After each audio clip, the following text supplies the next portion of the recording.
What's up guys, Chaos Shinobi here. This is What If Naruto is 6 Paths Heir. Summary: a chance meeting with a wind user will send Naruto on a path that nobody could have predicted. His parentage surrounded in mystery. Will he ever discover who they are? Will he find out the evil of their scheming? Chapter 1: A Meeting of Wind and Fire. A young spiky redhead walked down the streets of Konohagakure no Sato. The young boy had the blue innocent eyes that could qualify as an instant genjutsu. In fact, on those that he used them on, called it Genjutsu Koinu no Mi, puppy dog eyes jutsu. He wore a white shirt with a stylized leaf and spiral and had black pants that stopped above the knee and blue shinobi sandals. He received sneers from those that he passed along the street. He ignored this for the most part. It did get to him on a deeper level. However, he remembered one of the children at a park that he frequented, crying to her mother about bullies, and her mother told her not to show a reaction and they would stop. The advice was sound. It just didn't always work. He continued his journey through Konoha until he saw a strong man. He was in slight awe of the man's presence. He had spiky blonde hair with 2 bangs framing his face. He had piercing blue eyes that held love, ruthlessness, determination and passion. He wore the best outfit he had ever seen. A knee-length short-sleeved haori, a jonin flak jacket and blue undershirt and pants. His shinobi sandals matched the color scheme. Naruto watched as the cloak fluttered in the wind and he was able to see red flame motifs on the hem of the haori. This must be Yondaime-sama. He is so cool. I want to be like him when I'm older. Sugoi. Naruto thought gleefully. The young boy turned his attention to the man that was standing opposite of the Yondaime Hokage. He couldn't discern much from his appearance apart from the rhombus-shaped hat with the word Kaze printed on it. That section of hat was white while the rest was blue. He could partially see the eyes, and he noticed that he had some sort of eyeshadow, or he didn't get a lot of sleep. He looks like a reverse raccoon. The rest of his outfit was the same color scheme as the hat, except this time white was prominent. The clothing itself were elegant lightweight robes. He was a little shorter than the Yondaime Hokage. The redhead saw the Hokage hand the other man a scroll, which he handed to the young girl next to him. She had sandy blonde hair that was tied into 4 separate pigtails. She had beautiful teal eyes. She wore knee-length purple battle kimono tied at the waist with a red sash. She also wore shinobi sandals, except hers were different from those he was used to. They had one addition that the usual Konoha sandals did not have. They had a strap bisecting her big toe and the toe next to it. Naruto decided to move past the important officials. He did not want them to think that he was gawking or eavesdropping on them. Just as he passed them, he heard someone call. "Young boy, come here please, I'm in need of your assistance," said a warm welcoming voice. Naruto looked around. The only other young boy the street was him. He turned towards the voice. It was the Yondaime Hokage. He swallowed thickly as he said, "You mean me?" "Of course. Could you come here?" said the Yondaime. Naruto walked hesitantly towards the small group. "I need you to escort Temari-chan to one of the training fields," said Minato. Naruto's eyes widened. This was an honor. He knew that Temari must have been the daughter or relations of a high government official. Naruto turned to the 2 and bowed from the waist. "My name is Konoha Naruto. It is nice to meet you, Temari-san. I will be your guide today." Minato's eyes flickered for a moment. "Naruto-kun," said Minato. "This the Kazekage and Temari-chan's Tauzen." Naruto bowed deeply to the man. "It is an honor to meet you, Kazekage-sama." The Kazekage gave him the slightest nod before turning his attention back to the Hokage. "I think it's time we reconvene in your office." "Hokage dono." "Yes. It was nice seeing you, Temari-chan," said the Hokage as he and the Kazekage left to continue their business. Naruto noticed pink dusting the girl's cheeks as she kept her eyes focused the Hokage. Naruto decided to remain quiet and look the other way. "I don't want to cause any problems. Especially not with the Kazekage's daughter." "Konoha-san? I don't want to wait all day," said Temari in a no-nonsense manner. Hi, Naruto stuttered. "Right this way please." Naruto led Temari through the village to the training fields. Crap, I don't even know where they are. It had been over an hour since Naruto had started escorting Temari around the village. Even though he didn't know where the training fields were, he pointed out places of interest in the village. Although he faltered when she pointed out, "We're lost? Aren't we?" Naruto began to sweat, however with some quick thinking he managed to turn it around. "Lost? No, I know exactly where we are," Naruto said in shrugging motion. "I just don't know where the training fields are." "Think, Naruto, where could they be?" The young redhead thought to himself. "What do training fields need?" He continued to lead her around the village until he noticed the trees surrounding the village. They need space, and there will be less houses. The cool ninja can't have the awesome techniques breaking down houses. I'm such a genius. Naruto, now confident in his assumption, led Temari around the village once more, looking for the open sections of the village. I hope you know where we're going this time, said Temari angrily. I always know where I'm going, quipped Naruto. I just need to find the best way to get there. And this was the best way to get there? She asked challengingly. She had him there, however he shrugged.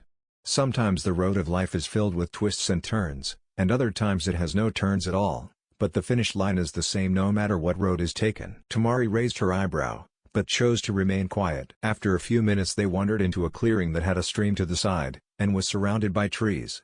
He looked to the side and noticed a stone cube with Training Ground 16 carved in it, with the Konoha stylized leaf slightly below it. It's about damn time, huffed Temari. Naruto smiled apologetically, and she ignored him in favor of sitting down against one of the trees. She pulled out a scroll and began reading it. She spent about 25 minutes reading it before she got up and pulled a leaf from one of the branches above her. She set the scroll down beside her and she held the leaf in one hand while she cupped her other hand over it. She closed her eyes and an extreme demeanor of concentration overcame her features. After an hour of sitting under the tree, Temari was breathing deeply, and sweat was dripping down her brow. Why won't this stupid leaf cut? She shouted in frustration. Naruto hesitantly made his way over to Temari. Temari-san? What? She asked snappishly. What are you trying to do? He asked, gently. I'm trying to cut this leaf. But the stupid thing won't cut. She raged. I think these leaves are faulty, right? Naruto chose to ignore her. How about we go out for lunch? And we can come back here when you're done? That won't help me. And you're going to get us lost anyway, she retorted, frustration coloring her words. It will help Temari-san.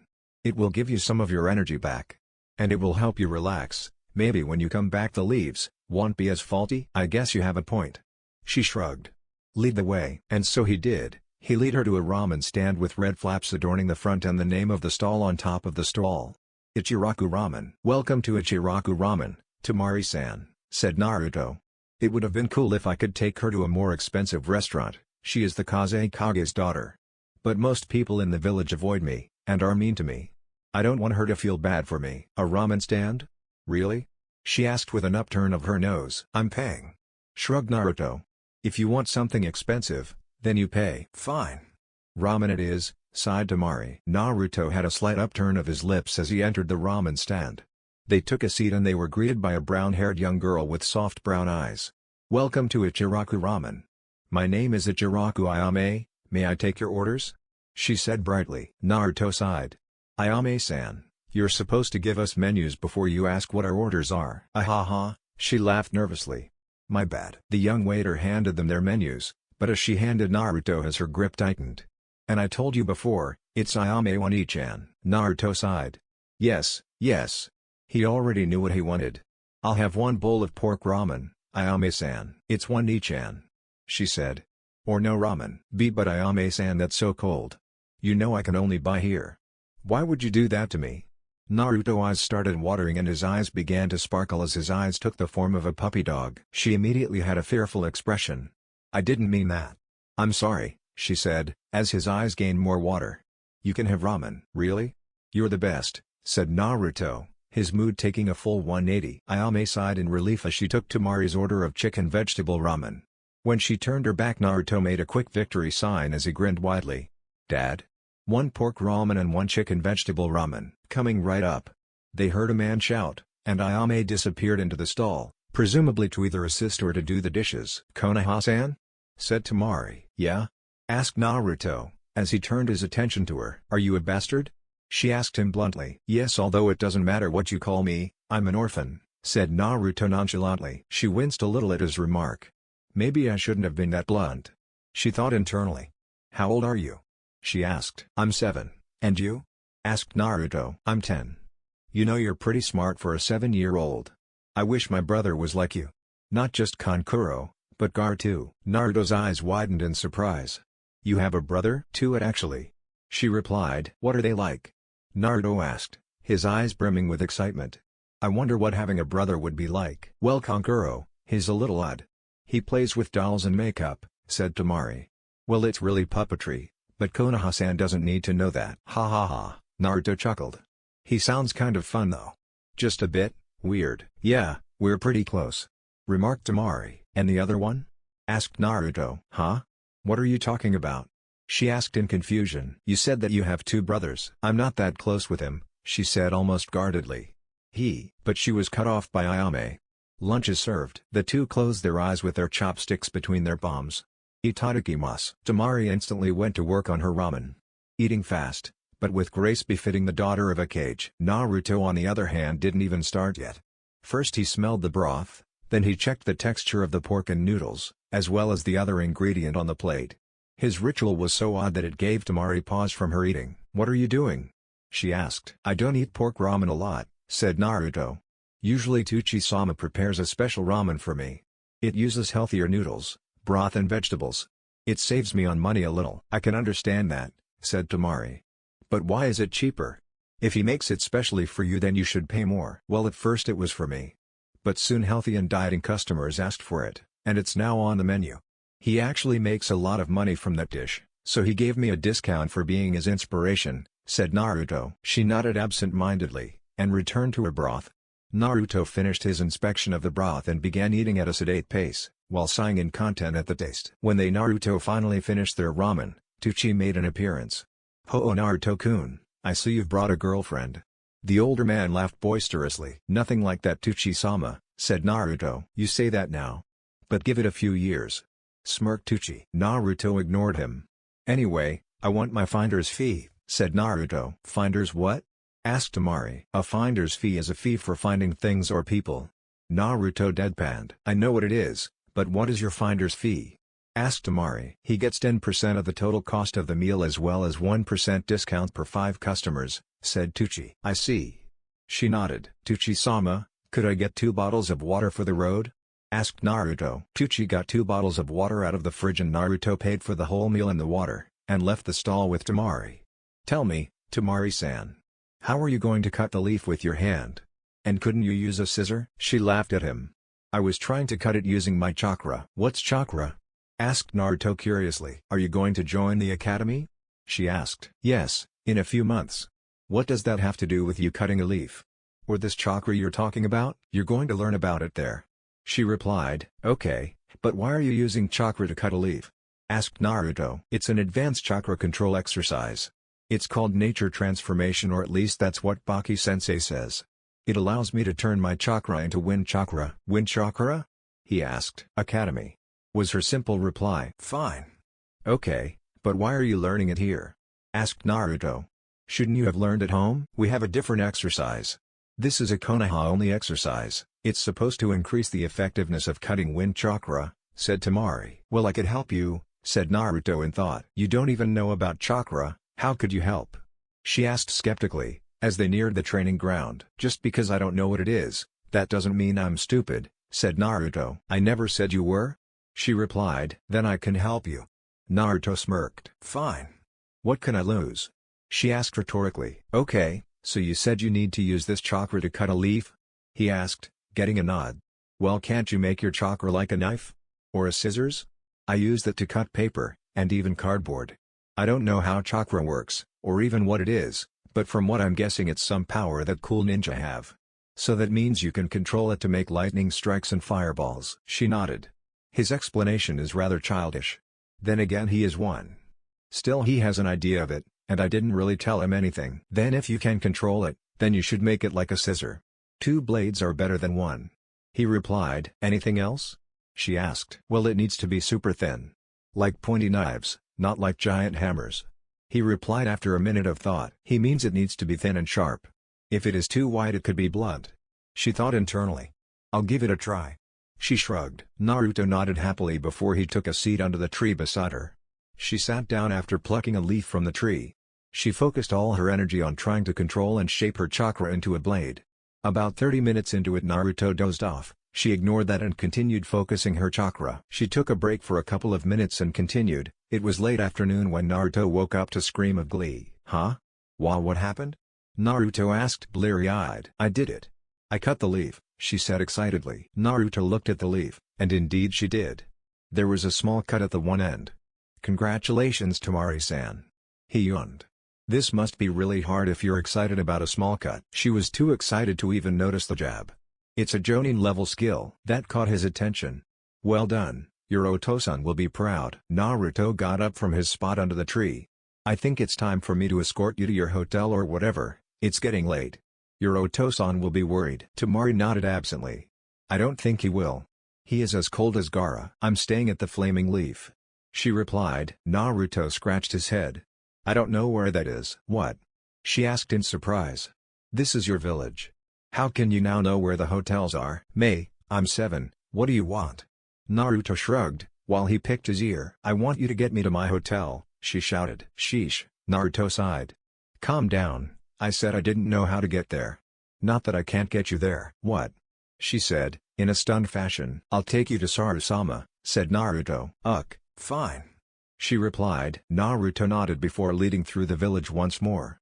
They soon came upon the clan area. Most of the houses were estate-like buildings big enough for multiple houses and training fields. Is this the clan estates? She asked. Hi. Sarusama is the head of Sarutobi clan, said Naruto. Is Saru his real name? She asked skeptically. No, but his son Sasuke-sama told me that I should call him that. Shrugged Naruto. Wait. You know Sasuke Sarutobi, second of his name? She asked with stars in her eyes. Yeah? What's the big deal? He asked in confusion. What's the big deal? He is the most powerful wind user in the elemental nations. He is an S-rank shinobi in the bingo book. He created the vacuum art. Well, you can meet him when you get there. Maybe not, I don't really know if he will be there, said Naruto. What do you mean? She asked. I haven't seen Sasuke-sama for a month and a half. Usually I see him around the village. He must be on a super ninja mission, Naruto said as he came to a gate manned by 2 Chunin guards. Each of them had wild dark hair, and the hint of a beard. I'm here to see Sarusama, said Naruto. They chuckled as they lit a cigarette each with their fire chakra. Go right on in, kid. Naruto nodded while pulling Temari away from the stylized monkey emblem on the wall. Naruto walked up the road leading Temari through the huge estate. The estate seemed to have various water sources. A huge river was included amongst these water sources. It must be precautions for young fire release users.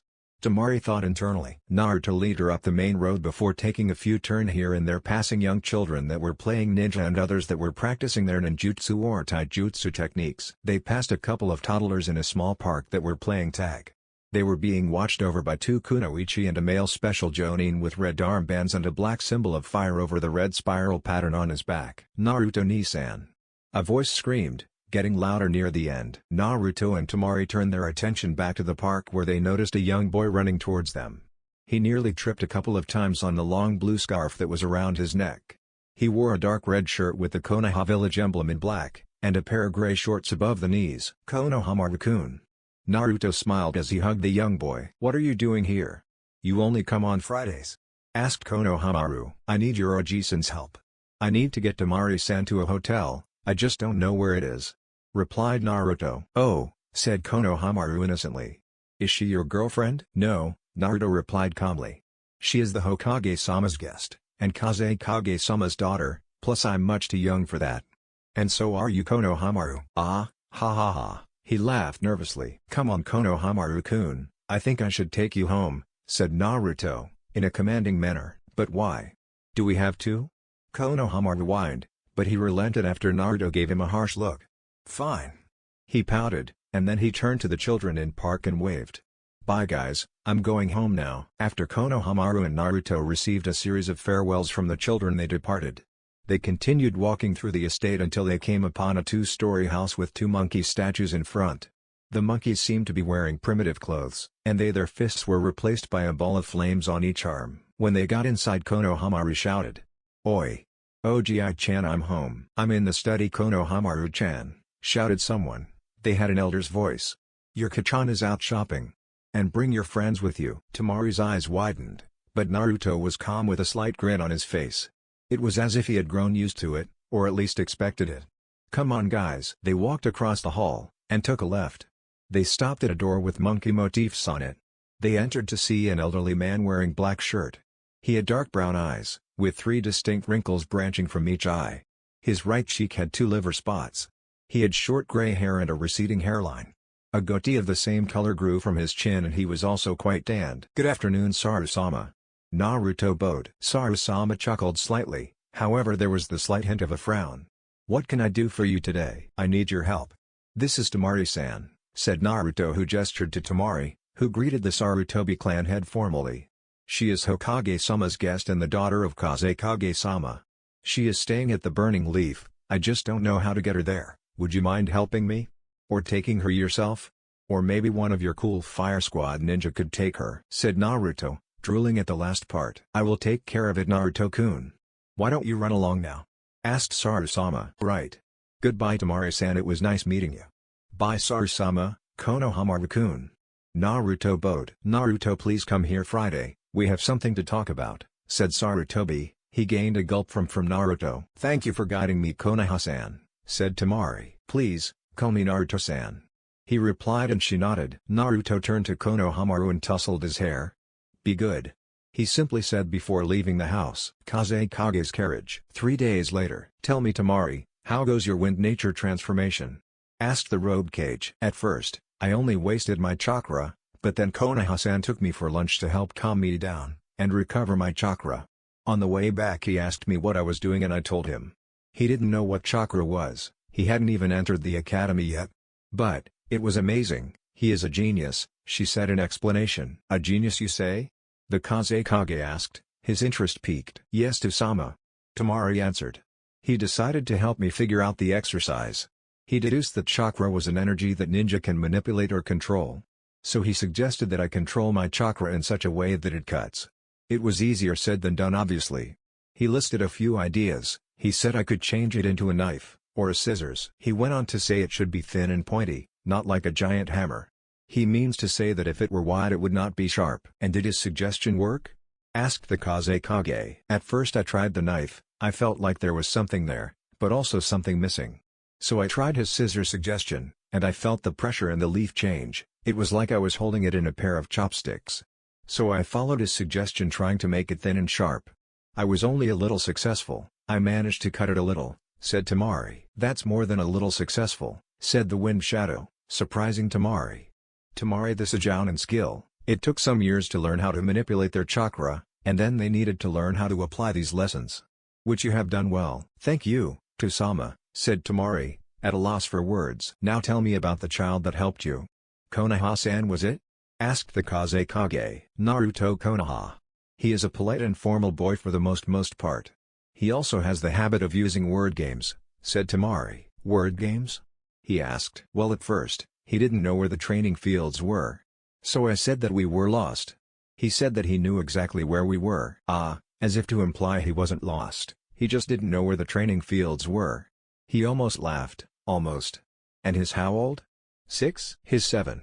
She corrected. 7. "It's a good skill to have, and he intends to become a shinobi?" he asked. "Yes, to-sama. He starts in a few months." "Why are you so interested in him?" she asked. "What do you know of noble bastards?" he asked. "Not much. Only that their family name is of the village they belong to," she finished in realization. And he admitted to being one. "Yes, unless of course if they have a claim to a family or clan name," he replied. "They are obviously bastards of high-standing shinobi in their village, or of high-ranking clan." "So you think he is from one of these?" she asked, curiously. "I know he is from one of these. I know exactly which too," he replied. "Which?" she asked, the suspense killing her. "Uzumaki," he replied, a slight smirk playing at his lips. "Naruto Clan District." The young vibrant redhead once again found himself at the gates of the Sarutobi estate. The gate guards appeared to be solemn. He found them to be odd. "I wonder what happened? Did one of the elders die? Or maybe a pet monkey? Maybe their favorite smokes shipment is late?" he pondered to himself. As he passed most of houses he noticed that they were empty, even the park lacked young Sarutobi clan members running around. Naruto knew something must be going on, so he took off in a jog. He noticed that all the clan members were gathered at the back of the clan head's house. They were all dressed in black, well, more black than usual. When he arrived he was noticed by Saru-sama. "Naruto-kun, come join us, you are our honored guest after all." Naruto hesitantly made his way over to the main Sarutobi clan members. "We are all gathered here today to mourn the loss of my son," said Saru-sama, tears trickling from his eyes. "Sasuke Sarutobi, the second of his name, has been missing in action for a while. Not even my student Jiraiya has been able to locate him with his immense spy network. Nor has Hokage-sama been able to. The only conclusion is he has been killed in action." Naruto's eyes widened at that statement. He turned to his right and noticed a great picture frame. Why hadn't he noticed this before? A young man was in the picture frame. He wore a Konoha forehead protector, reminiscent of the Nidaime Hokage. He had a strong black goatee that was trimmed perfectly. His eyes were light brown with a slight hint of orange. He had long shaggy brown hair with orange streaks appearing ever so often. He wore the Konoha flak jacket with a few additions. The hem was burnt orange, and the right lapel had fire sewn into it, while the left had wind sewn into it. Under that he wore a white combat short-sleeve shirt and burnt orange bracers. At that moment Naruto didn't even notice the tears that were rolling down his cheeks. To many he was known as Amaterasu, the great divinity illuminating heaven. No Sasuke. To us he was a son, a brother, a cousin, a husband, a father. He was our will of fire. Naruto knelt down in front of the picture, not even noticing Konohamaru sitting down alongside him. Tears freely flowing down each of their eyes as they gave out heart-wrenching sobs. I still remember the first time, Naruto sobbed. The first time I met you. You saved me from them. Naruto. Age 5. Naruto pushed himself off his feet and dusted off his black shorts. And stay out, demon. Look, it's the demon fox. Shrilled a high-pitched voice. Why don't you leave us alone? Haven't you tortured us enough? Asked brown-haired woman. Yeah, just go already, shouted a child about 3 years older than Naruto. Yeah, nobody want you anyway. And that red hair. You, said a girl with pink hair. The next thing Naruto knew, a tomato had impacted his face. It was awfully overripe. It dripped from his face onto his clothes. He then felt another, and another, all of them accompanied by insults. Just leave us, demon, shouted another. You killed my brother, another sobbed. My father, my lover, my son. They ran out of rotten tomatoes, so they started throwing stones. Naruto watched as the stone approached his head. He couldn't do anything about it. Tears streaked down his face. The stone hit his head. It drew blood, and he didn't even let out a pained gasp. He was too entranced by the words that they spat at him. Demon, fox, killer. Another stone was lobbed at him, this time bigger. He watched it in morbid fascination. Then his vision went black. Surprisingly, he was still conscious. He felt no pain. Nor did he feel any blood. What are you doing?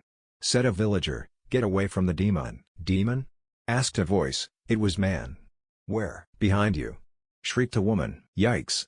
He screamed, as he turned around. But he saw no demon. Ah ha ha. That was a good one, he laughed uproariously.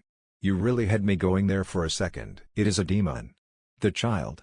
Shrieked an elderly woman. It hides in the boy's skin. No, that's not possible.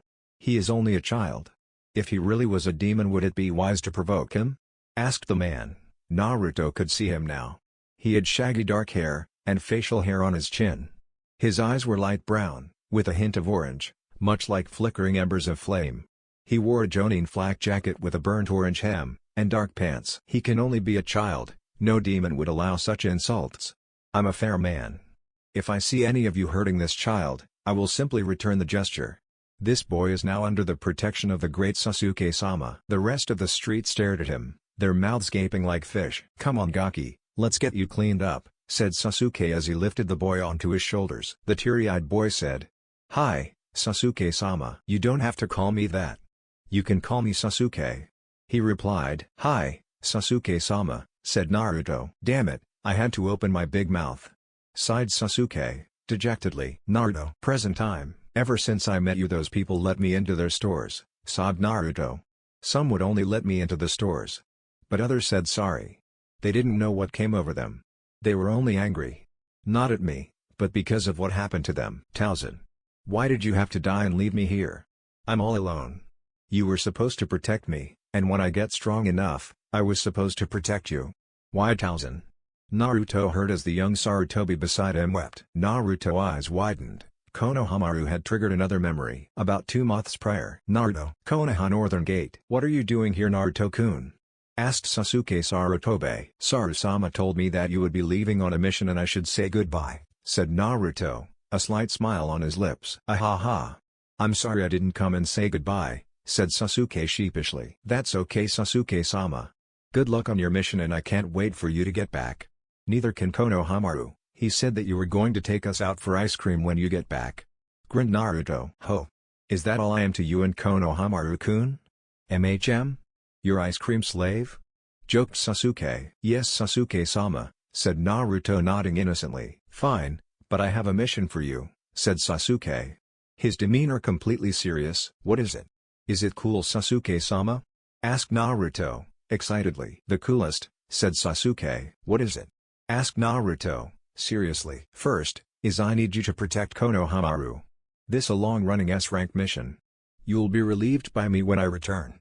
When I leave on another mission you will take over once more. Do you accept this mission?" asked Sasuke, in a mock-serious manner. "I do." Naruto saluted. "Good, then that leaves only one other mission for you to accept," remarked Sasuke. "What is it? Is it even cooler?" asked Naruto. "Yes, I want you to look after my plants." "Is it weird that someone who is fire-crazy likes plants?" Naruto thought to himself before answering. "Hi Sasuke-sama." Sasuke grinned. "Great, that takes a load off my shoulders." And he tousled Naruto's already messy red hair. "See ya, kid." Sasuke turned around, and Naruto watched him disappear from view. "Goodbye Sasuke-sama," waved Naruto, a lone tear falling from his eye. Naruto. Present time, Naruto moved closer to Konohamaru and wrapped his arm around his shoulders and hugged him. "Don't worry Konohamaru. I will protect you, and then you can protect me." Really?" asked Konohamaru hopefully. "Really," Naruto affirmed. His little brother wouldn't be harmed by anyone, if he had anything to say about it. Chapter 2, New Friends. It had been 3 months since the death of Sasuke Sarutobe. Naruto had not taken it well. He confided his pain to Saru-sama, whose only advice was that the wounds of the heart had only one cure, and that was time. The advice was sound, because Naruto had become more accustomed to the fact that his most precious person had died. His first friend had died. Naruto had actually started the academy about a week was their last day until next week. There was supposed to be a surprise today. Naruto couldn't bring himself to care. His class on the other hand, that was the most interesting part. All of them were clan children of some type. He looked up from his desk scanning the class. In front of him sat Shikamaru Nara, a lazy-looking boy with dark eyes and hair in pineapple-inspired hairstyle. His cloths were picked with such thought, it was impossible for the Nara to be thought as completely lazy. His outfit was picked out in such a way that he could easily slip into it with little effort. Loose brown shorts that could double as sleepwear and a gray zip-up shirt. Next to him sat his best friend the Akimichi heir, Choji Akimichi. The child was characteristically munching on a packet of potato chips. The Akimichi wore a set of clothes that emulated his best friend. His shirt was a two-toned gray and beige zip-up. And his pants were loose blue shorts.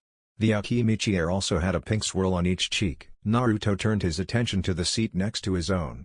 Beside him sat the Aburame heir, Shino Aburame. The boy was a deathly pale individual. He would be considered as much even if he lived the land of snow. He was also mostly silent, and when he spoke, nothing but cold hard logic was uttered from his mouth. The boy wore black shades, and a gray high-collared trench coat. He also wore long dark gray pants. Naruto got along with Shino. He may not laugh at the jokes he sometimes made during his brighter periods, but that was only because he didn't understand the concept of humor. To the next row sat Menma Uzumaki Namikaze, the son of Hokage-sama, and Kushina Uzumaki-sama, the Konoha Uzumaki clan head. He was the picture-perfect model of his father, except he had violet eyes and slight, almost unnoticeable streaks of vibrant red against the golden blonde. His cheeks also had 3 distinct whisker scars on either side. The boy wore a black hoodie with red striped on each arm and a Uzumaki symbol sewn onto the back. His pants were dark blue with tape around the ankles. Naruto didn't much care for the boy. He was incredibly boisterous and he liked to joke around. Not to mention he was both arrogant and blunt. To his right was Kiba Inuzuka, the second born to the Inuzuka clan matriarch. The Inuzuka clan didn't have the most conventional line of succession as far as clan succession goes.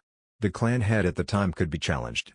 The mainline family will always stay the same, they just would not be in charge. The boy had spiky brown hair and slitted brown eyes, and he had red fang marking on each cheek.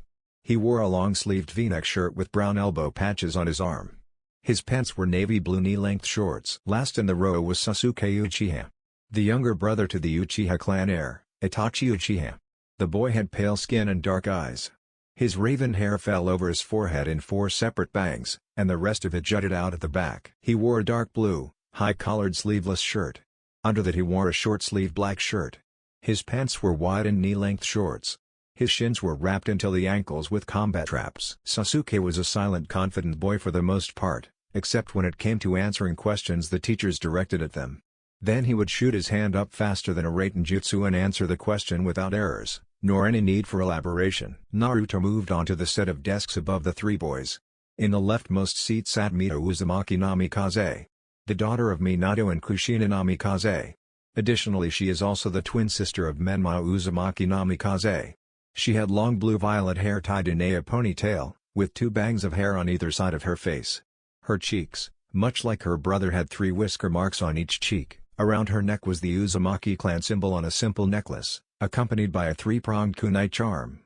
She wore a loose yellow shirt with the Uzumaki symbol sewn onto her back. She wore black below knee-length dark pants with a yellow strip on the right side. Naruto wasn't too fond of her either. She was much like her brother, with a side dish of overly cheerful. Right at this moment she was bored out of her mind. That was another thing, she completely abhorred the theoretical and mental aspect of learning. He hoped that she would be decent at the physical aspect. Next to her sat Sakura Haruno. The heiress of a merchant clan, her father was once a shinobi, and if it is to be believed, she is related the Senju, and by extension the Yamanaka and the Uzumaki. She had short pink hair with 2 bangs resting on either side of her face. Her hair was tied back by a red ribbon, and this allowed her to show off her larger-than-average forehead. She had large emerald-green eyes that radiated innocence.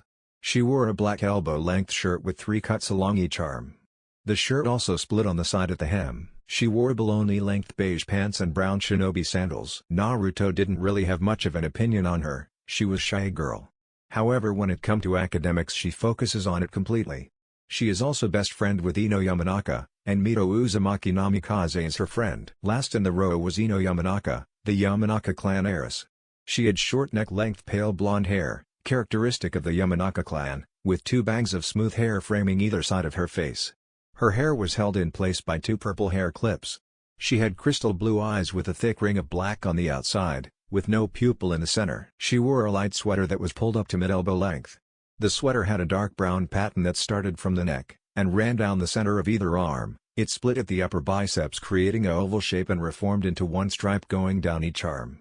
In the center of the oval the word shinobi was printed into it. She wore a dark brown above knee-length pants with a white hem. Her neck, wrists and ankles all had a pair of silver necklaces, bracelets and anklets respectively. She also wore a pair of dark brown shinobi sandals. Ino was confident, a girl that was both arrogant and intelligent. She was a cheery enough individual that seemed to cherish those that she deemed her friend. She was an incredible social creature, and it's likely that she chose Mito as a friend simply for her connection to Yondaime-sama and Menma Uzumaki Namikaze, and by extension Sasuke Uchiha, the younger brother of Itachi Uchiha. The likelihood of Sasuke becoming a prodigy like his brother was quite high, and that would bring him pretty high up on the social order, and the same is true for her by association. These were Naruto's thoughts on the matter.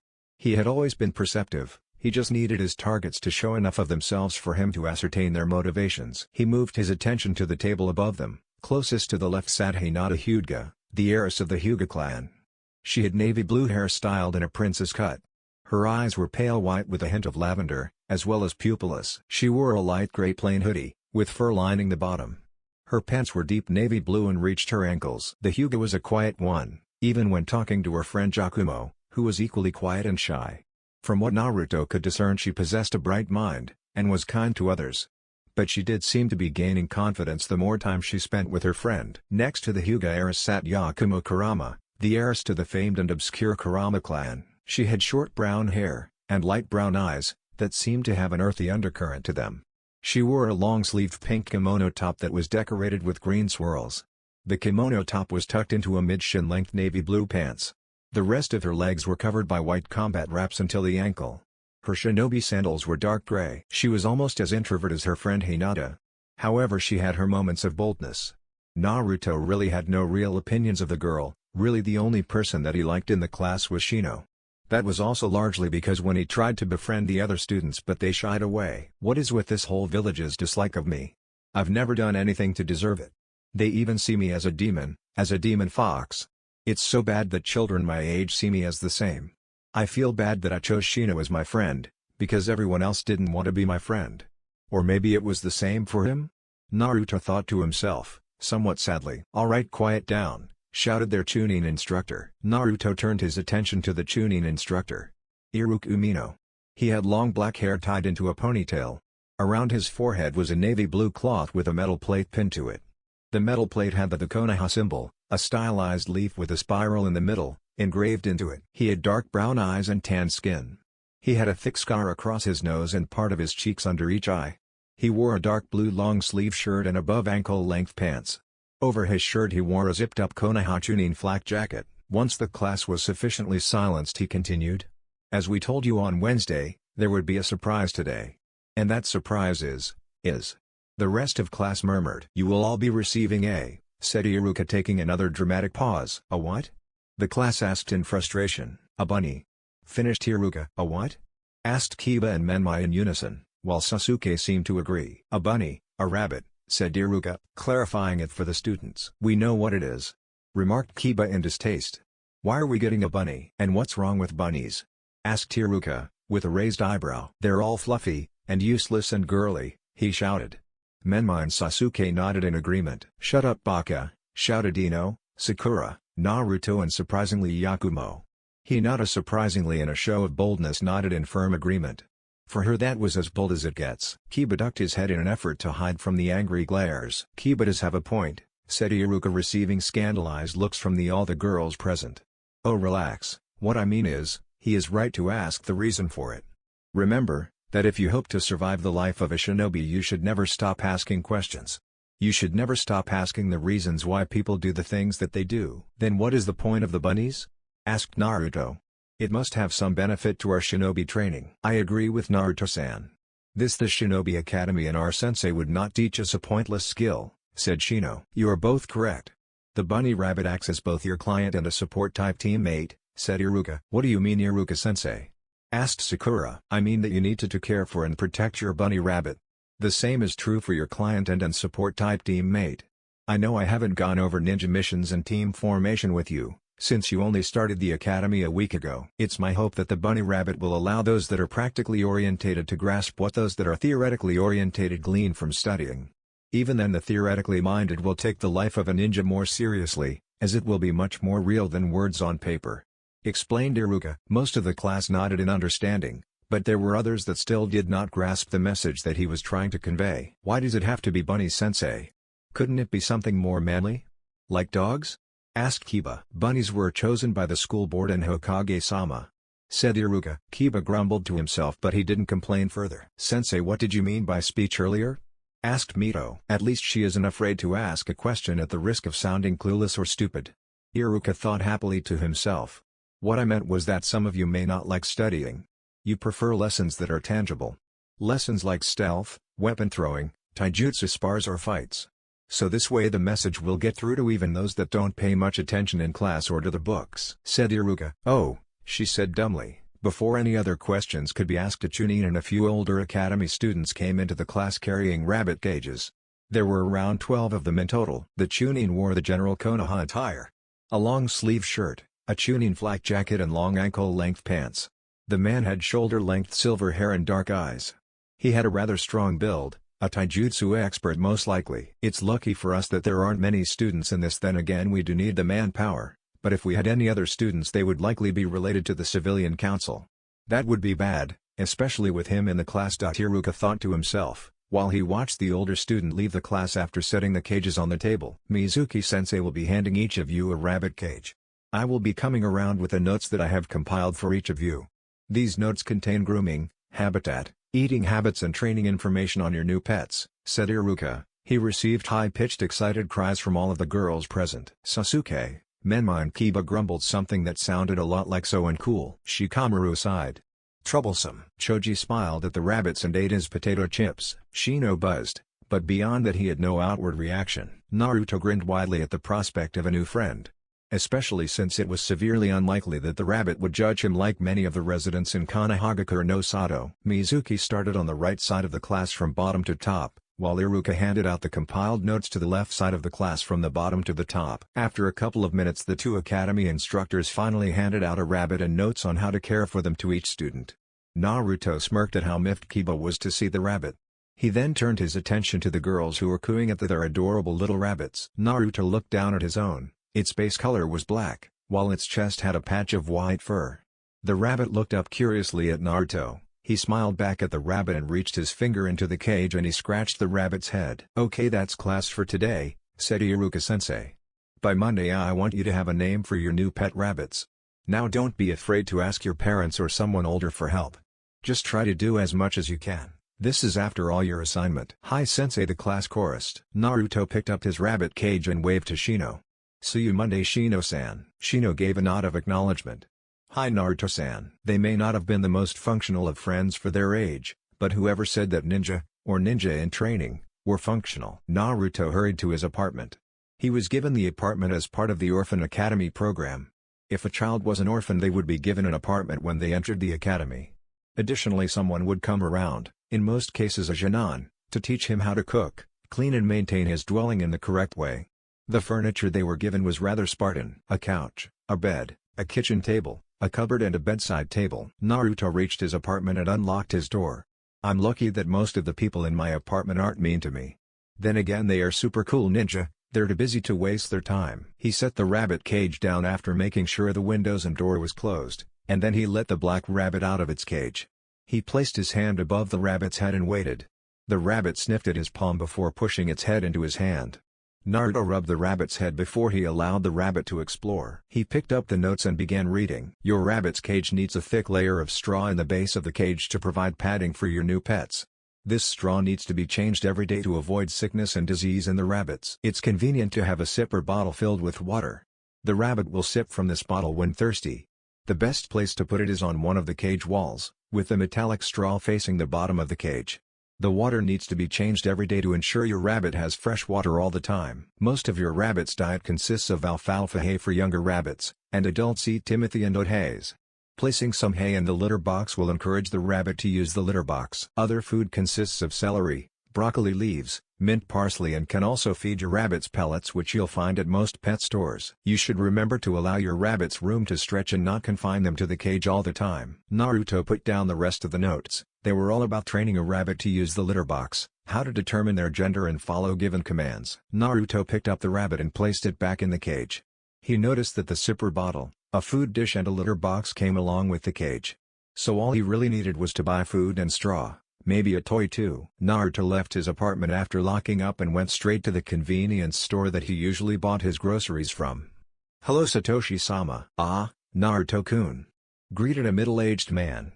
He had salt and pepper-colored hair and brown eyes.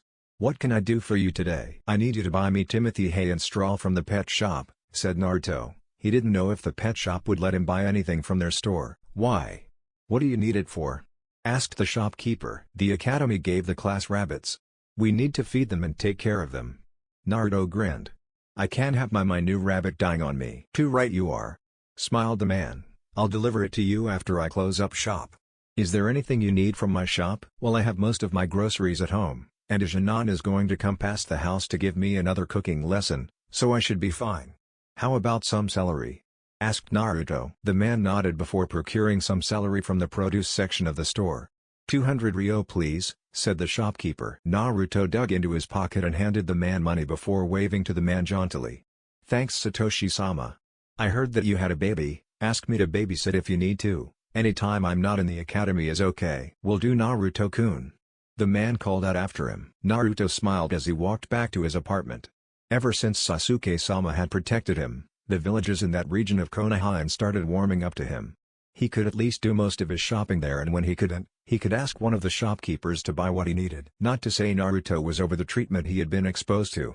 Far from it. It was just that in the dark cloud that was Konoha, there was a small, yet visible silver lining. 3 days later, okay that's class, said Iruka as he just finished his history lesson on the founding of Konoha. The class sighed in relief. Their hands were beginning to ache. Most of class had brought the rabbits with them in the cage today except for Naruto and Shino. Shino's rabbit remained snuggled in his massive trench coat while Naruto's rabbit took residence on top of the boy's head. Now before you leave for your next class, I want you to stand up when I call and tell me the name of your pet rabbits and whether they're a boy or girl. Instructed Iruka-sensei. The class nodded in acceptance. Shino Aburame. The stoic youth stood up and took his mostly brown rabbit out of his trench coat. It had white paws that looked like socks. My rabbit's name is Gurin and she is female. Iruka nodded before jotting it down and then he motioned for the Aburame to sit. Choji Akimichi, said Iruka. Choji stood up, his cage in hand. He had a white rabbit with a brown patch over the right eye and 2 cloud-shaped patterns over the body. My rabbit's name is Cho and is a boy. Sakura Haruno. The pink-haired girl got up and showed off her gray-furred companion. Heir and he is a boy. she chirped happily. Hinata Hyuga. The Hyuga heiress showed off her pure white rabbit. It had no other patterns or colors. It was completely white. The girls cooed at the sight of the cute rabbit. This is Keikihi, and he is a Bibo boy, she stuttered meekly. Iruka nodded before taking down the information. Inuzuka Kiba. Kiba got up and showed his light brown fluffy companion to the class. Tsume, and she is a girl. Naruto Konoha, said Iruka. Naruto took his black rabbit off his head and showed off his new pet to the classroom. This is Amaterasu-chan and she is a girl. Iruka nodded while jotting down on his clipboard before calling the next name. Yakumo Kurama. The brunette showed off her snow-white rabbit with brown patches over each eye. My rabbit's name is Rei and she is a girl, she said shyly. Iruka jotted it down and continued. Shikamaru Nara. Shikamaru, wake up. Choji prodded at his best friend. Shikamaru, wake up, shouted Iruka. Still the boy didn't wake up, so the Chunin sensei threw his pen with pinpoint accuracy.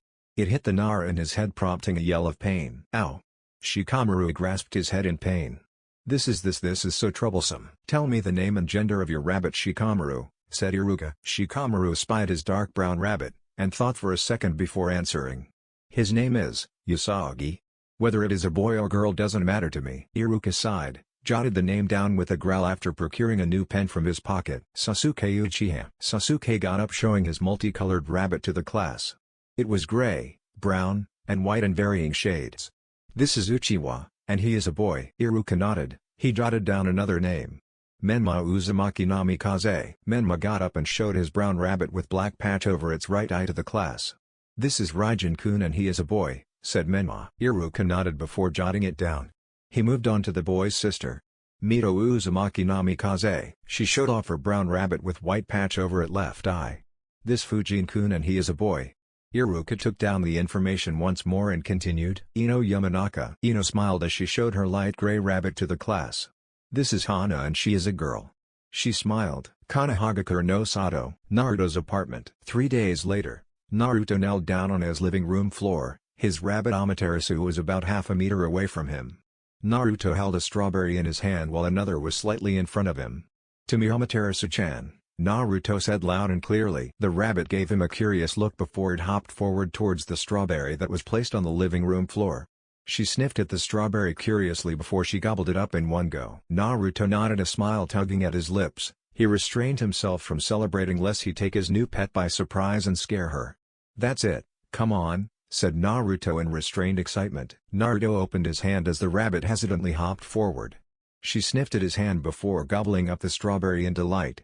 Naruto scratched her head and she leaned into the touch. You're going to make me broke, said Naruto fondly. Amaterasu looked up at him and her nose twitched a little. Oh, alright, but this is the last one, Naruto relented, as he procured another strawberry and fed it to his insanely cute rabbit. Okay, let's take that from the top. Kanahagakure no Sato. Naruto's apartment. 1 week later, Naruto sat cross-legged on the floor of his apartment while his rabbit sat about 2 meters away from him. To me, Amaterasu-chan. The rabbit cocked her head at him. To me, Amaterasu-chan, he said little more firmly. She hesitantly hopped forward. To me, Amaterasu-chan, he said much more firmly. She jumped forward, and then again and again until she reached him. Naruto smiled brightly before feeding her one of his strawberries. Well done, Amaterasu-chan. It continued that way for a long while. It took Naruto a month to teach Amaterasu to come to him without hesitation. He hadn't been able to get her to do it without the promise of a treat. However, progress is progress. Who was he to complain? Naruto had also learned a lot in his Ninja Academy classes, such as the history of Konoha, some history before Konoha came to be, as well as how it came to be. The other subjects that he studied were introductions into mathematics, geography, art, and language. That brought back a memory from class. Kanahagakure no Sato. Shinobi Academy. Sometime halfway through the year, but I don't get it, Iruka-sensei. Why do we have to know art and language if we are going to be shinobi? Groaned Mito. Yeah, sensei. My mom has already started training me in taijutsu. What's drawing and language got to do with being a ninja? Art is not only about drawing. Art is anything that you use your creativity to achieve, said Iruka. That still has nothing to do with ninja, said Sasuke, agreeing with Kiba. I find myself agreeing with them, sensei, said Shino. And you, Naruto? Asked Iruka. Do you agree? I agree with Shino. Or more so, I find myself agreeing with what he said a few months ago. He said that since this the Shinobi Academy, and you are our Chunin sensei, you wouldn't teach us something that is pointless. so I don't know what use these subjects would be to shinobi. I only know that if you are teaching it to us, then it must have a point," said Naruto. "Well, I guess it's too soon to expect you all to get the uses of these subjects on your own. It's also unfair, since I haven't given you a background on most of the shinobi arts yet. So you would not know how to apply it," said Iruka, thoughtfully. "Which should I explain first?" "Language," said Mito. "Okay, language skills will improve your communication or your ability to get your point across. On the same vein, it allows you to improve your skills of understanding. How it applies to ninja as your teamwork can only improve if you are able to get your point across and at the same time understand the points of your teammates," explained Iruka. Next is mission reports. Either verbally or written reports need the ability to communicate. Why can't we just say we beat up the enemy ninja, saved the princess and lived happily ever after? Asked Kiba. Iruka resisted the urge to facepalm. No, Hokage-sama needs details, especially in cases of international incidents. If your cage backs you up because of your poor communication, you can end up hurting both them and your country during meetings of an international or diplomatic nature, said Iruka. And that brings me to my last point. Diplomacy. All the details are needed so that Hokage-sama is able to cover the village, or at the very least shield the village from any political backlash. Moving further into diplomacy, besides the ramifications of poor communication between a ninja and their cage on an international scale. If there is a miscommunication between diplomats, they may end up offending the opposing country or diplomat, and that could lead to war. All because of poor communication. Most of the class nodded in understanding. Okay, then what about art? That can't be of any use, said Menma. Well, let me give you a few goals that art has in most of the projects or exercises that you are given. Perceptiveness, an eye for detail and creativity, said Iruka. How does that help us? Asked Kiba. Sakura nodded. Let's start with creativity. Who here has heard of Yondaime Hokage-sama? Asked Iruka. Everybody raised their hands to the sky, and the learners present for obvious reasons rolled their eyes. Good. Then you know that he created a jutsu that is feared even as far as Tsuchi no Kuni. The Rasengan, said Iruka. And how did he achieve this? Naruto raised his hand. With creativity. Exactly. And it's not only limited to creating new ninjutsu, but it also can be used in using existing jutsu in new and innovative ways. Creativity is also a major part of genjutsu and has its part in strategy, said Iruka. The class murmured in understanding. Possessing an eye for detail can help you immensely in the life of a ninja. It helps you detect genjutsu, unless of course if the genjutsu practitioner has an eye for detail themselves. It also plays a part in defending against and utilizing successful ambushes. Lastly, it also assists those who have no major tracking traits such as Ninkan, or advanced senses in tracking. If you are able to pick up details like footprints, disturbed trees, animals acting erratically, and so on. Are you all with me? Hi sensei. Chorused the class. Now being perceptive can also be a great boon to shinobi. They are able to pick up lies, and an enemy shinobi telegraphing their attacks. It assists you in picking up moods, which can help you immensely, because sometimes clients are not upfront about the whole mission, and being able to pick up their moods in what they say and how they say it to find a clue as what their goals are, is all a part of the powers of perception. As I said, perceptiveness allows you to make a life-saving conclusion from the smallest of clues. How do we learn that from art? Asked Naruto. Well, it isn't as visible as the other traits of art. For most objects, scenes or emotions, there is a mostly collective definition of these things. What you have to do is find your own definition of these things and explain why you have portrayed it a certain way, with backup arguments supporting the reason you see it the way you do. We also work on strategy with you. Although only starting next year. How does strategy improve our perceptiveness? Asked Hinata. Well, we will give you a certain scenario, and your goal is to decipher what the strategy of the enemy shinobi is, based on their actions, and also how you would counter those strategies. This basic exercise will continue getting more and more complex the more you improve. Explained Iruka. The passion in his eyes showed that he couldn't think of a better place to be than educating young minds. Konohagakure no Sato. Streets of Konoha. Present time. Naruto without a doubt believed that everything that his senseis taught at the academy, no matter how odd they seemed at first, had a reason. That was the exact reason that Naruto was excited today. Mizuki-sensei would be teaching the class simple punching and kicking. While not the most exciting of exercises, it was the first practical lesson that they received. Unless of course if you count the art projects. Naruto swiveled his head around on the street and he noticed that Shino seemed to be following him from a distance. Oi!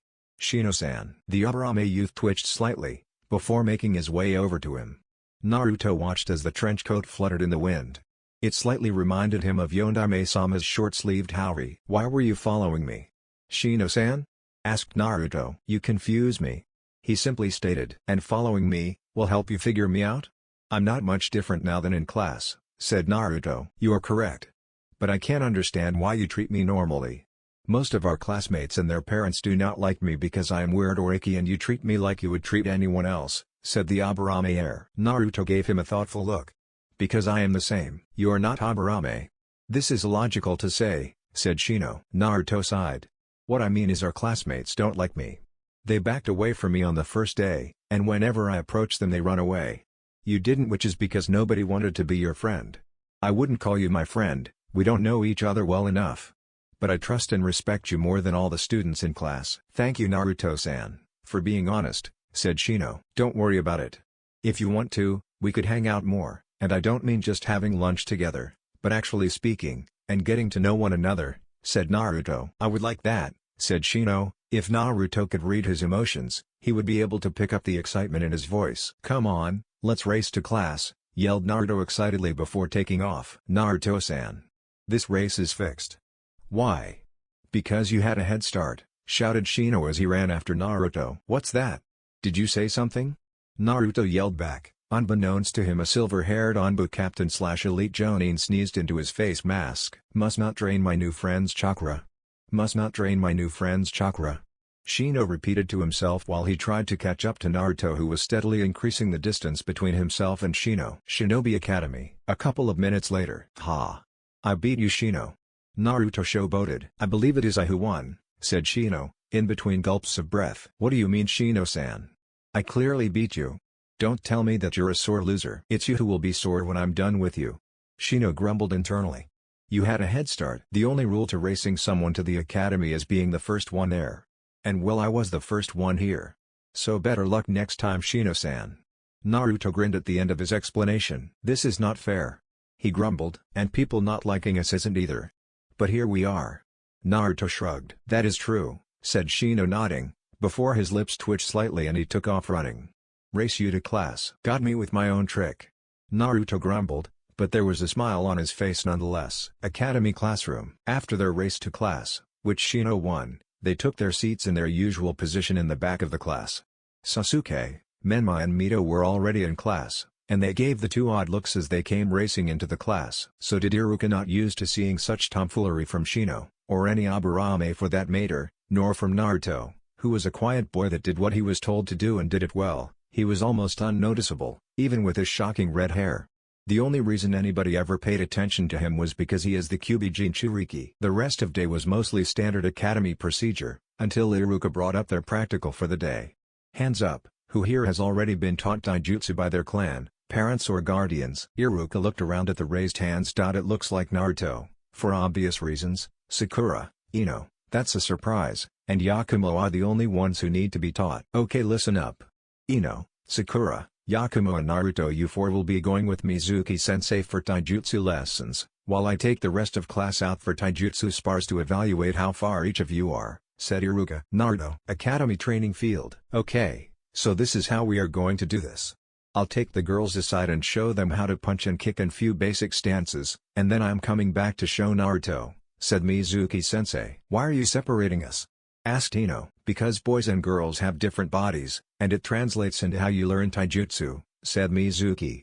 This way I can show you all together as girls, instead of having to confuse you when I explain to Naruto how to train taijutsu that is more suited to himself. Mizuki disappeared with the girls to teach them taijutsu.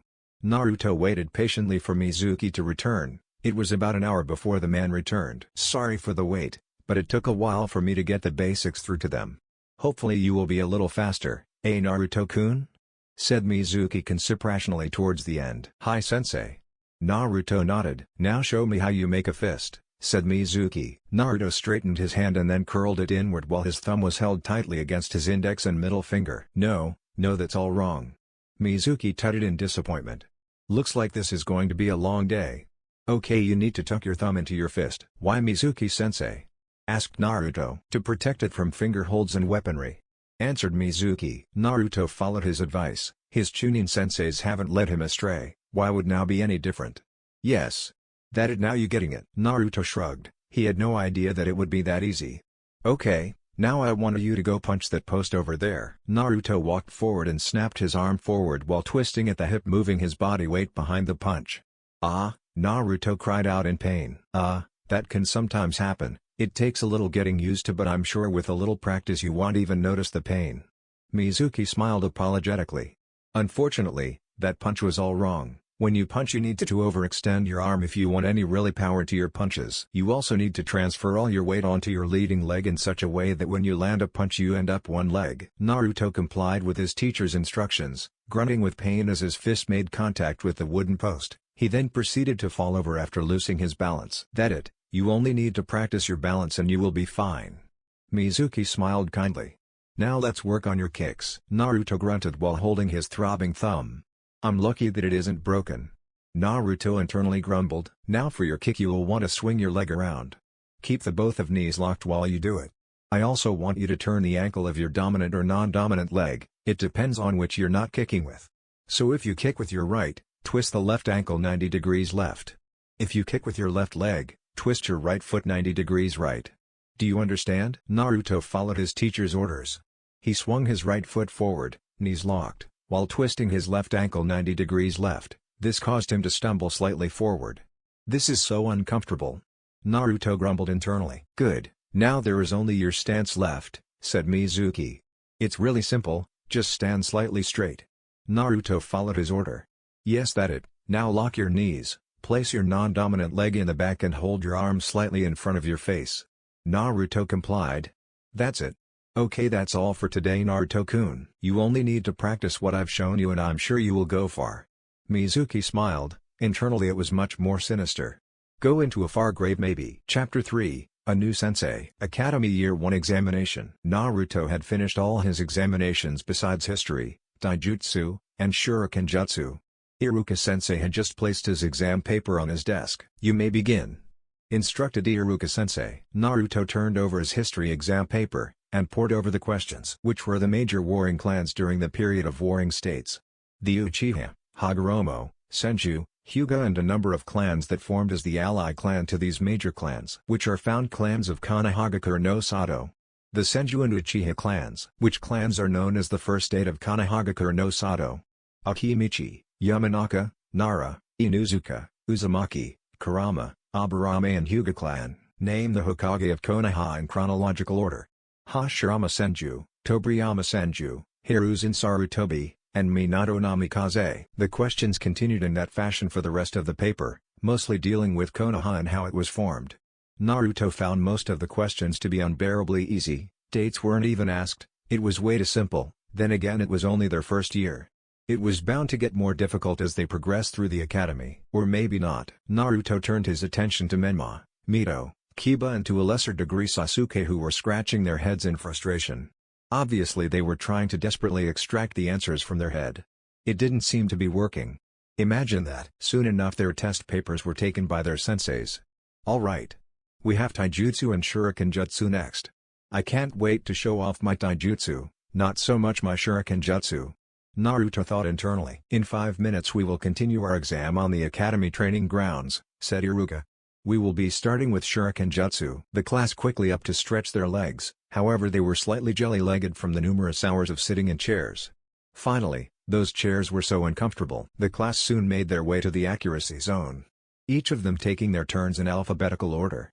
Most of the students until Naruto got his chance did fairly above average. Naruto stepped up for his turn.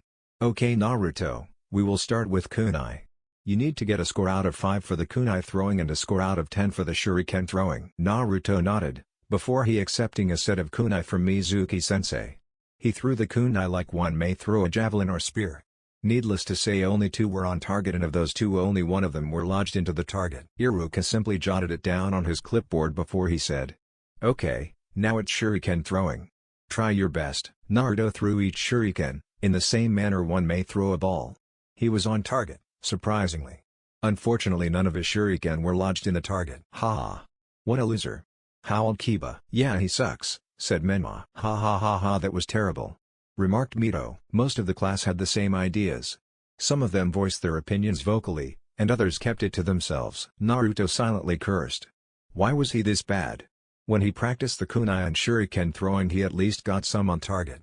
He even managed to make his weapon stay in the target. Naruto took his place among those that had already thrown their shuriken and kunai. He ignored the mocking looks and grins that were aimed at him. He paid attention to the students that were best at shuriken jutsu, namely Menma, Kiba, and Sasuke. He noticed how they gripped the kunai and shuriken differently from himself. He also took notice of how they threw the weapons differently from him.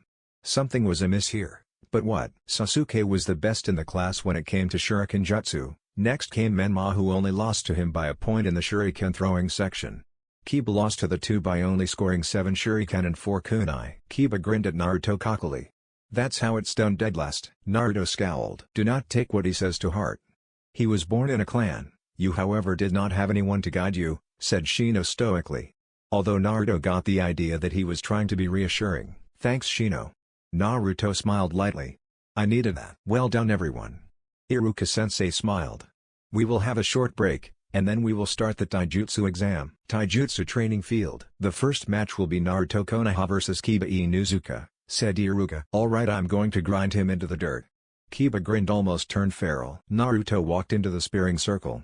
Okay, make the seal of reconciliation. Naruto made a half-tiger hand seal and Kiba did the same. They bound their index and middle fingers together almost like a handshake before they released one another's hands. Iruka jumped backwards. Hajime. Naruto charged at Kiba, throwing a powerful punch aimed for his head. As he brought his arm forward, he transferred all his weight onto his front leg and transferred all his energy behind his punch. Kiba moved to the side, easily avoiding the clumsy attack. He sent a kick into the leg that Naruto was balancing on.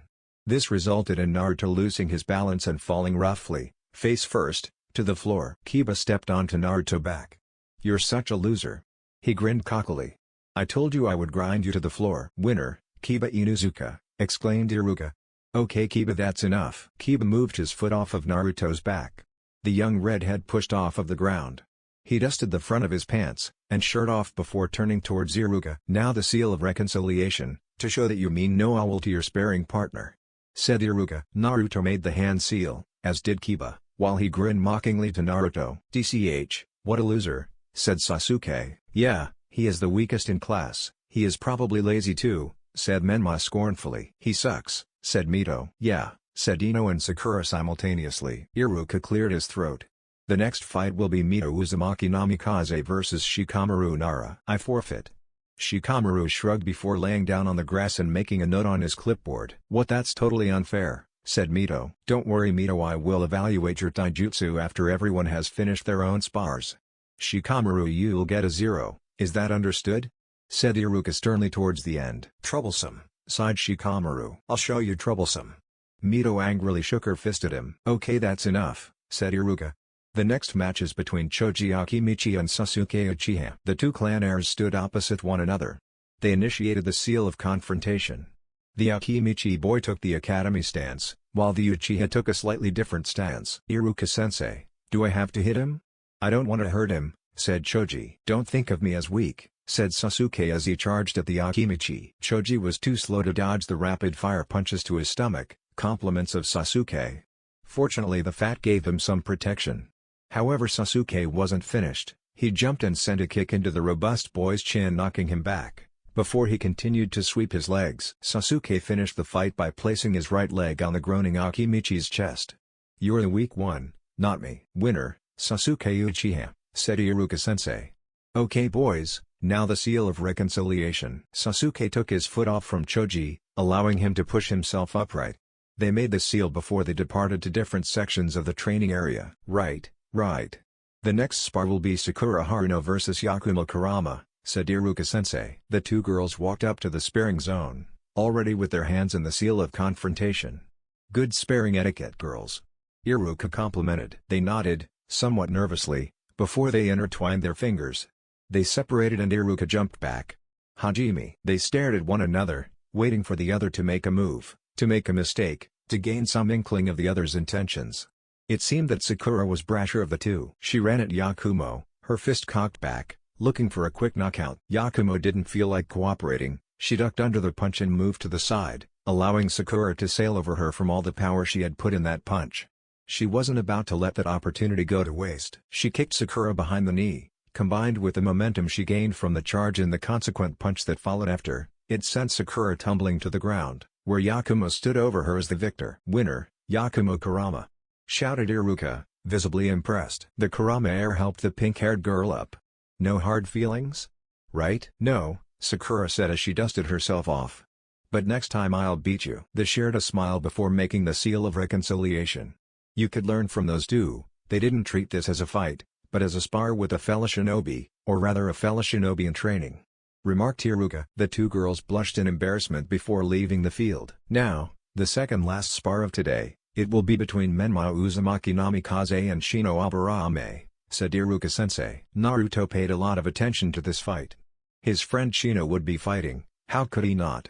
Not to mention that, as he watched everyone fight, they fought much differently from him. He noticed how they didn't tuck in their thumbs inside their fists, how their knees did not lock whatsoever, and they did not punch in the same way he did. Something was fishy here. Shino and Menma stepped up to the sparring zone, each of them forming the seal of confrontation. They intertwined their fingers before stepping away from one another. "Hajime!" shouted Iruka. Shino stood still, while he assessed his opponent.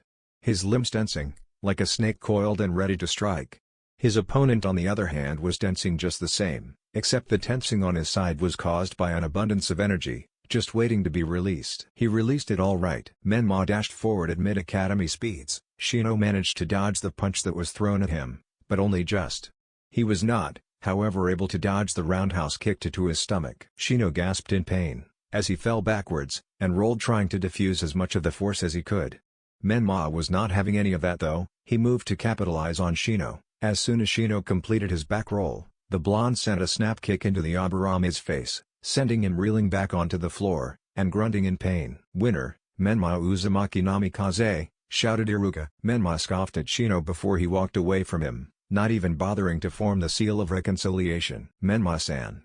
"The seal," said Iruka sternly. "Why? Why should I?" "That seal is for equals," said Menma, a scowl present on his face. "So? You think only equals deserve respect? You think that only equals share their knowledge with one another?" asked Iruka, unblinkingly. "Yes," said Menma. "Then get out of my class. If you truly believe what you have just said, then I can't teach you. You are not my equal. In fact I could beat you blindfolded, with both my hands tied behind my back," said Iruka, his eyes blazing with fury. "But I am the son of the Hokage," said Menma indignantly. "While that may mean something politically, it means nothing in battle. And since you refuse to show Shino respect simply because he was not able to keep up with you, you will not be taught by me. Now get off the academy grounds." "That is an order by Chunin, Iruka Umino," said Iruka. Menma stormed off with a scowl. Naruto was visibly impressed. His opinion of Iruka went up considerably by that action. Iruka Umino seemed to be a highly professional man, that wouldn't pander to children, just because they are related to someone important. Iruka cleared his throat. "Now for our last spar, Hinata Hyuga vs Ino Yamanaka." The two girls stepped forward. They intertwined their middle and index fingers, forming the seal of confrontation. They stepped away from one another and waited for Iruka-sensei to start the fight. "I'm going to win, Hinata-chan," said Ino. She stuttered. "Now this is a taijutsu spar only. Absolutely no use of chakra, especially the Jukin, Hinata," said Iruka. "Hi!"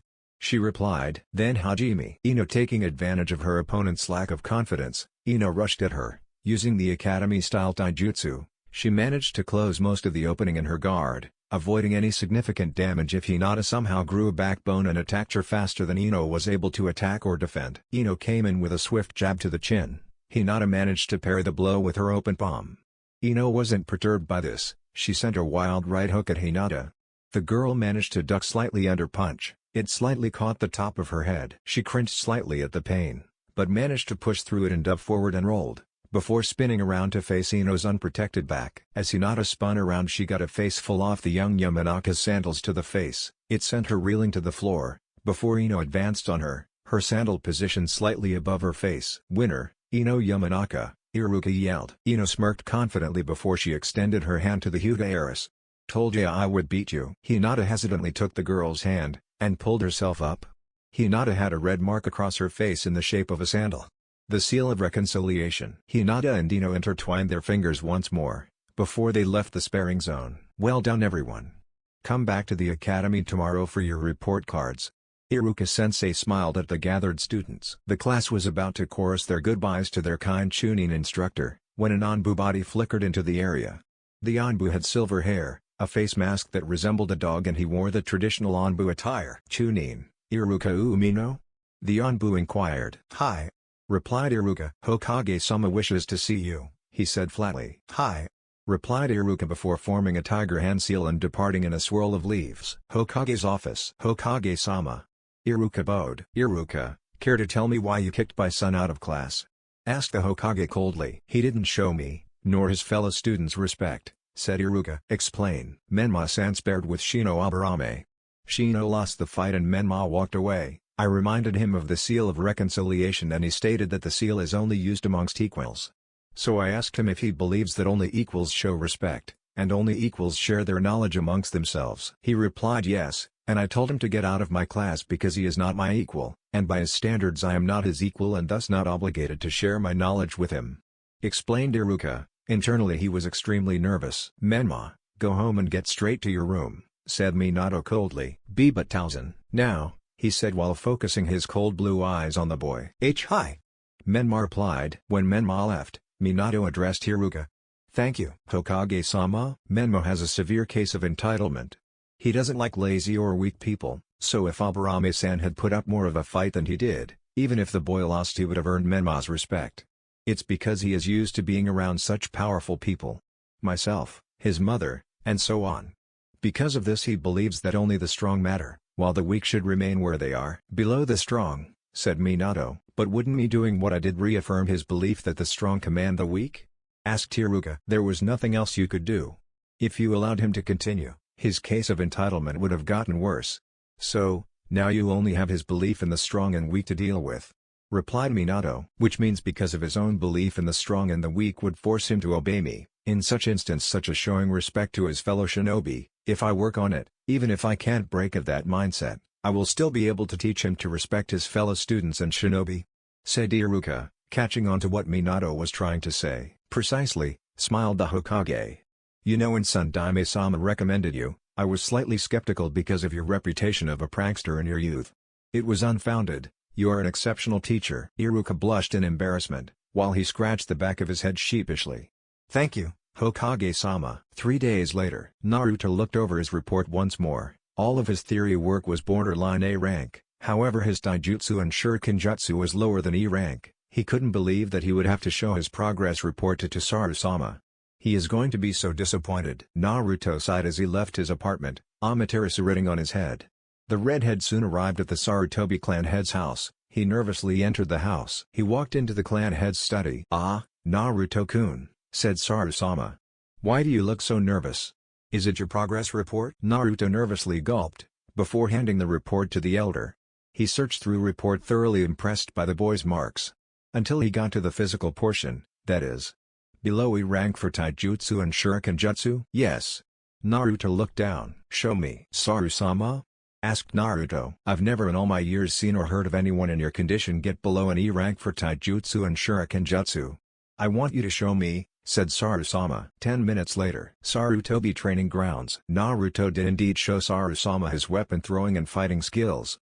He was not impressed, not at all. "Who taught you how to fight?" asked Hiruzen. "Mizuki-sensei." "And what? You chose to completely disregard his instruction?" asked the elder. "What do you mean?" "I'm fighting exactly as he taught me," said Naruto in confusion. "You cannot mean to tell me this is all his instruction?" Sarutobi refuted. "Well, that's how he taught me. Always tuck in your thumb into your fist and keep your knees locked," said Naruto. The elder blinked before his nostrils flared angrily. Naruto actually started fearing for his continued existence. "I see. Well, not to worry, I will get you someone to teach you proper taijutsu and shurikenjutsu." "Are you saying Mizuki-sensei didn't teach me properly? On purpose?" asked Naruto. "That's exactly what I'm saying." "Saru-sama, why is it that almost everyone in this village hates me?" asked Naruto. Sarutobi sighed. "If I could tell you, I would." Naruto nodded sadly. "Come back here on Monday, I'll have a teacher here for you," said Saru-sama. "What? Really?" asked Naruto enthusiastically. "Yes, so don't be late," smiled Saru-sama. 3 days later. Naruto studied the man in front of him. He had a dark bandana with a metal plate pinned to the material. The plate had the Konoha symbol carved into it. He also wore a pair of dark, round shades. He had a long-sleeved turtleneck shirt, with a red spiral on each shoulder. His pants were dark, and slightly above ankle length. From there his legs were bandaged until the ankle. He wore a pair of dark shinobi sandals. "Naruto-kun, this is Ebisu. He will be your tutor for the next month and over weekends," said Saru-sama. "What exactly will Ebisu-san be teaching me? Because I'm pretty sure that Hiruka-sensei is teaching me properly. It's only Mizuki that taught me badly," said Naruto. The nerve of that man, absolutely unprofessional. Ebisu sniffed disdainfully. "Not to worry, Uzumaki-san. I will be teaching you taijutsu and shuriken jutsu until you are proficient in the arts. And after, when you unlock your chakra and learn the basic academy techniques, I will assist you in mastering them, as well as teaching you how to use them in battle." Ebisu pushed his glasses up. "Not to worry, Uzumaki-san. You will have a through grounding in the basics. Ebisu-kun will also be evaluating and teaching you trap making and detecting, stealth, intelligence gathering, tracking, genjutsu creating, detecting and dispelling. He may even touch on chakra control," said Saru-sama. I don't know what to say. This must be costing you a lot of money." "Ebisu-san is obviously a specialist when it comes to this sort of thing," Naruto said, his eyes sparkling with emotion. "Think of it as me making amends for all the pain that the village has put you through," said Hiruzen. "I don't even know how I would pay you back," said Naruto. "You can pay me back by learning all can from Ebisu. You can pay me back by trying your best and not giving up, no matter what. You can pay me back by becoming the best ninja in the village," Hiruzen said with finality. "Before I take you as my student, I wish to know your goals. I should advise you, that it is my hope to train a Hokage," said Ebisu. "I'm sorry to disappoint you. I have no dreams of becoming a Hokage, maybe a member of Anbu, or just a figure like Jiraiya or Orochimaru-sama," before he went off the deep end, said Naruto. "I suppose it's good enough. I'll just have to accept honorable grandson becoming Hokage under my tutelage. Still, Jiraiya-sama is a respectable enough ninja. I suppose it is acceptable to train a shinobi that can compete with a man of his skills." "Thank you, Ebisu-san," said Naruto. "From now on, you will call me Ebisu-sensei," said Ebisu. "Hi, Ebisu-sensei." Naruto smiled. "Ebisu, how is your Fuin Jutsu?" asked Hiruzen. "I have almost completed level 5. Sandaime-sama," replied Ebisu, pride evident in his voice. "Impressive. Will you teach Naruto?" asked Hiruzen. "I'll teach him everything I can. All the basics of the ninja arts I know, then we will build on everything I have taught him until he graduates. By then he should have low chunin skills as a minimum goal," said Ebisu, planning out Naruto training within moments. "When do we start, sensei?" asked Naruto. "We will begin tomorrow. Sandaime-sama has informed me that your theoretical work is no concern, so we will spend the rest of this month on your taijutsu and shuriken jutsu. You will also continue practicing what I teach you after training our sessions, only if you have free time." Naruto bowed. "Hi sensei." Over Naruto's academy holiday, he trained his taijutsu and shuriken jutsu non-stop. When he was with Ebisu, the Jonin specialist would run him through his taijutsu, reviewing what he has already taught him, fixing the slight mistakes that he made, as well as teaching him a new kata. When the lessons finished he would practice everything that Ebisu taught him, over and over again. His only company would be Amaterasu. The same held true for Naruto's shuriken jutsu. Unfortunately, Naruto only had about a week of actual introduction into the Academy Taijutsu kata, which was actually the old Academy Taijutsu. To be specific, it was the Academy Taijutsu taught between the Second and Third Shinobi World War, because he had to spend the most part of his holiday correcting his punching and kicking. It took a while.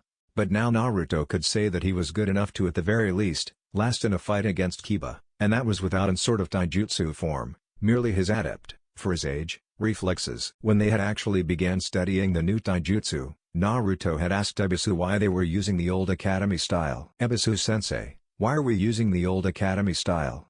I know that you are allowed to use whatever taijutsu style you want to use, but surely the new academy style is an improved version of the old one," said Naruto. "That is usually the cases, especially when you apply it to civilian matters. But not with ninja, samurai or soldiers in general.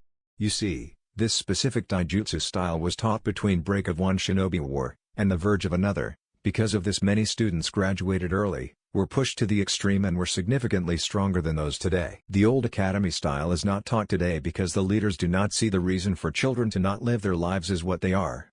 Children," said Ebisu. Naruto nodded in understanding. "That means that this taijutsu style, even though it is an academy one, it is vastly superior to the new one, because it was engineered for war. How effective is the taijutsu style? And what is it called?" "This particular taijutsu style is called the Will of the Tree Leaf, others merely choose a shortened name, Konohaken. This taijutsu style is actually a slightly diluted style of the traditional senju-style taijutsu. It has various different aspects, and when you master the academy style, there is Jinan, Chunin and Jonin techniques that you build onto your academy foundation. If you are able to reach that point, if you personally specialize in genjutsu, bukijutsu, kenjutsu or ninjutsu, you will be considered a taijutsu master, along with your primary area of the ninja arts that you have mastered already. Explained Ebisu. In fact, a fellow student from my year and his father, went on to use the Konoha-ken to create a new taijutsu style. That student went on to become one of the greatest jonin in Konoha, as well as a taijutsu specialist. Naruto's mouth made a perfect O shape. That's amazing, I can't wait to learn this taijutsu. Well, if you have no more questions, then we will begin, said Ebisu. I do have one more, said Naruto. Ebisu motioned for him to continue. Could you train me in everything using your own academy course? How do you know my academy course has anything to do with the Konoha-ken? Asked Ebisu. Because of your age, and you did say that students from those days graduated earlier, which means you were part of the Third Shinobi War, that means that you were trained in the Konoha-ken. Plus you also said that your fellow student and his father used the Konoha-ken to create a new taijutsu style, said Naruto. Very good. Ebisu nodded. Yes, in those days we taught more ninjutsu than the basic Academy 3, we were given a grounding in kenjutsu, we were even taught a few basic genjutsu. What ninjutsu were you taught? Asked Naruto. Well, I won't go into the specific ninjutsu, but we were taught 10 elemental ninjutsu, 5 E ranks and 5 D ranks. Along with that we were taught basic shinobi jutsu, such as the Academy 3, as well as the rope escape among others, said Ebisu. And just to fill you in on the genjutsu, so that we don't get sidetracked any further, you will be taught 2 E rank and 1 D rank. Naruto nodded at his sensei. Now that you are finally able to punch and kick the correct way, it's time to begin your real training. Now take a loose stance, and I'll adjust your body. Anytime you feel uncomfortable, tell me and we will adjust your stance from there. Day before the beginning of Naruto's second year. Naruto tiredly wiped the glistening sweat off his brow. His red hair sticking to his forehead as if he had just come out of the rain. He had just finished a particularly difficult training session with Ebisu. It consisted of stretching, physical exercise that consisted of push-ups, pull-ups, squats, crunches and laps around the training field. Thereafter he was pushed through his last kata and shown a new one. He then spent the rest of the training session going through these kata, while Ebisu corrected his form. However, a question still plagued his mind. Sensei, why are you teaching me both the hard and soft styles? Well, the Konoha-ken as it is broadly recognized has 2 branches, no pun intended, and they are the hard and soft styles. Usually a student will choose one path, not both. However, I feel that since your dream is to become an S-rank shinobi, I will teach you both branches. We may even create a new taijutsu style. If you use only the soft style, what is it called? It's merely called Konoha-ken soft style. However, if you are inquiring its true name, it is the yielding stem, and the hard style is called the indomitable trunk. However, when taught to academy students it is simply called Konoha-ken, said Ebisu. Why though? Because if we differentiated the names of the style, and we confirmed that they are linked, it would have caused our enemies to not see it as a simple academy style, but a vastly powerful that could be joined, as you are attempting to do, and they would study the style whenever they could. This would give our enemies a new taijutsu style that could be devastating to our village. But if I use it, will other villages not learn the style? Asked Naruto. No, because by the time you leave the village for missions you would be able to switch and join the 2 taijutsu styles as if they were one. By then it would be too complex. Additionally, enemy ninja or spies are not likely to pay attention to a Jinan in any case, said Ebisu. Luckily Naruto would have at the very least 6 months before his next taijutsu spar, and by then he would have satisfactory proficiency in his taijutsu style. Even at academy level it would make him a formidable ninja. Naruto overlooked his course aims for the year. They would be covering chakra awakening, trap making, strategy, and they would be studying the life of ninja in a more in-depth fashion. The new subjects aside, they would be learning new material from the subjects that they had already learned in the first year, especially how they would be able to apply it to their role as a shinobi. Naruto on the other hand couldn't wait for his 3rd and 4th years. He was sure by then he would be learning ninjutsu, and if he was lucky, he might be able to convince Ebisu-sensei to teach him something chakra-related before he learned the ninjutsu in the academy. He would just have to convince Ebisu that teaching him earlier will help him on his way to becoming an S-rank ninja. The downside was that Ebisu-sensei loved the basics, he practically lived for them. Logically Naruto knew that the basics are what would make him great. A small part of him still wanted to learn awesome ninjutsu. 6 months later. In 6 months Naruto had come far from his first year as far as his taijutsu and shuriken jutsu were concerned. He only knew 4 kata, 2 from the hard and soft styles. And he had only began his attempts at binding the 2 styles together as one, which would likely take him from now until he graduates, and that was only the academy area of the taijutsu style. His shurikenjutsu was much better than before, he couldn't get any worse off than he was. He could now safely say that all his thrown weapons were on target. However, they were not bullseyes nor anywhere close to the inner circles of the target, but had only been at it for 6 months. Then take away time spent at the academy, as well as time spent on improving his taijutsu, it really was incredible, even if it seemed mostly unremarkable to an outsider's point of view. Currently Naruto was paying close attention to Iruka, he who is currently lecturing the class on the attack that took place almost 9 years ago. The attack of the Kyubi no Kitsune. The thing you all have to understand about the Kyubi no Kitsune is that it possesses a great amount of killing intent. To chakra sensors it was like a massive darkness. Said Iruka. Killing intent? Why would that matter? Asked Kiba. He had a small puppy on his head, he no longer deemed the rabbit important. Who here has heard of killing intent? Asked Iruka. Choji raised his hand. My dad said that back in his Jonin days his sensei at the time fought another Jonin and the killing intent was enough to freeze him. He said that one of his teammates almost killed themselves because of it. Now do you see the importance of it? If a mere Jonin could do that, can you imagine what the effect of the Kyubi's killing intent would have? And that's only passive. If the Kyubi actually focused all of its killing intent on one ninja, or even a group, the best case scenario would be those ninja would fall to a coma. In fact there was quite the number of shinobi that had fallen victim to a coma, and in some cases a stroke. Explained Iruka gravely. It can't be that powerful, exclaimed Kiba fearfully. It was. The Kyubi stood the same size, if not bigger, as the Hokage monument. Even before the Kyubi attacked Konoha, there were legends of its power. Like what? Asked Sasuke curiously. There were ones that said that he could bring forth tsunamis with a swing of his tails, cause continental rift, and breath out massive firestorms from his mouth that were hot enough to create great thunderstorms from the ambivalent heat it displaced, said Iruka. That was not even the worst part, the Kyubi cannot be killed. It is impossible for the great demon to truly die. What do you mean? I thought the Yondaime killed it, exclaimed Kiba. No, the Kyubi was too powerful, even for great shinobi like Minato and Kushina-sama. Even if the Kyubi were somehow killed, it is a being completely composed of chakra, and thus cannot die. It may take months, years, decades or centuries, but the Kyubi would reform once more. Said Iruka. Then how? Asked Naruto, in morbid fascination. It was sealed, said Iruka. Sealed? Asked Kiba. Indeed, said Iruka while he took out a scroll and kunai and showed it off to the class. These strange symbols you see on the scroll, is what we call a sealing formula. This will be taught next year. This is called Fuinjutsu. It allows you to seal any object into whatever the sealing formula is inscribed on. Fuinjutsu has many nuances that I cannot begin to explain nor understand, however with this power the Kyubi was defeated. Iruka placed the kunai in the ring in the middle of the scroll, and placed his fingers on the corner of the scroll.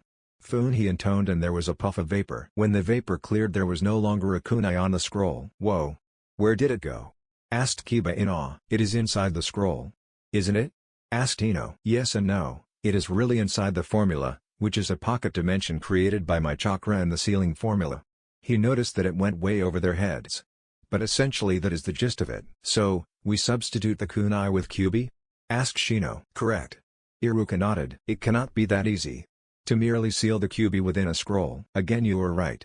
The Kyubi was not sealed in a scroll, but into a human infant, said Iruka. The class was stunned into complete silence. None more so than Naruto, except his mind was buzzing with conclusion that he did not like one bit. Who was it sealed in? This person must be among our age group? Asked Sasuke. Unfortunately that is an S-rank secret. Replied Iruka. Sarutobi Estate. 2 hours later. The Kyubi is sealed in me, isn't it? Asked Naruto. Sarusama promptly spat at his tea. What? Naruto would have smirked if the situation was a different one. So it is. How? How did you come to that conclusion? The villagers are always going on about me being a demon, nine-tailed brat and so on.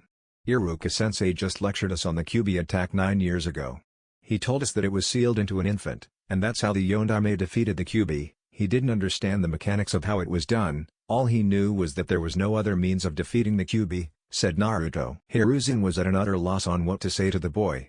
He knew that the boy was very intelligent for his age, his vocabulary was his first indicator.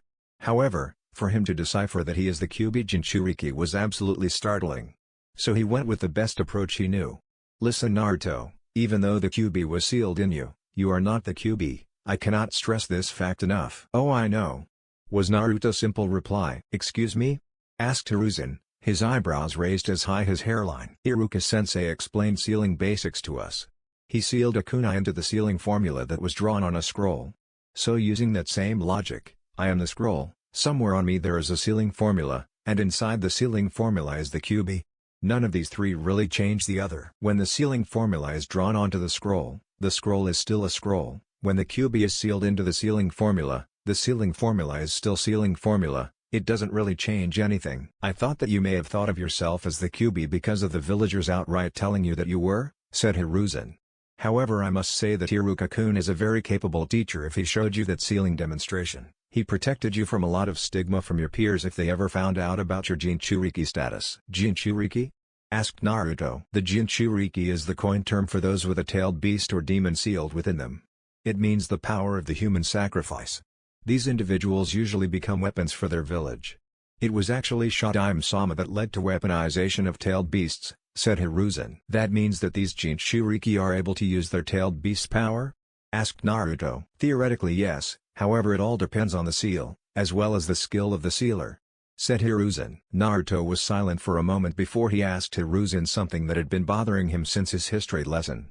Iruka-sensei said that the identity of Jinchuriki is IS rank secret. How did non-ninja find out that I am the Jinchuriki? Hiruzen sighed tiredly.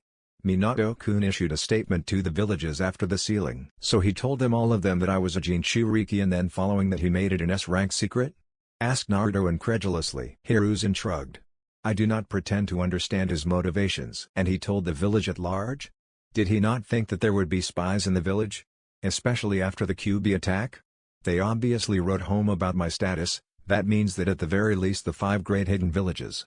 That means that they might kidnap me or kill me because that would mean that Konoha would no longer have a weapon, said Naruto, his temperament matching his hair. Hiruzen sighed wearily. He resented the fact that his son told Naruto about all the different missions that he had been on. Naruto had become somewhat cynical as a result. He sighed once more, cynical or not, it didn't make it any less true. I'm going to have to step up my training. It wouldn't do for me to die before I become a S-rank ninja. Then again, that cynicism led to this particular bout of optimism. So it wasn't all bad. 6 months later, Naruto and Ebisu. Sensei, why do I have to stick the leaf to my forehead? Asked Naruto. It's not like I can use it in a fight or any other time. Ebisu decided to tell him why, instead of telling him to just do it. If he knew there was a good reason for it, then he would be much more agreeable. You unlocked your chakra a couple of months ago? Yes, Sensei. So the leaf exercise has something to do with that, said Naruto. Correct. Ebisu smirked. He liked the fact that Naruto didn't question the connection between the two. If Ebisu brought it up, then there was an obvious connection, and he didn't question the validity of it, he only wanted to know why certain things were done. A direct byproduct of his experience with Mizuki. It wasn't bad per se, it just that certain teachers wanted their students to figure things out for themselves. The reason for this is that after awakening your chakra, it is in its raw form after you open it. This is the case with all chakra carriers. Some grow to become excellent at controlling their chakra, whether it is a result of genetics or chakra capacity is a moot point. The fact is that the earlier you begin with chakra control and the more diligent you are, none of these factors can prohibit your progress as ninja. The current academy body is of the opinion that students need time to let their chakra calm down after the awakening, which is why they only teach you the leaf control exercise halfway into your 3rd year. And the beginning of your ninjutsu training sometime between the beginning and midway through your 4th year. You obviously disagree, and you think it's perfectly safe to start with the leaf control exercise even earlier. It is better even, said Naruto. Right. The reason the leaf exercise was created in the first place was not because of the symbolism it shares with the Konoha headbands. No, it was an exercise created by Nadaime-sama that allows students a boost in their chakra control, while not damaging their chakra core or their pathways. Since the leaf exercise only requires a small amount of chakra to master it. Even if a student is absolutely abysmal chakra control, the forehead limits the amount of chakra being released. Since the place that the leaf is placed lies between 2 chakra limiting gates, so the chakra released may be a lot for those with bad control, but it's nothing the chakra network can't handle, making this the perfect exercise to teach those with newly awakened chakra how to control their chakra without harm to themselves. Explained Ebisu. Naruto nodded, understanding perfectly.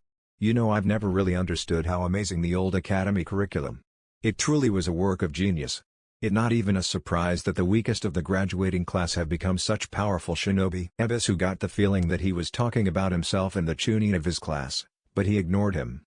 I should inform you that I am somewhat of a sensor. I can detect the level of your chakra. It's fairly above average for your age, so the exercise shouldn't give you much trouble. However, I want you to practice this exercise whenever you can. I want you to get to the point that any less chakra applied to your forehead would cause the leaf to flutter away. I want you to get to this point without the need to concentrate. It should be a subconscious reaction when you apply the leaf to your forehead. Naruto nodded in determination. He was pretty sure that it would take him until the academy began ninjutsu training before his control was that perfect. Naruto passed his second-year academy examination. As if it were nothing, his taijutsu scores had improved to a high B, almost A rank. The same could be said for his shuriken jutsu. His positioning in the class ranking was somewhere above the middle ground of the class. It wasn't bad compared to his previous ranking in the class. His progress with the leaf exercise wasn't bad. He had above-average reserves for his age, so the exercise itself wasn't difficult. No, it was trying to perfect the exercise to the point where if he applied any less chakra the leaf would fall off. Still, he had been training and studying as hard as he was able to. This would be vital to his survival against those that would target him because of his status as the Jinchuriki of the Kyuubi no Kitsune. Chapter 4, Pet Evaluation Exam. Naruto woke up to Amaterasu sleeping on his chest. When he first woke up with his pet, well, people say that he should call her his pet. However, he likes to think of her as his closest friend. Rabbit on his chest. He was surprised, since to his knowledge they preferred closed spaces like burrows or shelters that hide them from view. He gently held her to his chest while he got up. He placed her onto the bed before leaving the room. "I'll be back, Amaterasu-chan. I love you." Naruto smiled lovingly at his closest friend. Naruto left his room and walked into the bathroom, stripping himself of his clothing as he closed the door. He turned on his shower and waited for it to warm up. He stepped under the shower head and sighed in bliss as he felt the warm droplets of water beat against his skin. While he showered, he thought about all of the training he had done over the years. He was now much better than he was when he first started out. He was now halfway through his 4th year, almost a Jonin, provided he passed the graduation exam. He had already learned all 3 of the academy ninjutsu, and a few elemental jutsu. Although there was more for him to learn, he decided that he would completely master the jutsu that he had, instead of learning more. He clearly remembered the conversation that he had with Ebisu that allowed him to make this decision. 6 months ago. Naruto and Ebisu. Ebisu-sensei, how did you manage to learn all the ninjutsu that you have given me, as well as the other areas of study before your graduation? Before graduation? No, we learned whatever we hadn't been able to complete under our Jonin-sensei. That aside, we never had a graduation. Well, we did, but no one considered it such. Our true graduation was our first mission outside of the village, said Ebisu. So, I don't have to complete those ninjutsu before I graduate? Asked Naruto. It would be amazing if you did, but why do you not think you will? Asked Ebisu. Because I want to spend more time on mastering the academy ninjutsu. They may be basic, but I have already thought of a few good ideas for the clone jutsu, and I can't use them to the fullest extent without mastering them, said Naruto, before taking a small breath. And there is something else. If I tell you, please don't tell anyone. Is it some dangerous kinjutsu? Asked Ebisu wearily. Sarutobi-sama said that he knows about the Kyuubi. Maybe he wants to access its chakra? I've heard of Jinchuriki performing such a feat. No, if it fails I'll only have more chakra and maybe even more control, said Naruto. The Kyuubi's chakra then. I want to try my hand at nature transformation, said Naruto. Thank Kemi. Ebisu internally sighed. Nature transformation seems quite the lofty goal for an academy student, in their 4th year no less. Ebisu-sensei, did I ever tell you that I met Kazekage-sama's daughter? Asked Naruto. Ebisu, not knowing where he was going with this, shook his head. No, I don't believe you have. Well, I was 7 at the time. Hokage-sama gave Kazekage-sama a scroll which he gave to his daughter. I was tasked with being her escort. She sat under a tree with a leaf clutched between her hands. I had no idea what she was doing. So I asked her. I later found out that at a wind nature transformation exercise, the basics that I was able to grasp from the exercise is that you're required to cut the leaf in half with your chakra, said Naruto. That's quite the story. But you do know that wind may not even be your affinity? Asked Ebisu. Naruto nodded in confirmation. That's exactly why, because if it's not my affinity, I will have more ninjutsu to my arsenal. As you know, wind is the most offensive element while earth is the most defensive. If I am able, no matter what my affinity is, I'll make sure that I have at least the basic affinity exercises down. The jutsu would be much, Much easier to learn. You already know of the Sharingan affinity theory. You mean that the Sharingan gives those with the Dojutsu the ability to create an artificial affinity after copying enough jutsu of that particular element or using a copied jutsu enough? Asked Ebisu. Yes, obviously I do not have the Sharingan, but I'm sure I can get around that, said Naruto. How? Asked Ebisu. That's easy, all I need to do is master the elemental exercises and use the jutsu to get my chakra attuned to the elemental frequency.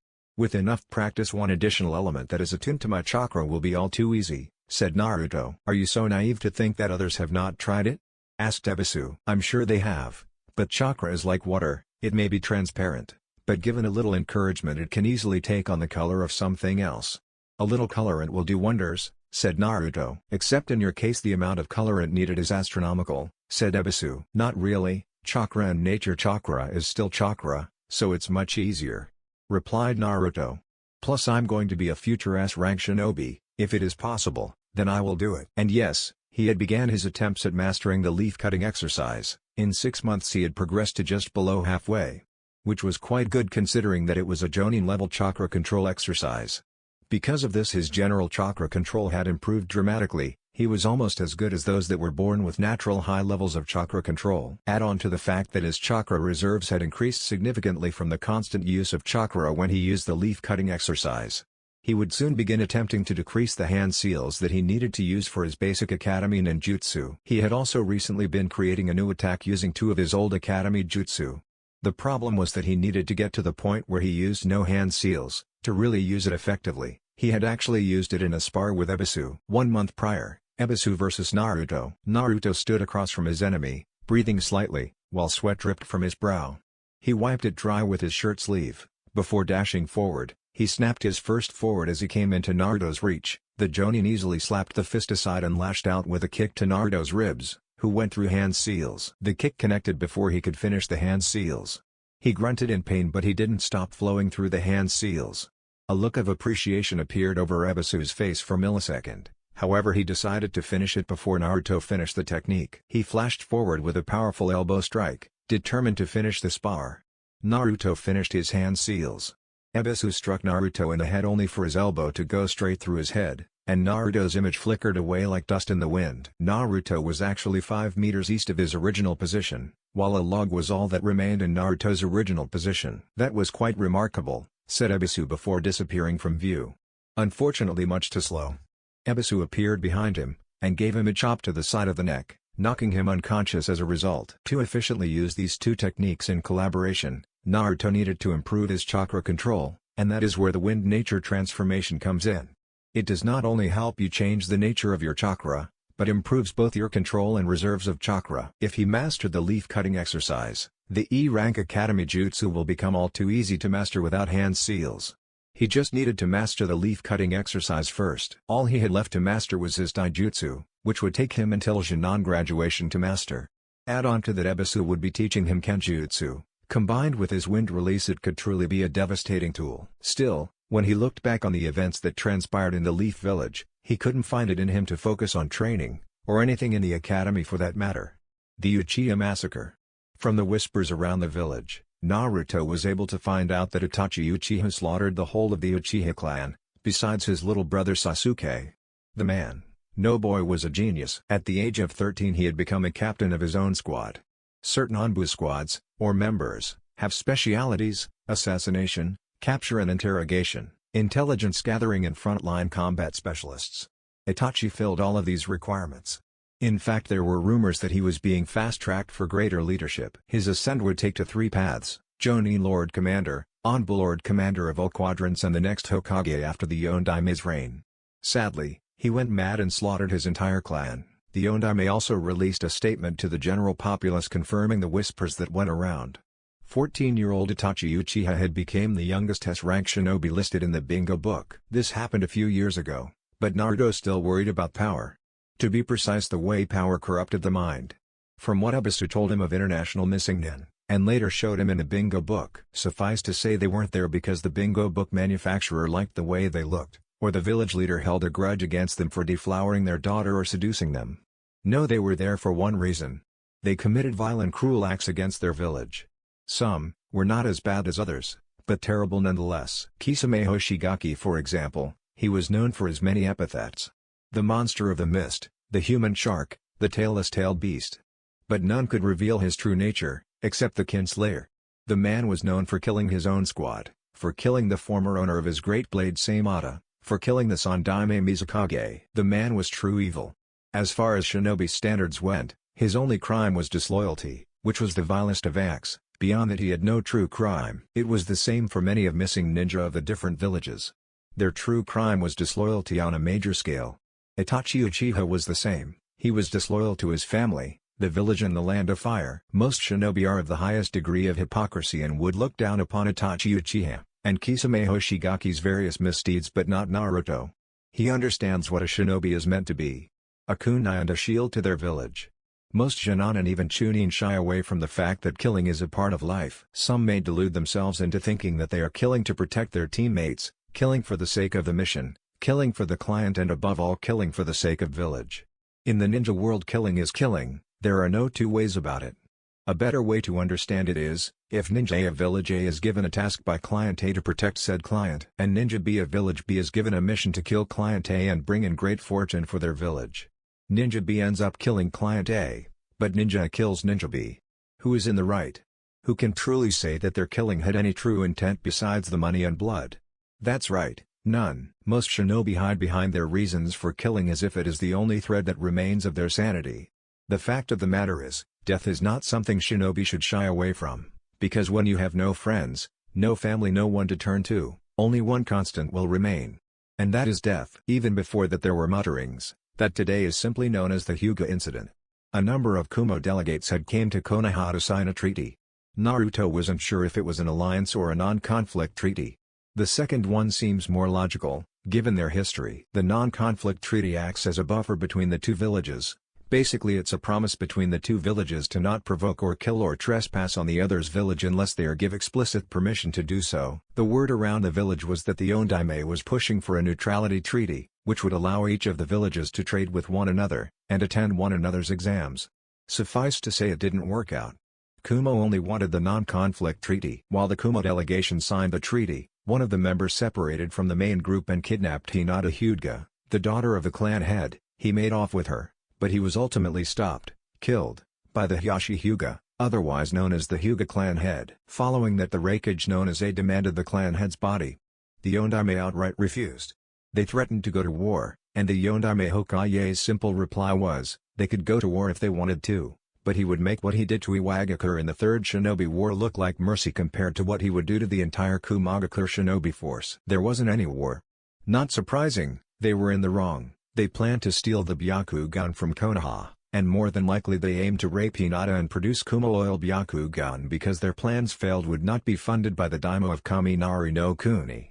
They had no option but to form a border restriction treaty. That aside, there wasn't much else that happened in the village, besides the return of Kushina Uzumaki Namikaze as a fully fledged shinobi. Apparently she had been making a number of waves among the Kenjutsu circles. She used a Uzumaki style of Kenjutsu, and it's rumored that she has also entered the Anbu. Not to mention the fact that she is the commander of the Eastern Anbu Quadrant. The woman had various titles. Some called her the Red Death of Konoha/Uzu. Others called her the Reaper of Blood, and some simply called her Death's Champion. According to most shinobi, she was ruthless and efficient. Nobody knew what her Anbu identity was, all they knew that she was the Lady Commander of the East Quadrant. Naruto was actually excited to begin his Kenjutsu instruction if Kushina Uzumaki Namikaze's use of it is any example of its effectiveness. Unfortunately, it would take him long before he could truly say that he is a practitioner of true Kenjutsu. His weakness was that his focus was spread too thin. Ninjutsu, Daijutsu, Bukietsu, Fuinjutsu, Genjutsu, chakra control, nature transformation, and soon Kenjutsu would be on the cards. Add the academy material he needs to study, and it has him spread way too thin. But he was too far now to focus on one area, so he is just going to continue on the same path. Hopefully it would be beneficial in the long run. In 6 months Naruto had managed to master the Bunshin no Jutsu clone jutsu, to the point no hand seals were needed. He still used hand seals occasionally, but they were more for show than anything else. He was still weak enough that being underestimated constituted as a great advantage. His Henj no Jutsu transformation jutsu was mastered to the same level as his Bunshin no Jutsu clone jutsu, requiring no hand seals. Only his Kawarimi no Jutsu substitution jutsu, required hand seals, but then again it was a rather difficult technique to get down with no hand seals. Only jonins and ambitious chunins ever used the technique in a fight, because A, they had the requisite hand speed, or B, had both the control and familiarity with technique to complete it without hand seals. He had also reached the point with the leaf-cutting exercise that he was about a centimeter away from severing it completely. This was one of the reasons he was able to complete 2 of the 3 academy jutsu without need for hand seals. His taijutsu, the academy level, was completely mastered. He had managed to blend the 2 halves of the old academy taijutsu, namely Konoha Ken, or to be much more specific, the yielding stem and the indomitable trunk. He had managed to blend the 2 together as one taijutsu style. All he had left was to refine it further before he started learning the Jonan level techniques. As far as taijutsu went, in reference to his classmates, Naruto was right up there with the best of them: Sasuke, Menma, and Kiba. He was third in the class, Sasuke and Menma in superior speed, and slightly better technique. Kiba on the other hand was faster, but lacked Naruto's technique. His kenjutsu was basic to say the least. He had only learned with a shinai, and had yet to buy a blade, but most of what he learned during his spars with Ebisu were strikes and parries, namely a stabbing thrust in any direction and from above to below and from below upwards, rear grip, left to right and right to left, right diagonal strike from above to below, left diagonal strike and from left diagonal strike below upwards and to right diagonal, and finally above left diagonal strike to right diagonal and below right diagonal strike upwards and to left diagonal reverse grip. His chakra control had also improved, not drastically, but it was still noticeable. He had mid-Chunin level control. His reserves were average Jonan level, no surprise there. He barely ever used high-ranking jutsu. Even with him using the leaf-cutting exercise, it had slowly built up from slightly above academy level to mid-Jonan level. His shurikenjutsu skill was slightly lower than Sasuke, not surprising as he is an Uchiha. Surprisingly, both Naruto and Sasuke were behind Menma in terms of shurikenjutsu. Why his shurikenjutsu was so high, neither of them knew. Naruto would only be learning genjutsu detection, dispelling and creation in his last year along with fuinjutsu. He would also be further refining his skills in this year, and maybe learn 1 of 2 more jutsu. Naruto sat in his seat next to Shino in the academy. He and Shino had at first become good friends, but training had got in the way on both sides, so they had no time to socialize as much as they wanted to. Well, Shino never really needed to socialize with people in general. They were too judgmental of his abilities. But he did want to gain a better rapport with Naruto, his first and only friend. Naruto was curious as to why they were at the academy today. They had finished all of their examinations, and all they were told was that they should bring their pet rabbits with them, because they would be getting evaluated. How they were being evaluated he had no idea. "What do you think about this evaluation?" asked Naruto. "I suspect that it is to gauge how well we took care of our teammate, but it does seem a little too obvious," said Shino. "Yes, that was my first thoughts on the matter. They could have given our teammates annually or biannually evaluation. Why now? It seems odd to say the least," said Naruto. Shino Aburame. Shino was called by Iruka. Shino disappeared for a while, taking his rabbit with him into Iruka's office. He didn't appear for a long time, and then Iruka called the next name and so on. He waited patiently. He was next.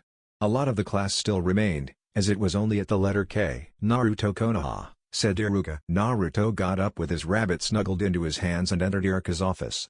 He noticed the room was empty, so where were the other students? Then he noticed a door on the side of the office. They must have left through there. "Now Naruto, this evaluation will decide if you will be allowed to continue the current ninja program," said Iruka. "Now place your rabbit on the table." Naruto looked at the table. It was a metal table that smelled of cleaning supplies. Naruto did as he asked, giving Amaterasu a reassuring stroke to the head. "Your rabbit's name is Amaterasu?" asked Iruka. "She is my partner, but yes, sensei." "Describe your relationship with Amaterasu," said Iruka. "We're best friends. I love her like I imagine family would love one another," said Naruto resolutely. Naruto almost thought he saw Iruka flinch, but he wasn't sure. "Do you take care of your rabbit by yourself?" "No, I let Kyubi look after her, and when it's busy I ask my non-existent parents too." Naruto thought snarkily. "I take care of her myself." "How long have you had your rabbit?" asked Iruka. "They should know this, they gave the rabbits to us." Naruto sighed internally before replying. "Since my first year." Iruka neatly stacked the paperwork at his desk that he had been filling in and placed it in a manila file. All that remained on his desk was a piece of paper, the manila folder, a pen and 2 stamps, one on each side. "I have 2 stamps here, the one on the right has the word pass on it, and the one on the left has the word fail on it. If you refuse to do what I ask you will be moved from this shinobi program to another, and it's unlikely that you will ever be a field shinobi, said Iruka seriously. Naruto began to stress about what his sensei want from him. "Hi sensei. I want you to kill Amaterasu," said Iruka seriously. "What kind of joke is this? Because it's not a very good one," Naruto remarked angrily. Before Iruka could answer, an Anbu stepped forward from the shadows themselves. The Anbu wore a bear mask. "Naruto-san, this is no joke. If you do not kill the rabbit you will be kicked off the shinobi program, indefinitely." Naruto nodded calmly. Almost too calm. "What kind of bullshit is this? You want me to kill my partner? We were told on the very first day we got our pets that we should treat our pets as our teammates," raged Naruto, tears leaking from his eyes, but he didn't care. "And now you want me to kill my teammate?" "Thank Kami for silencing seals," Iruka thought internally. "Kill the rabbit or fail, it is as simple as that." Naruto silently raged as the tears continued to fall down his face. He gulped, before withdrawing a kunai from his shinobi tool pouch. His hands began to shake so much that he almost lost his grip on the kunai. His throat and stomach was filled with a sick feeling that he couldn't explain.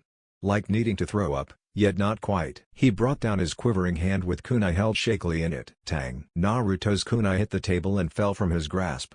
He was breathing raggedly, almost to the point that he was hyperventilating.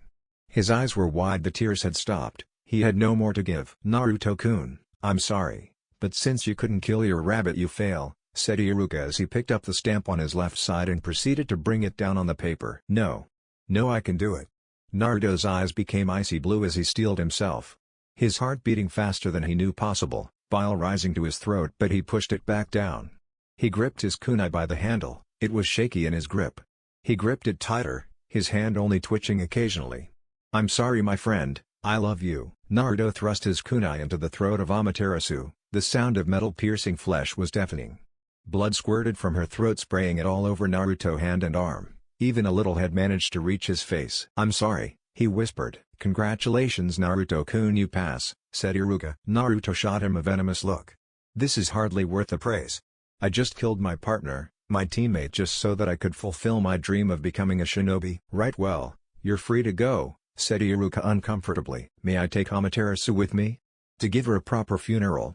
Naruto looked down at his rabbit, his kunai still lodged in her neck, skewering it through one end and exiting out the other end. "I don't see a problem," said Iruka. "No, you have just killed your comrade, you don't deserve to give her a proper funeral. This is the life of a shinobi. It is filled with up and downs and a lot of things that you would rather not go through, but it is your duty as a shinobi. Now get out, we have the rest of class to go through," said the bare-faced Anbu from the shadows. Naruto grunted, casting a steely gaze, filled with unadulterated hate and anguish at the area he assumed the Anbu occupied. "If I ever find out your identity, I will kill you, make no mistake about it. I have already killed one comrade, what's another?" The Anbu replied. Naruto could actually tell which direction it came from. Her turned to the opposite side of the office, just behind Iruka, where the only feature visible was the Anbu's mask. Noted. Naruto would have been startled had he not been so angry. Instead he stormed out the room with anguish and vengeance at the forefront of his mind. Iruka sighed sadly as the boy walked out of his office. This was truly a horrifying ultimatum. Kill your rabbit or fail the Ninja Academy. Well, they wouldn't be failed, merely placed in some other shinobi-related job that they wouldn't be forced to kill. Either that or their chakra will be sealed up. He hoped that this wouldn't be bad for Konoha, especially since he was their Jinchuriki. Minato, Hokage's residence. "Bear report," said Minato. "Every student in the class managed to kill their rabbits. At the very least, when they end up killing an enemy shinobi they will not freeze up. They may have some negative feelings afterwards, but that cannot be helped. It seems that your plan failed to work for the vast majority of the class. Some benefited from it, but not in the way you wanted it. With the exception of one student," said the Anbu with a bear mask. "Who?" The Hokage was now intrigued. "Naruto Konoha." Why was he any different? Because he truly thought of the rabbit as his partner, his friend and teammate. There are reports of the child taking the rabbit almost everywhere he went. Some of my Anbu even reported him giving his rabbit a birthday ceremony. When he had to kill it, he was shaking all over. At first he failed to kill it, but when he was about to be felled he reaffirmed his conviction and killed his rabbit after saying sorry. After that I noticed a difference in his personality. He seemed to be more hardened. He even threatened to kill me if he found out my identity. I may have been harsh, but since it worked better than all the other students, I knew I needed to push him further for the effects of this experiment to be long-lasting. I suppose, Minato sighed. This was my best chance at creating truly efficient shinobi. Minato suddenly widened his eyes and quickly waved the Anbu away. Soon enough a constant tapping of wood to floor was heard. Minato knew who it was, and he knew that this particular visitor liked to just enter a room as if he was supposed to be there and you were the one that was bothering him. He quickly made a half-tiger hand seal while his other hand gestured towards the door. The door's surface glowed slightly with a sealing formula branching out over the door. Just after the seal activated, Minato took notice of the door handle being twisted, and he grinned. "Take that." He did a mental victory dance. The handle was twisted a few more times before Minato heard the visitor knocking on the door. "Just a moment," said Minato as he stacked his paperwork to one side. There was a sealing formula where he placed it. It soon disappeared in a flash of yellow. He only had a small amount of paperwork left, which he would finish with shadow clones later. Minato took his seat once more, placing his Hokage hat on his head, just to show his visitor who exactly he was talking to. For extra measure he moved his Hiraishin kunai, which was on an ornamental stand, closer to his side of the desk. He also removed the picture of his family from the table and put it into one of his drawers at his desk. The Ondaime then gestured at the door while making a half-tiger seal. "You may enter." The door swung open and a calm-looking elderly man entered room. Minato subtly brought his interlocked his fingers under his chin, creating a snake hand seal. "Fun, chakra area void jutsu." Minato turned his attention to the man. He had shaggy dark hair, and a bandage over his right eye at his chin had a X-shaped scar on it. He wore a white kimono, a black robe over that until his feet and black shinobi sandals. Only one of his arms were visible. "Danzo, a pleasure," smiled Minato, knowing full well with his seal antidote he was the only one in the room that could use chakra. Truthfully, it wasn't so much an antidote as it was the seal simply didn't recognize him because of a seal he had concealed on his person. He knew he had all the power in the room, and he intended to milk it for all that it was worth. "Please take a seat." Danzo showed no outward reaction thus far, but Minato knew that he had succeeded at disgruntling the elderly man. The elder took the offered seat. "It seems that your plan has failed." No. He quirked his left, and only visible eyebrow. "No," nodded Minato with a slight upturn of his lips. "Explain," he said simply. "Can't you figure it out?" asked Minato. "It seems that I cannot," he ground out. "Well, as you know, the academy is full of fangirls, and those that are simply not serious about being a shinobi, or what it entails. With this little experiment they will take the path of a shinobi more seriously. And it didn't completely fail," said Minato. "You mean Uzumaki?" asked Danzo. "Uzumaki? I'm not aware of any Uzumaki in that class besides my children, and as you know they are namikaze," said Minato. "It doesn't matter what you choose to call the boy, we both know of his origins and his blood. If you think I have not tested his blood, then you are more naive than I thought. He has strong genes, his genes are closest true Uzumaki genes that I have seen, your wife included." Danzo adjusted himself in his seat. "That aside, he reacted the best to the experiment, so I think I'm going to keep an eye on him. You should have just given him to me in the first place. That way I could have trained him to be the weapon that you made him to be." "Tell me, would you have made him emotionless like the rest of the shinobi under your command?" asked Minato. "Yes," he said without hesitation. "Then he would not be a true weapon," said Minato.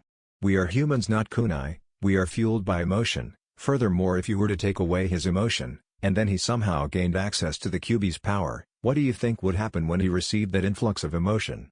Emotion being something he would be completely unfamiliar with, he would be overtaken by the power of the Kyuubi, and the Kyuubi would be released, and Konoha would be destroyed," said Minato calmly. He paused for a few minutes before he continued. "Follow him and watch him if you must, but I will not have you turn the boy into an emotionless tool.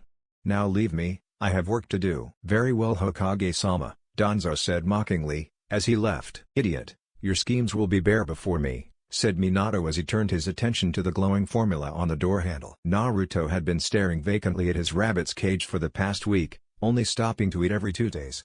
He just couldn't believe that Amaterasu was gone. And he was the reason that she was gone. It was all his fault, and there was no bringing her back. It was because of his warmongering village too. It didn't take him long to come to that conclusion from his week of contemplation. They made them kill their teammates so that they would have no issues when it came to killing the enemies of the village. So that they would know how to kill their heart if it came to that. Still, Naruto thought it was completely unfair. Why did he have to kill Amaterasu? He had actually formed a bond with her. A bond of friendship, a familial bond. He loved her and they could see how close they were, and they still made him kill her. Whereas the rest of class lost interest in their rabbits a little while after they got them. Even Shino did, although he couldn't blame him. He needed to attend to his colony. He silently fumed when an image of the bare-faced Anbu popped into his mind. The bastard didn't even let me give her a funeral like she deserved. He grumbled as he heard knocking at the door. It was Ebisu and Konohamaru again. But he ignored them. He needed to mourn. The worst part was that he couldn't even cry anymore. He had used all of his tears and had no more to give. He sighed before turning his attention back to Amaterasu's cage. I may be able to give her a funeral with the cage. A couple of days later. Naruto-kun, where have you been? You've missed several days of training, you better have a good excuse. Raged Ebisu as after he kicked Naruto's door open. Naruto barely paid him any mind as he gathered Amaterasu's cage and all of her other possessions. What are you doing? I'm going to burn these things? Said Naruto. Why, what happened to Amaterasu? Why are you burning her things? Asked Ebisu. Long story short, I killed her. If I didn't I would fail the academy, and when I asked if I could at least bury her remains they said no.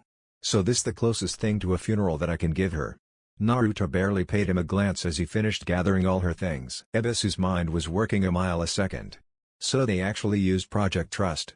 He then asked, where are you taking all that? To the Sarutobi Pyre. I might as well invite Konohamaru-kun and Hiruzen-sama, said Naruto. Konohamaru and Ebisu and Hiruzen attend funeral. Hiruzen, Konohamaru, Ebisu and Naruto all gathered in front of a funeral pyre. On it was a cage and assortment of pet toys and blankets. They had been standing in front of the pyre silently for a short while. Konohamaru was quite saddened by the news, so much so that he actually cried. Not surprising if you consider the fact that whenever Naruto trained, he would leave Amaterasu with Konohamaru. May I say a few words? Naruto-kun? Asked the former Hokage. Go ahead, he said plainly. Amaterasu was a beautiful rabbit and her soul was even more so. Her name was truly fitting, for only she could be compared to the goddess of the sun. Was intelligent, but above all she was family, not just to Naruto but to all of us. She taught Naruto how to love when he had nobody to love him. She filled him with brightness that could only be matched by the sun. It is now time she returns to his namesake and once more joins the sun, said Hiruzen. He made a ring just in front of his lips with his fingers. Kaden, Kasinagare fire release, fire stream. He breathed out an intense stream of orange flames that ignited the funeral pyre. It burnt everything to ashes besides the cage. Sarutobi focused his flames on the cage which began to melt from the intense heat of the flames.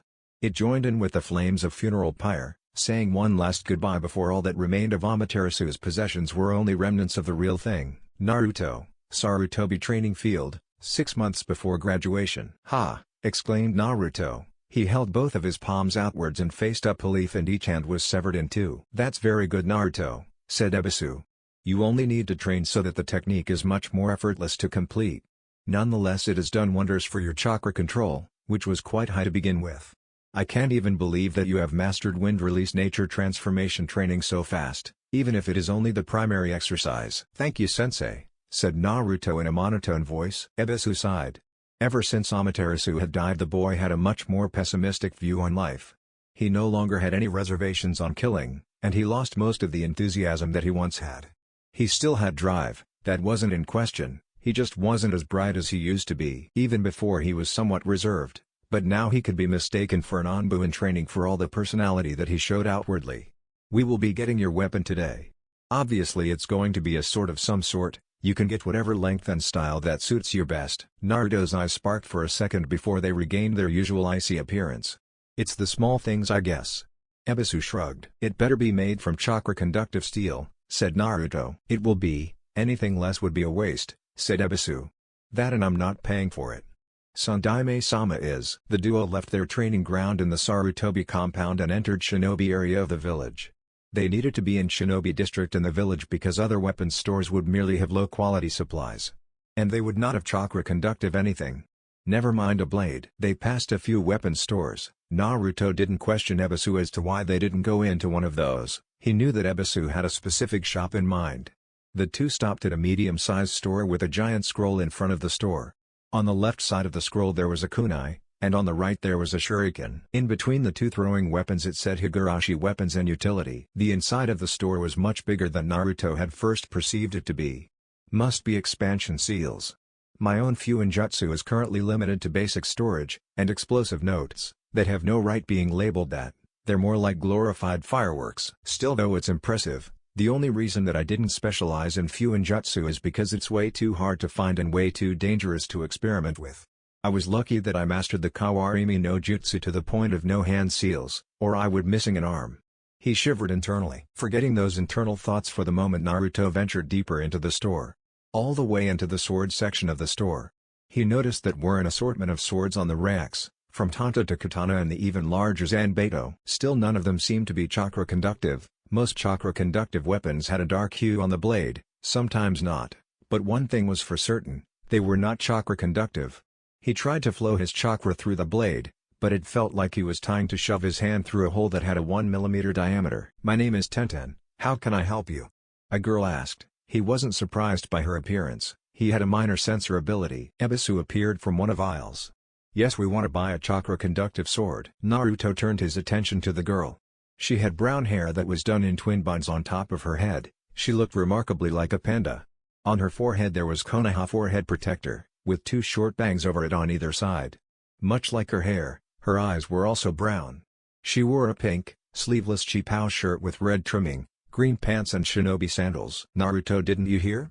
She is taking us to the back of the store," said Ebisu, and then elaborated.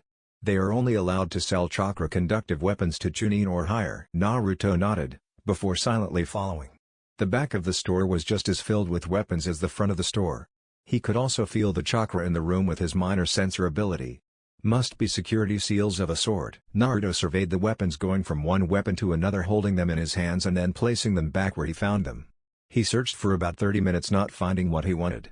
"Naruto-kun, what about this one?" Ebisu held a 60 cm sword in his hands. Naruto took it in his hands. It had plain black handle and sheath. He removed the blade from the sheath. It was single-edged with a slight point at the tip of the blade.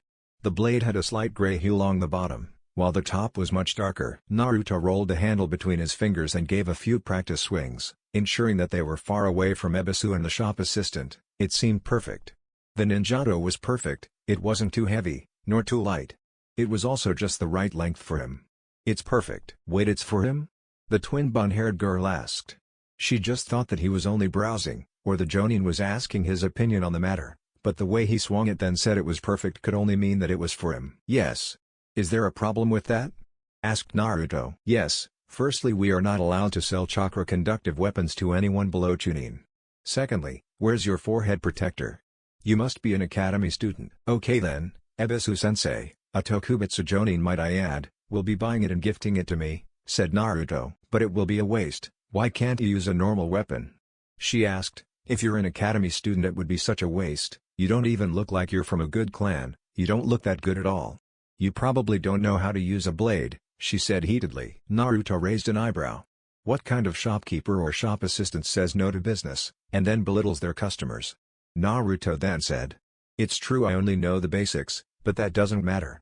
If I had used a normal blade I wouldn't be able to do this," said Naruto as he flowed his chakra through the weapon. It lit with an ethereal blue glow along the blade. It seemed smooth for the most part, with a couple of bubbles along the shroud of chakra. "Try the wind," said Ebisu. Naruto nodded, his face contorted into a look of concentration. The shroud shrunk slightly, contorting to the shape of blade, becoming thinner and sharper. Ebisu smirked. "Impressive as always, my Kouhai." Tenten's eyes sparkled in admiration. "We have to spar sometime." "Are you any good?" asked Naruto. She scoffed. "Besides the chakra thing I'm way better than you." "Good. You help with Kenjutsu and I'll help you with chakra flow." "When did you graduate?" asked Naruto. "Not too long ago." "Why?" asked Tenten. "Well, ninja usually specialize. I want to know if you specialize in anything that I can help you with, or I can teach you something to help you with it?" asked Naruto. "What makes you think that you can help me? And why would you?" asked Tenten, giving him a serious look. "Well, because you're going to help me with my Kenjutsu, we will be training together, so I should offer something in return," Naruto said with no inflection in his voice. His tone of voice actually annoyed her. She never could tell what he was feeling by the tone in his voice. At least with Neji she could tell that there was sarcasm, annoyance or coolness, arrogance in his voice. She replied nonetheless. "I specialize in weapons." Naruto nodded. "I see, so long range or short range?" asked Naruto. "Both, but I lean more to long range because of my accuracy," said Tenten. "I've only started my training, but weapons seems like the way to go. My sensei doesn't really use genjutsu or ninjutsu, he only works with taijutsu. I'm sure that he knows a few other jutsu, but I don't think we are at a level that he can teach us." "You pick the time and place. As long as it isn't within academy hours," said Naruto. "You've got it," she exclaimed. Naruto blinked at her enthusiasm.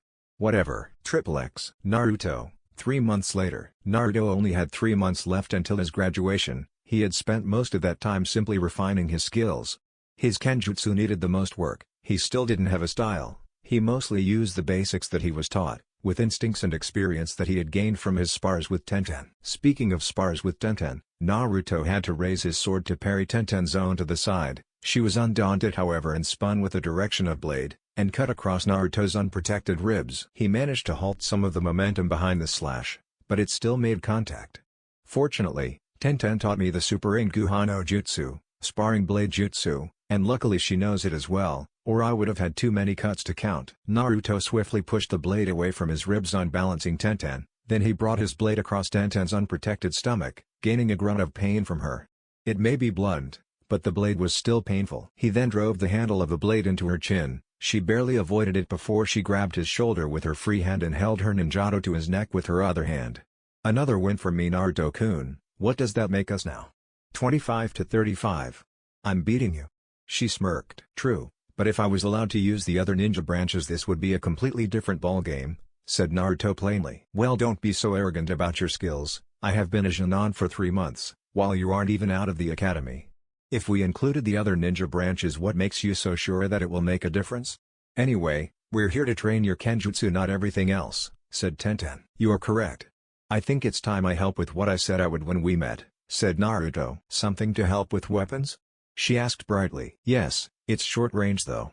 It will still help you a lot. It's very versatile and fits with your weapon's speciality, said Naruto. What is it? She asked, brimming with excitement. Chakra flow. Chakra flow? Is it that thing you did when you first came in our shop? Asked Tenten. Naruto nodded. Before he coated his blade in his chakra, he made it thinner, and after a look of concentration the chakra flow moved past the physical length of the blade and extended 10 centimeters. This is chakra flow. He then thrust the chakra into the ground, creating a small incision. The chakra flow ceased and then he looked at her. See, the blade didn't touch the ground, only the chakra did. Can you see how useful it can be? She nodded in awe, but then she looked down. But besides that, it doesn't seem all that useful if I can only extend the blade, and even then it isn't as powerful as the real blade. True, it takes a lot of training to get a lot of use from it, but it's far from useless. There are many things you can do with chakra flow if you first learn how to extend the blade, said Naruto. Like what? She quirked an eyebrow. Have you heard of the samurai of Tetsu no Kuni? Naruto asked. Yeah, apparently they use chakra conductive weapons to create chakra weapons with their wakizashi shipust. You mean if I learn how to use chakra flow and extend it, I can also learn how to make chakra weapons like they do? Yes, it's something I want to try too, but before that I need to get at least as good as you in kenjutsu, said Naruto. Then we can spar each other without having to use that safety jutsu, and after that we can start sparring with each other and use chakra flow. You're so on, Tenten exclaimed, as she gave a hug. When she realized what she had done, she quickly jumped away as if she had been stung. And indeed it seemed as if she had been, because her face was a flaming red. Nobody will know about this? Got it? She threatened, giving him the crazy eyes. Naruto merely nodded. Whatever. XXX. Naruto. 3 months later, Academy. Naruto sat at his desk along with Shino. He now had Konoha forehead protector tied around his head. He currently waited for Iruka to list the team placements. Team 6 will be composed of Mito Uzumaki Namikaze, Sai, and Naruto Konoha. Your sensei will be Raido Namiyashi, said Iruka. Naruto looked up from his desk in surprise. He didn't think that they would split up Hokage-sama's children.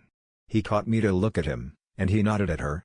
She gave a quick grin before scanning the class for their other teammate. Sensei, there is no Sai in our graduating class, said Naruto.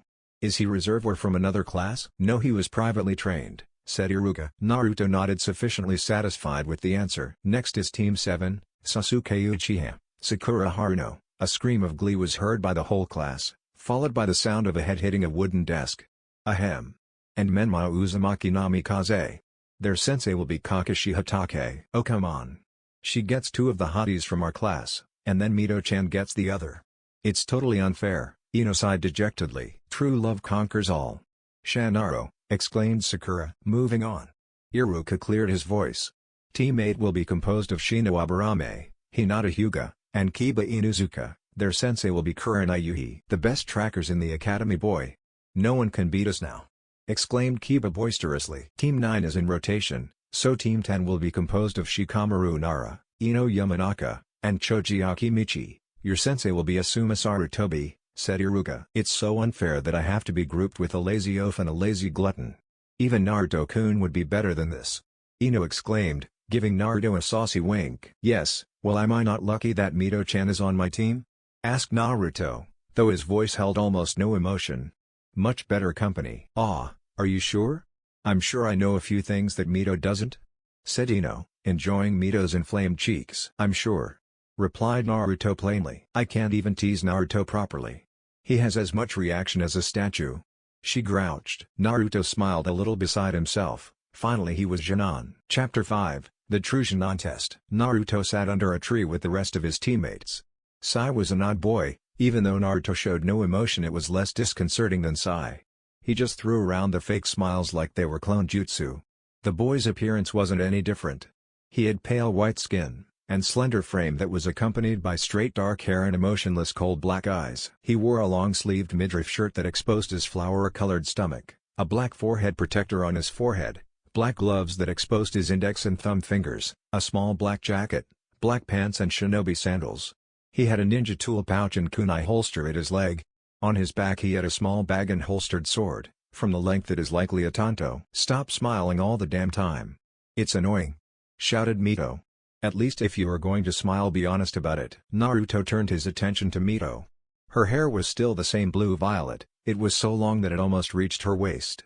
It was styled in a top knot with the rest of her hair cascading down her back. There were 2 jaw-length bangs on the side of face leaving her forehead open, with only a few strands of hair falling over it. Her eyes were deep violet eyes and 3 distinct whisker marks on each cheek. She wore a V-cut, long-sleeved, black shirt with ruby red flames along the bottom of the sleeves, a red sleeveless haori over that, with the Uzumaki emblem decorating the back of it. Around her neck she wore a necklace with the Uzumaki emblem charm and a 3-pronged kunai adorning it, a black forehead protector around her left arm, a black skirt with black tied undershorts, a kunai holster and ninja tool pouch, and gray shin guard shinobi sandals. Leave him, complain if he smiles like that while killing someone.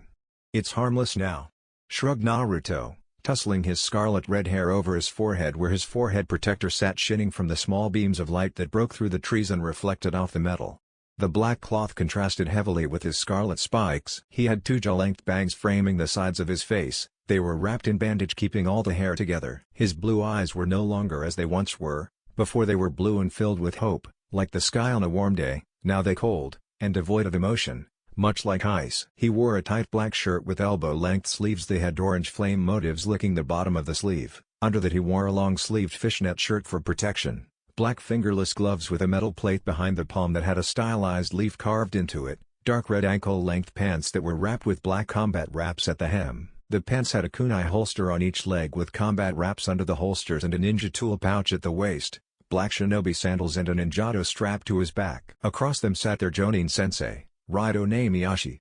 He had dark brown spiky hair, dark brown eyes and odd scar across his face that looked like veins branching off onto the left side of his face. He wore a dark blue konoha forehead protector, a long-sleeved navy blue shirt with a red spiral on the side of each shoulder and a konoha forest green flak jacket over that with a red spiral on the back, navy blue ankle-length pants with combat wraps on the ankles and dark blue shinobi sandals. He had a kunai holster on each thigh and a ninja tool pouch at his waist. He also had a katana strapped to his back. The handle was black, and so was the holster. My name is Raito Namiyashi. As you are no doubt informed, I am your Jonin sensei. Please introduce yourselves, said Raito, in a professional manner. What exactly would you like to know? If we know that, then we have a base point to work from, Raito sensei, said Naruto. Likes, dislikes, hobbies, short-term and long-term goals, said Raito succinctly. I'll start, exclaimed Mito. My likes are barbecue meat, pranking, my friends Kiba, Hinata, Shikamaru and Choji, and my family. My hobbies are training, eating barbecue meat, hanging out with my friends and family, and watching the Princess Gale series. She blushed at this. My dislikes are people with sticks up their ass, my brother because he is mean, Naruto because he is cold, Shino because he is freaky. Naruto gave her a cold stare. See? Just like that. Where was I? Oh right. Time is money, hurry up, said Raito. Right. Ino and Sakura because they fawn over Sasuke, and Sasuke because he has a stick up his ass. My short-term dreams are to become a better sister to my brother, and become a Chunin. My long-term dreams are to become the first female Hokage, become a Kenjutsu master like my mom, and maybe one day team up with her, And I want to find all my lost Uzumaki clan members. You forgot to say your name, said Sai. Oh right. I'm Mito Uzumaki Namikaze, future Hokage. She grinned. Sai-san, you're next, said Raito. My name is Sai, no last name. I don't have many likes besides drawing and my older brother.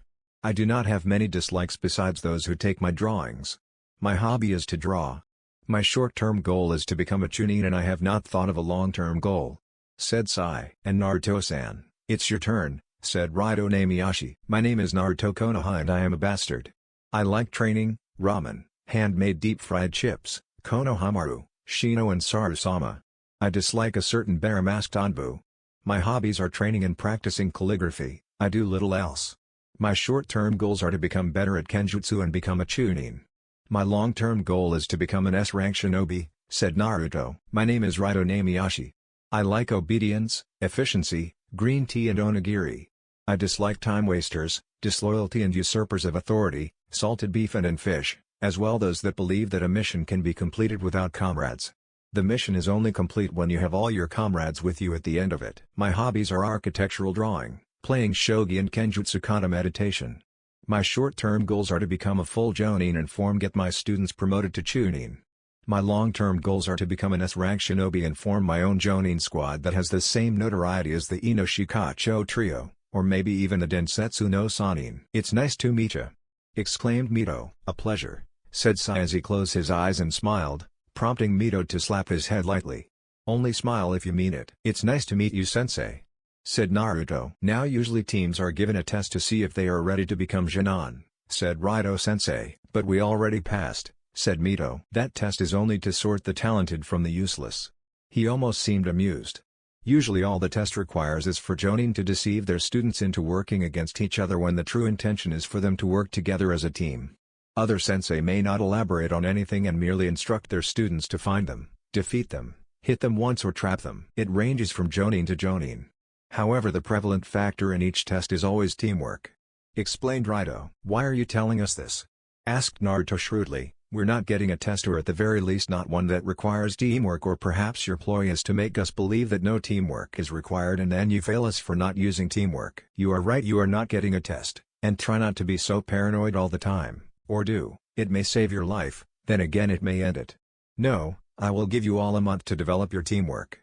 A month to learn all your strengths and weaknesses and how to cover each other's weaknesses. If you fail to impress me at the end of the month, I will be placing you all in the reserve and the remedial teamwork program, said Raito. But you can't do that. We passed, exclaimed Mito. You'll find that I can and I will. So best you stop complaining and start thinking on how you can develop teamwork, said Raito. Fine. Just you wait, we will have the best team in all the Genin teams, said Mito. Good. But for now you will be fighting each other so that I can evaluate your skill. First it will be Mito-san and Sai-san, then Mito-san and Naruto-san, and after that is completed it will be Sai-san and Naruto-san. Any questions? No? Good, said Raito. Kakashi, Academy Rooftop. A man with gravity-defying silver-gray hair sat comfortably reading an orange book titled Icha Icha, Love Tactics, The Art of Love.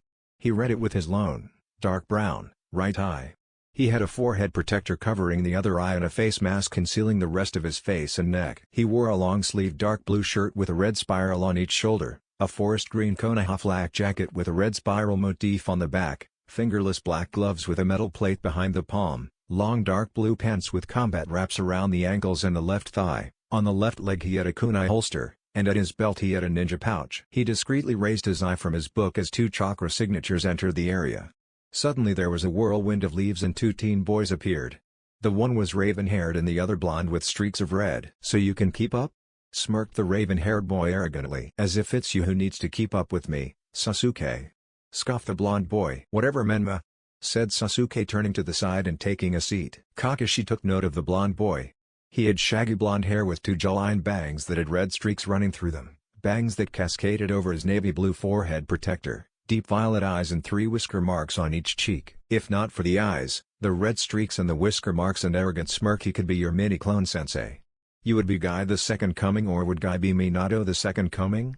Kakashi internally shuddered. The boy wore a casual red shirt, a long-sleeved black haori with a red spiral on the back with 8 flame motif prongs extending out of the spiral that ended behind his knees, dark gray pants with pockets at the knees, gray shin protectors and shinobi sandals. He had combat wraps around his ankles and left thigh. On each thigh he had a kunai holster strapped to it, and a ninja tool pouch at the belt. The raven-haired boy, Sasuke, his hair jutted out and fanned at the back. He had 2 jaw-length bangs on the side of his face on each side, and another 2, one left and one right, that cascaded over his dark blue forehead protector. He had coal black eyes and fair, unblemished skin. He wore a dark blue short-sleeved high-collared shirt with a red and white fan insignia on the back, white arm warmers with a blue hem, knee-length white pants with combat wraps on the right thigh with a dark blue kunai holster over it, a beige ninja tool pouch at the waist, dark blue shin protectors with combat wraps and dark blue shinobi sandals. Sasuke was practical if nothing else. Suddenly a girl came bursting through the door. Huh? What? How did you guys even get here? Sorry I'm late. Kakashi took note of the girl. She had long pink hair, bangs framing the side of her face, deep emerald eyes, and a larger-than-average forehead. She wore a dark blue forehead protector as a Alice band, a red cheapao dress that split at the hip, a zip down the middle, curving at the side near her ribs. It had a white ring on the bottom of half and another one on her upper back, black biker shorts, with combat wraps on her thigh with a kunai holster strapped over it, a ninja tool pouch at her waist and dark blue shinobi sandals. It's fine, just take a seat will ya? Sighed the masked Jonin. Internally he was secretly enjoying not being the late one for once in his life, his time with Obito was his teammate notwithstanding. Okay, now that we all together I want you to introduce yourselves, said Kakashi. But how sensei? Asked Sakura in confusion. You know, likes, dislikes, dreams for the future, that sort of thing, said Kakashi. Sensei, could you do it first so that we know what to do? Asked Sakura. Fine, fine, sighed Kakashi. Well, my name is Kakashi Hitake, I have no desire to tell you my likes and dislikes. Dreams for the future. Kakashi trailed off thoughtfully. I have lots of hobbies. We only learned his name. Thought all 3 of the Genin, tick marks present on their face. Okay, Pinky, you're first, said Kakashi. She huffed before answering. My name is Sakura Haruno. The thing I like is, the person who I like is, Sakura blushed as she gave Sasuke a longing look, but she was interrupted by Kakashi clearing his throat. Right, my dislikes are Inobunta, Naruto and Mito Baka. My hobbies are. She gave Sasuke another glance. My dreams for the future are. And her eyes went vacant. Kakashi rolled his eye. Fangirl, that's exactly what I need, more interested in love and boys than in jutsu. He thought sarcastically. You're up, Blindy. My name is Menma Uzumaki Namikaze, my likes are ramen, training, my family, friends, toads and my father's Hiraishi no Jutsu. My dislikes are slackers, my sensei, Shikamaru, Choji and my sister. My hobbies are training, putting Sasuke in his place and making new ramen recipes. My goal for the future is to become Hokage, said Menma. Internally he thought. And to have a brother and sister tag team with Mito. Next all, dark and lonely. Sasuke scowled at him. My name is Sasuke Uchiha. I dislike a lot of things and I don't really like anything. I have no hobbies to speak of and I can't really call it a dream. Sasuke interlocked his fingers and gained a far-off look. But I have an ambition.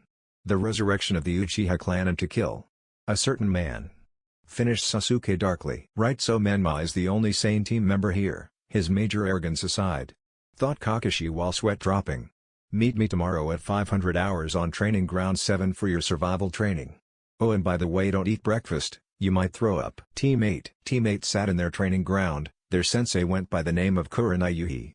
She had long raven hair that reached her mid-back, ruby red eyes, red lips, bountiful breasts and long shapely legs. She wore a Konoha forehead protector that had dark blue cloth, a mid-thigh length bandage-style dress with thorn and vine patterns over it and a lone right red sleeve. Under that she wore a fishnet shirt that showed a decent amount of cleavage, combat wraps from her hands till her elbows, combat wraps around her thighs and dark blue shinobi sandals. My name is Kurenai Yuhi. I am going to introduce myself and I want you to do the same. You are already aware of my name, so my likes are genjutsu, the color crimson, sake, vodka, and takawasa. I dislikes perverts, those who underestimate kunoichi and genjutsu. My hobbies are going out for drinks and my dreams for the future are, to fight a certain man, said Kurenai. Inuzuka-san, you start. My name is Kiba Inuzuka, I like Akamaru, Mito, Menma, beef, steak and jerky. My dislikes are Naruto, Sasuke and foods that aren't chewy. My hobbies are training and taking Akamaru for walks. My dream for the future is to become a great hunter nin, said Kiba. Kurenai took careful note of Kiba's appearance. He had spiky brown hair, slitted brown eyes and red fang-like makings on each cheek. He wore a dark blue Konoha forehead protector, a gray fur-lined hoodie with the hood pulled over his head, on top of that a puppy with shaggy white fur rested. A fishnet undershirt, dark gray that reached his mid-calf with combat wraps around his right thigh and a kunai holster over that. On his belt he had a ninja tool pouch, and dark blue shinobi sandals. Aburame-san, you're next. My name is Shino Aburame. I like wild grass salad, winter melon, moss green is my favorite color, Naruto, my favorite flower is the chameleon flower, and my kikaiku beetles. My dislikes are strong-smelling foods, those that judge the Aburame clan based merely upon the fact that we host insects within our bodies, those that forget about me, those that judge Naruto because he is cold. My hobbies are collecting new insects for my hive, entomology, and training in my clan jutsu. My dream for the future is to fight someone strong like Naruto, or the other top students from my graduating class, to become an excellent clan head, and a member of the Anbu Special Forces. Kurenai took note of his appearance. He was quite tall for his age and had brown bushy hair. He wore a dark blue Konoha forehead protector, dark sunglasses with circular lenses, a gray high-collared coat, dark gray mid-calf length pants with combat wraps around his right leg and a kunai holster over that, a ninja tool pouch at his waist and dark blue shinobi sandals. Next is Hinata. She had jaw-length dark blue hair cut in a Heim style, pupil is pale with hints of lavender eyes, a gentle face, rather large breasts for her age and shapely legs. She wore a dark blue Konoha forehead protector around her neck, a beige hoodie jacket with fur around the cuffs and hem, and a fire emblem on the side of her shoulders, dark blue calf-length pants with combat wraps over the right thigh with a kunai holster over it, a beige ninja tool pouch at the waist and dark blue shinobi sandals. My name is Hinata Hyuga and my likes are Mito-chan, Kekushina-sama, Yakukumo-chan, Menma-kun. She blushed at the last name. My favorite foods are cinnamon rolls and zenzai, and my favorite sea color is purple. My dislikes are shellfish, those that look down on me, and the division in my sea clan. My hobbies are flower pre-pressing, training and spending time with Mito-chan and Yakumo-chan. My dream for the future is to unite the Hyuga clan. Very good, all of you. Smiled Kurenai. Now I have to tell you three, that you are not Jinan. You have not taken the test as of yet, said Kurenai. What? But we graduated the academy, said Kiba in shock. I concur with Kiba-san's statement, said Shino. That does not make you a Jinan, merely Jinan material. So I will be administering your true Jinan test now. It is very simple to be frank, all that you have to do is find me. Good luck. And she disappeared in a cloud of hazy pink mist. Come on, we have to find her. There is no way that I'm going to fail, exclaimed Kiba. Hi, said Hinata meekly. I agree wholeheartedly. Team 10. Asuma took a drag from his smoke and exhaled a plume of smoke, sighing in bliss.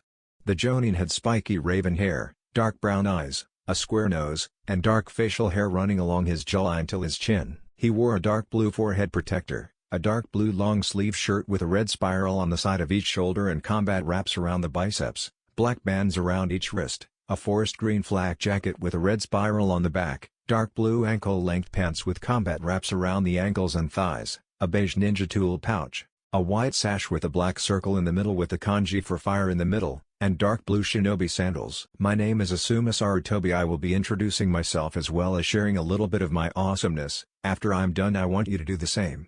Asuma grinned in suave way, but Ino merely snorted. Something wrong, Yamanaka? Asked Asuma affronted. Any man who needs to act cool isn't cool. Snarked Ino. Oh, you thought I was cool back there? I didn't realize I was being cool. You'll soon notice that cool just happens with me, Yamanaka. I have no control whatsoever over my awesomeness. Grinned Asuma, as a gale of wind suddenly blew into the training field and ruffled his hair in slow motion. Anyway, let me begin. My name is Asuma Sarutobi. As I have already mentioned, I like shogi, a certain kunoichi. My time as the Fire Daimo's 12 guardian ninja, sausage and soba with Toro. My dislikes are those who question my undeniable steadiness, he said, shooting Yamanaka a pointed look. Asparagus and disloyalty. My hobbies are trying new brands of cigarettes and making my own blends of tobacco and playing shogi. My dreams for the future, maybe one day I'll settle down and have children, and to apprentice someone in my personal jutsu. Choji stopped munching on his chips and introduced himself. My name is Choji Akimichi, I like shikamaru, my clan, Korean-styled barbecue and blue butterflies. My dislikes are anything I can't eat, being called fat and anyone who messes with my friends and family. My hobbies are trying new types of sweets. And my goals for the future is to become the clan head of the Akimichi clan and for this generation of the Inoshikacho trio to surpass the previous generation, said Choji. Choji was a robust boy with spiky brown hair swirls on his cheeks and narrow brown eyes. He wore a forehead protector that was styled in a way that allowed 2 tufts of brown hair to stick out from his head, a short-sleeve green haori, a white scarf, a white shirt with the kanji for food on it, combat wraps on his forearms, black shorts, combat wraps around his right leg with a kunai holster strapped over it, a beige ninja tool pouch at his waist, combat wraps around his calves, dark blue shinobi sandals. Yamanaka, you're up. My name is Ino Yamanaka, I like bush clovers, cherry tomatoes, pudding, the color purple, my killer figure in Sasuke-kun. She flushed cherry red. I dislike smokehouse sensei, sashimi, eggplant, the color pink and sakura forehead. My hobbies are shopping and tending to the flowers in my clan's flower shop. My dreams for the future is to become the future Lady Uchiha. Asuma sighed fangirl. He took note of her appearance. She had platinum blonde hair in her ponytail that reached her waist, B-cup breasts, quite impressive for her age, and slender, wore a high-collared purple midriff blouse, combat wraps around her abdomen, white arm warmers, a purple apron skirt, combat wraps around her thighs, a kunai holster strapped to her right leg, a ninja tool pouch attached to her waist and dark blue shinobi sandals. Nara, you're up, said Asuma. DCH, troublesome. Said Nara. My name is Shikamaru Nara. I like watching the clouds, shogi, sleeping, not expending energy, mackerel and kelp in the color white. I dislike doing anything I don't have to, like right now. Boiled eggs and troublesome situations. My hobbies are playing shogi, napping and watching the clouds. My dream for the future is to live an average life with an okay salary, marry a regular girl that's neither a hag nor a beauty, have 2 children, first a girl then a boy, then I'll retire when my oldest child got married and my son could fend for himself. Then spend my days playing shogi and finally die of old age before my wife. Fucking lazy ass Nara. Asuma took note of his appearance. He had shoulder-length hair tied into a ponytail that resembled a pineapple and narrow brown eyes. He wore a pair of silver hooped earrings, a short-sleeve gray jacket, a fishnet shirt with green lining, a dark blue Konoha forehead protector tied around his left upper arm, mid-calf length brown pants, combat wraps around his right leg, a kunai holster strapped to his right leg, a beige ninja tool pouch and shinobi sandals. Okay, now that all of that is out of the way, it's time for your Jinan test, my cute little graduates, said Asuma. What Jinan test? We passed, said Shikamaru. Oh no, that little thing was to set aside the awesome from the useless. So you are all awesome, but awesome isn't enough to make you Jinan, only I was that awesome. Anyway, the first one who is able to capture me will become part of my team while the other 2 will fail, said Asuma. Wait, you can't just throw 2 of us aside like weltering flowers, exclaimed Ino. You will find that I can and I will, said Asuma. So you best start. Asuma suddenly jumped back. His shadow, that slithered like a snake, struck at his own shadow. Cage main? Not bad, but I'm a Jonin, so you better step up your game, said Asuma. Troublesome. Training ground 6, team 6, Mito vs Sai. Sai and Mito stood across from one another. Mito anxiously hovered a hand near her kunai holster.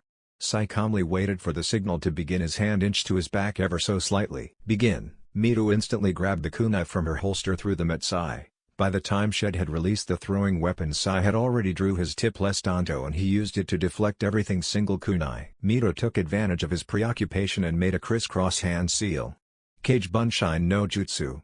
A couple plumes of smoke later and there were 11 Mitos in place, and they were charging at Sai. Sai ignored the clones and ran to the center where he assumed Mito to be. Instead he was blindsided by a sharp kick to his back by one of the clones that he had passed by. Solid clones? He asked in surprise. Yeah, how do you like that? It's my Cage Bunshine no Jutsu. Pretty neat, huh? She smiled. Clones, I think it's time for omnidirectional shuriken barrage, what do you think? Hi! They said in unison, while pulling out shuriken from their ninja tool pouch and launching them at Sai. Sai blanched for a moment, then he went through hand seals. Tiger, ox. When the shuriken made contact, Sai puffed into smoke and a log remained in his place. Where did he go? Suddenly Sai ran at one of the Mitos with his danto in hand. This Mito shouted in surprise, and Sai swung his blade at her, cutting into her neck. She puffed into smoke and another Mito appeared behind him with a kunai to his throat. Don't move an inch, I've got you beat, grinned Mito. Saifo smiled before disappearing in a spray of ink, and that's when Mito felt cold metal pressing against her throat. Sai took it one step further by pulling her arm backwards and twisted her wrist. Sorry about that, Grapes. But it's over, call off your solid clones. She scowled at him. Get him. Get him now. Sai's eyes widened in surprise as he had to jump to the side to avoid a kunai to the eye. "You think that's enough to beat me? You're dead wrong, I'm only getting started." She grinned as he avoided kunai after kunai. She pulled out 4 shuriken from her ninja tool pouch and threw them at him at different intervals, not aiming anywhere in particular, only his general location. She then flipped through hand seals, much slower than Sai. Lightning release, arc lightning. Blue lightning began to arc between the 4 shuriken that surround Sai at random direction and intervals. He jumped to the side trying to get out of the jutsu range, but he was zapped by the shuriken to his right. It hit his arm, and it fell limply at his side. Luckily it wasn't his sword hand or he would really be in trouble. He dashed to the side, his limp arm swinging to and fro as he ran, Mito's shadow clones peppering him with kunai and shuriken, not giving him any room to regroup. "Just give up, Sai. All you can do is run around like a fake smiling idiot." Sai gave her blank look before closing his eyes and giving her another one as faux smiles. "I'm starting to get feeling back into my arm. Once I can form seal I'll end it. I'll wipe that smile off your face if it's the last thing I do," screamed Mito. Her clones charged at Sai. He dodged and weaved in between the clones, dragging his Tondo across a few of the clones' unprotected side. He knew which was the real Mito. He had been keeping track of her the whole time. Suddenly he heard one of the shadow clones shout, "Lightning release, Thunderbolt." He jumped to the side purely on instinct, only just avoiding a flash of blue lightning that would have impacted with his back. Keeping a wary eye on the clones, Sai went through hand seals so fast that none of the Mitos could do anything about it. Genjutsu, descending hell technique. Suddenly the Mito original began to feel the atmosphere heating up. She only had 5 clones left. She would have to make a few more to keep Sai on his toes. It was getting warmer still. She took a glance into the sky to see where the sun was, and that's when she noticed a great ball of fire descending from the sky. Sai took advantage of her surprise and pulled out a scroll, a brush and ink from his bag. He unrolled the scroll and drew 5 wavy lines onto the scroll and made a hand seal. Ninpa, Chojugiga Ninja Art, Super Beast imitating drawing. 5 snake-like constructs slithered off of the page, as Sai dodged a punch from one of the clones. "What the hell did you do to the boss? She's going crazy." Sai ignored her and stabbed her with his tanto. When he rose, all the clones were bound by the ink snakes and Sai made quick work of destroying the clones. "Ah! It burns! It burns!" screamed Mito in agony as the ball of flames crashed into her and burned her. No matter where she rolled, she couldn't escape the flames. Sai took pity on her and ordered his snakes to wrap around her. Once she was suitably bound, he cancelled the illusion. What? I was burning and it was a genjutsu. "Anyway, I have bound you and so you lose," said Sai tonelessly. "Will you give up? Or should I knock you out?" "Damn it. I hate genjutsu. It's the bane of my existence," she screamed, trying to throw a temper tantrum, but only managing to wiggle about like a worm. "Fine. You win, I give up." Sai smiled, and made a hand seal. The ink snakes burst into splashes of ink and Mito was released from her bonds. "Winner. Sai." "Finally I'm out of the icky snake things." "What were they made of? Ink?" She shuddered. Yes, they were," answered Sai truthfully. She looked positively green. "I'll give Mito-san a chance to recover from the previous fight before she and Naruto-san fight," said Raito. Naruto nodded. He already knew how to beat her as quickly and cleanly as possible. If it was not quick and clean, she would become too troublesome to deal with, that and her tendency to attack from long range. The clones are probably not that durable. That is why they attack from a distance. It would conserve chakra. That jutsu no doubt takes a lot on its own, and keep the opponent distracted enough for her to launch the lightning-based jutsu. She is quite impressive. Her only problem is she takes too long to enact her plans. She is way too emotionally charged and she gloats way too much. Training Ground 8, Team 8. The 3 clan heirs trudged through the forest, Kiba taking point. "She is this way, I can smell it." "Are you certain, Kiba-san?" "I do not see any tracks to support this statement," said Shino. "Are you saying my nose is faulty?"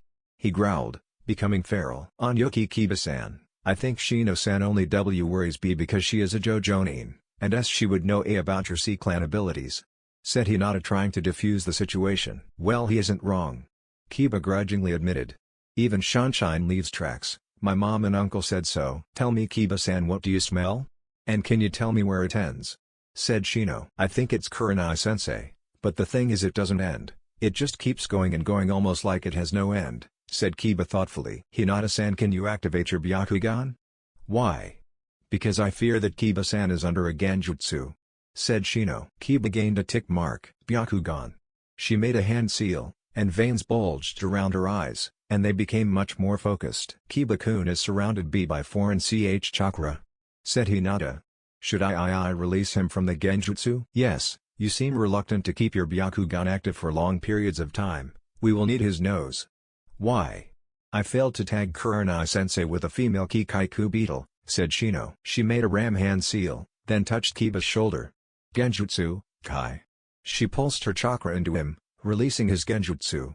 She did the same to Akamaru and they were off. They turned around following the true scent this time around.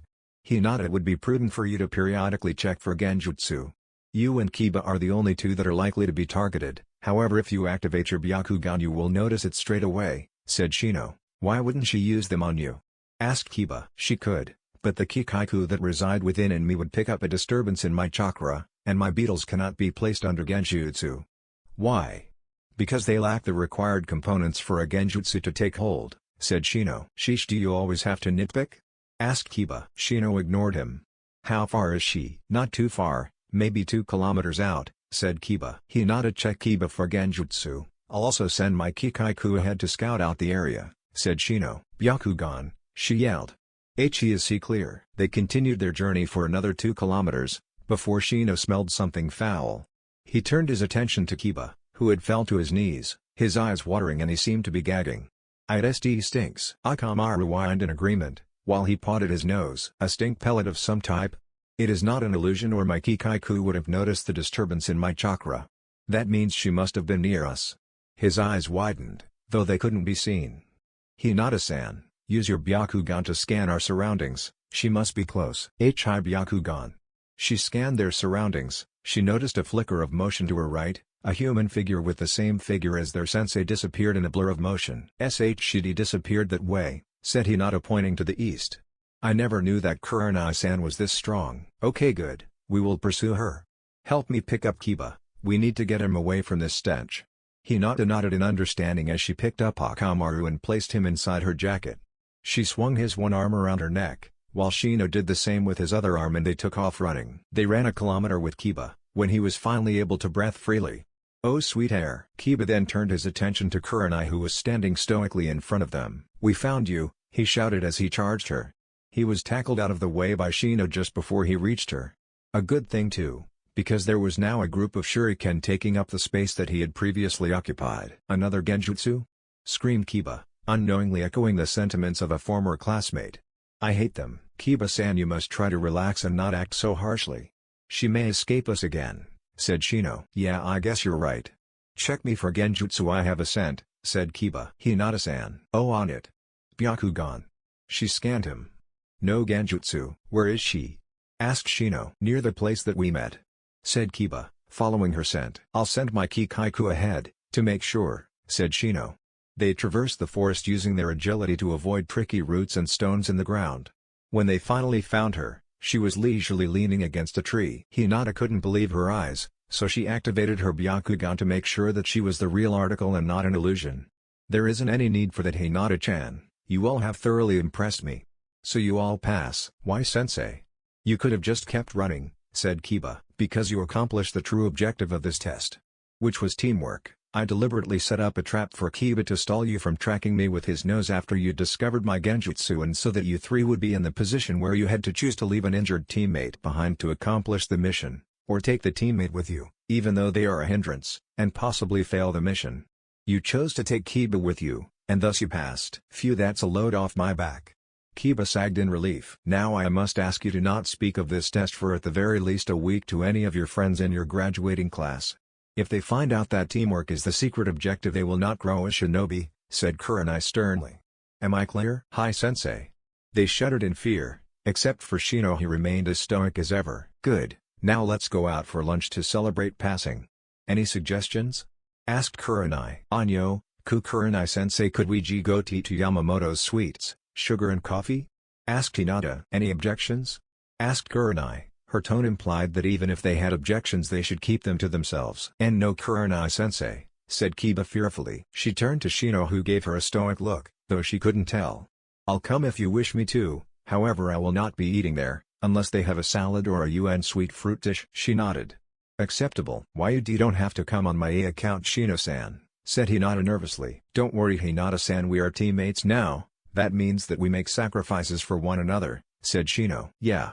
So next time you all better sacrifice and get me some big juicy steak," exclaimed Kiba, grinning widely at Hinata. "Thank you Kiba-kun, Shino-kun," smiled Hinata shyly. "There is no need for gratitude, we are your teammates. This is our duty," said Shino. "What?" he said. Kiba shrugged. "Although you could thank Hakamaru by getting him some delicious dog treats." "Woof!" squeaked Hakamaru. "I told you.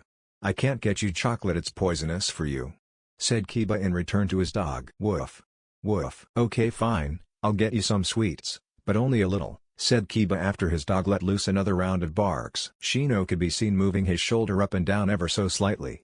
Anyone who knew him or any Aburame would be able to tell that he was chuckling at the Ninken and his ninja partner. Training Ground 6, Team 6, Naruto vs Mito. Naruto stood across from Mito, waiting for Raito to give them the go-ahead for the battle to commence. He tensed his leg muscles, his arms tensed at his side, anticipating a swift attack. "If I fight her fairly, this will be a long fight. I need to hit her where it hurts, and strike hard and fast," Naruto strategized. "I'll just use more clones, and have my clones use more lightning jutsu on him," were Mito's thoughts. "Begin!" shouted Raito. Naruto brought his hands together and blitzed through hand seals, only 2 required. Mito brought her hands into a familiar cross-hand seal. "Genjutsu, Sea of Leaves," said Naruto, before Mito could complete her jutsu. Mito was shocked to see a whirlwind of leaves encircling her, and obscuring her view of Naruto, or anything else for that matter. All she saw was green, and more green. Naruto took advantage of her surprise, and weakness to genjutsu. He sprinted towards her, pulling out a kunai from his holster. As he got nearer, he could feel that his chakra was still deeply rooted in her cerebral nervous system. Her chakra was wild, chaotic and vast, but that didn't matter. All the chakra in world couldn't stop a genjutsu, even a simple one. Naruto rammed the metal ring of the kunai into Mito's temple, simultaneously dispelling the illusion and knocking her out. "She is strong, but she has one major weakness," said Naruto simply. "Winner!" "Naruto!" exclaimed Raito unnecessarily. "And yes, this something that she will have to work on. Her weakness to genjutsu will be a weak link to the team if you all pass." "So, are we going to get to the next fight?" "I didn't expend much energy in the last fight," said Naruto. "Yes, let me just heal Mito and wake her up," said Raito. Raito knelt down and placed his palms over Mito's temple. He went through hand seals and his hands flickered with blue chakra for a moment before it morphed into green. He held it over her temple for a few seconds before that chakra faded. "Fortunately she is a fast healer, and it didn't take much on my part to heal her." Raito then placed his index and middle fingers against her temple and they glowed green for a moment, and Mito's eyes suddenly flickered open. "What? What happened?" shouted Mito, as she shot up from the ground, already regretting the action as she clutched her head and grimaced. "Ow! All I saw was green leaves, then pain and then nothing." "Naruto placed you under a genjutsu as the fight started, and then he knocked you out with the rear end of his kunai," said Raito. "I healed you somewhat and then I woke you up." "I hate genjutsu. I'll get you back for that. I won't be weak to genjutsu forever," she exclaimed, ignoring the throbbing in her head. "I certainly hope not," said Naruto. She stuck at her tongue at him and then Raito said, "Naruto and Sai will be fighting now. I woke you up so that you could watch." "Thanks sensei. You're the best. Now I get to watch these genjutsu using pansies beat each other up. It's almost as good some nice barbecued meat," exclaimed Mito in excitement. After Mito and Raito cleared away from the field, Sai took his place across Naruto. They eyed each other warily, knowing full well that they had no weaknesses that they could exploit from the get-go. Sai knew of no weaknesses that he could exploit from the get-go, since he had seen none of Naruto's abilities. "Begin!" Naruto and Sai warily eyed each other as they circled the training field. Sai suddenly dashed forward, aiming a kick at Naruto's face. He barely got his arms up to block the kick. Naruto ducked under a punch that was sent his way, but failed to see the rising knee that crashed into his jaw. From there Sai littered his body with a body shot combo.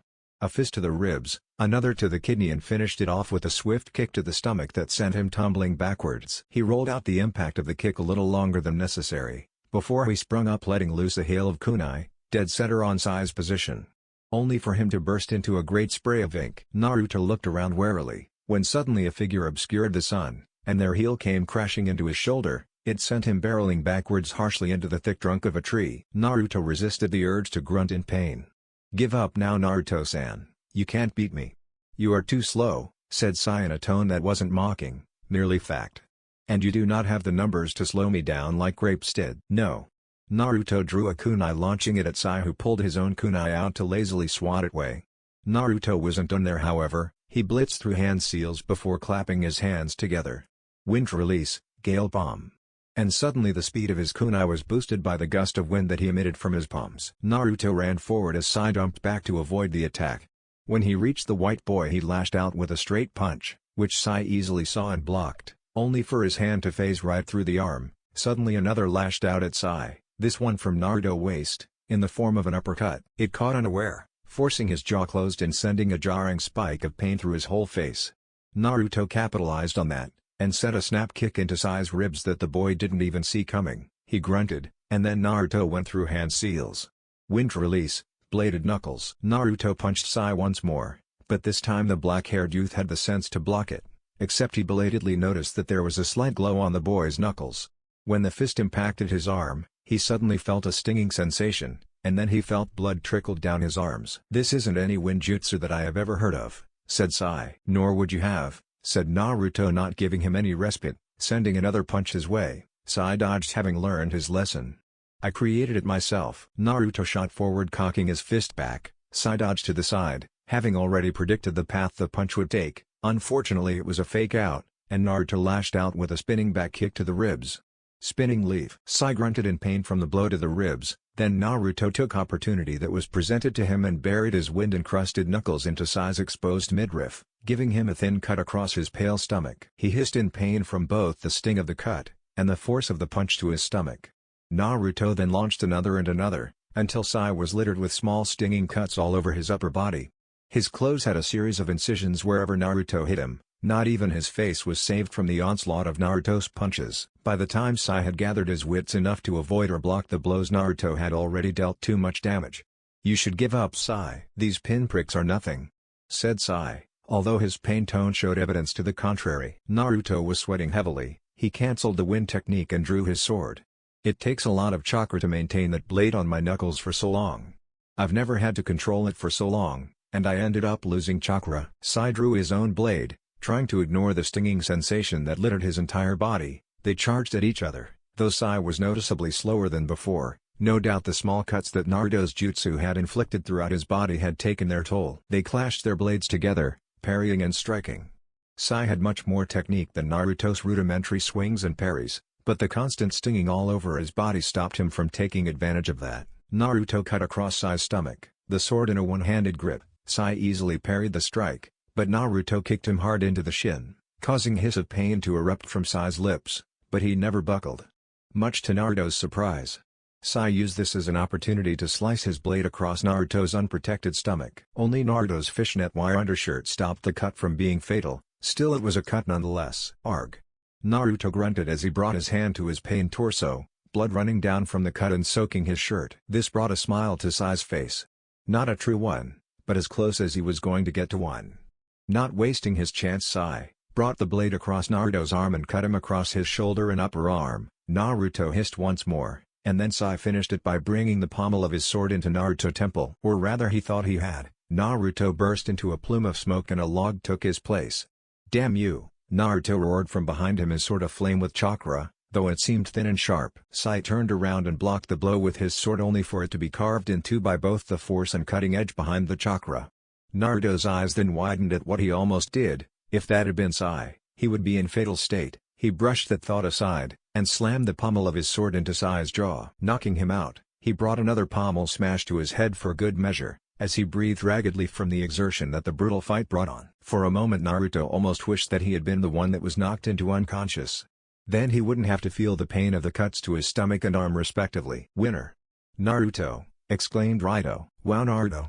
Now I don't feel so bad for losing to you." "You're awesome," said Mito in awe. "Thanks." Naruto grunted. "Sensei, can you heal me like you healed Mito?" "I can give you a patch job, but after that you will have to get to the hospital so that they heal you properly. I have more skill in killing than in healing," said Raito. "You better go to the hospital, is that clear?" "Hi Sensei, just hurry up and heal Sai and I so that we can get to the hospital," said Naruto, in annoyance.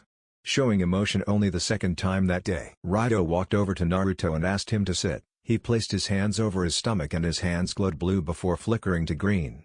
He held his hands there for several seconds. The chakra was warm and comforting. The pain began to dull and the bleed stopped, He did the same to his shoulder before the chakra flickered away. I stopped the bleeding and dulled the pain. Thankfully you seem to be a fast healer.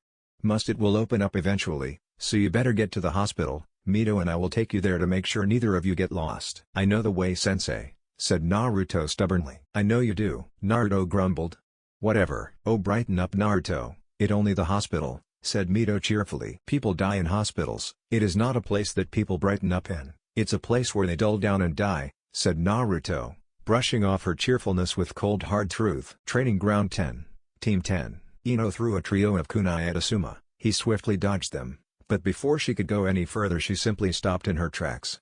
Upon further inspection, a long dark shadow was connected to her shadow, a long dark shadow that led to Shikamaru Nara. Shikamaru, what the hell, exclaimed Ino. First, stop being so troublesome. If the first one to capture Asuma-sensei gets an apprenticeship, do you really think that we would sit idly by while you get it? And second, all masters have to have already taken a full Genin team before they can take any students as their apprentice. This is Konoha and we use the standard team of Genin. Namely 3 Genin and 1 Jonin. The test is a farce. He wants us to work as a team before he passes us. If one of us fail, we all fail, or have you forgotten that we are the next generation of the Ino Shikacho? Now that you mentioned it, that does make much more sense, said Ino bashfully. Just because you know the objective, doesn't mean you pass, said Asuma. As he jumped forward, Shikamaru jumped to the side and forwards, Ino doing the same. He released his hold on her, and instead sent his shadow to Asuma's shadow, completely restricting the man. You are trapped, Asuma-sensei. We use teamwork, so do we pass? Asked Shikamaru. Maybe if this was the real me, but unfortunately I am but a humble clone, said Asuma before dispersing into a cloud of smoke. Damn it. We almost had him, grumbled Ino. Don't be so sure, Ino-chan. Asuma's voice echoing all around them. Who is to say whether or not I planned that exact outcome from the beginning? Who is to say indeed? The voice was colored in amusement. Now that was me being cool. If you do pass, I may pass on my coolness to you. I'll kill him, screeched Ino. Choji continued to eat his potato chips. It was a new combo, a chili chicken tomato flavor. He wondered what the next flavor would be, but he brushed that thought aside as suddenly as he had it. He needed to focus now, on how to catch Asuma-sensei. He could use the Bunshine clone, Henge transformation, Kawarimi substitution and Bubun Baika no Jutsu partial multi-size jutsu. Shikamaru had his Kage main no Jutsu shadow imitation jutsu, and Ino had her Shintenshin no Jutsu mind transfer jutsu. Shikamaru, why don't we combine our jutsu? Asked Choji. The clan ones, I mean. Well, they do complement each other, that's why our fathers are so famous, said Shikamaru thoughtfully. Okay, I'll distract him with my Kage main shadow imitation. Choji hit him hard where I hurt him. Then Ino will use the Shintenshin mind transfer, and I will follow that up with Kage main shadow imitation, and then Ino can release her jutsu. Okay, let's go. Ino, Choji and Shikamaru ventured off into the forest in search of Asuma's Arutobe. The forest around the training area was littered with great trees, and small trees. All of them had twisted roots that snaked through the forest grounds, making any sort of journey through the forest, in the words of Shikamaru, troublesome. He has been a Konoha ninja for years, this must be like a second home to him. He could create an ambush whenever he wanted to. I'll have to work fast. They soon came upon a clearing Shikamaru studiously ignored. They kept to the edge of clearing until Shikamaru lobbed 3 smoke pellets into the forest.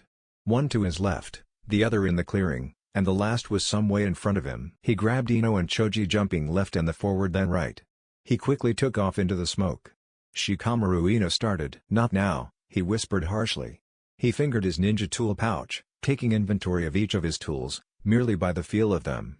He quickly got to work, sending Choji into the bushes. While he worked near a tree he spoke to Ino.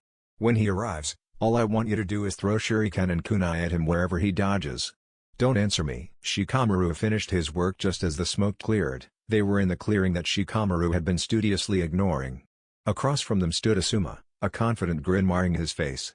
Whatever you did, just know that it won't be enough, of that I'm certain. Don't be so sure, Shikamaru said coolly. Kage main, it came out as nothing but a whisper. Asuma heard it nonetheless. A shadow snaked out from Shikamaru's own. It was swift in its approach, but Asuma easily dodged to the side, and Ino threw a kunai where he dodged. The Jonin caught it by the ring and returned it to the sender only for a shadow to come mere inches from his own. He avoided the shadow just in the nick of time. Shikamaru moved to the side with Ino to keep Asuma in his line of sight. That shadow of yours and her pathetic throwing skills aren't enough, And don't think that I don't know about that little ambush that you have planned with Choji, said Asuma. Just because you know about it, doesn't mean you can stop it. Shikamaru fired back, settling back into the rat seal and sending his shadow at Asuma, looping around, and striking from the side. Asuma quickly avoided the deceptively fast shadow. Although he didn't notice the shadow joining the shadows that the sun and trees cast, and then suddenly Shikamaru ran across the training ground while Ino peppered him with kunai and shuriken. Just a little more, said Shikamaru as he sent his shadow snaking off after Asuma. He jumped back, Ino sent a trio of shuriken at him. He deflected each and every one of them with smoothies, demonstrating that he had earned the title of Jonin. Choji now. Asuma turned to the left, fully expecting the attack, except Choji jumped out from the bushes to the right, his arm enlarged to massive proportions. Bubun Baika no Jutsu partial multi-size jutsu, Ra. He jumped back to avoid it. Choji's fist crashed into the ground, creating a small crater and kicking up a large amount of dust. Then the sound of metal blades cutting through the air could be heard. What? How did he even?